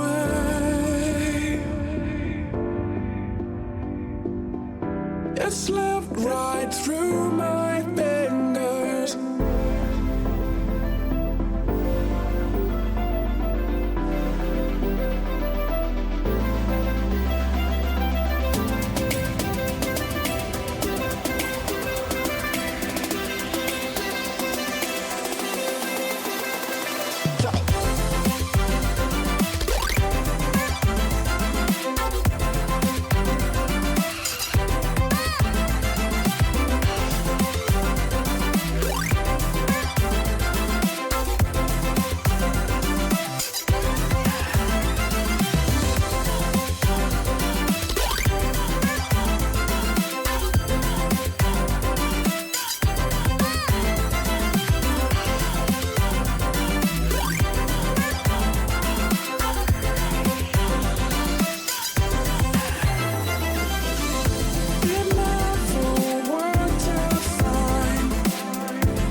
It slipped right through my fingers.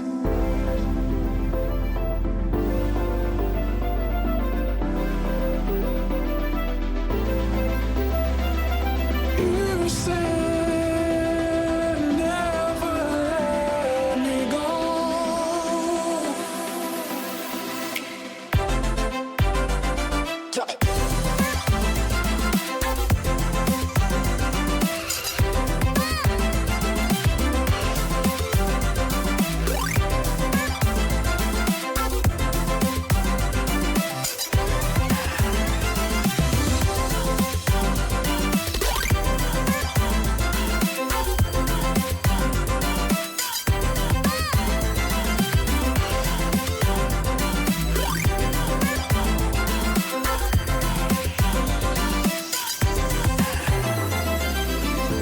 It never worked out fine. I watched it fall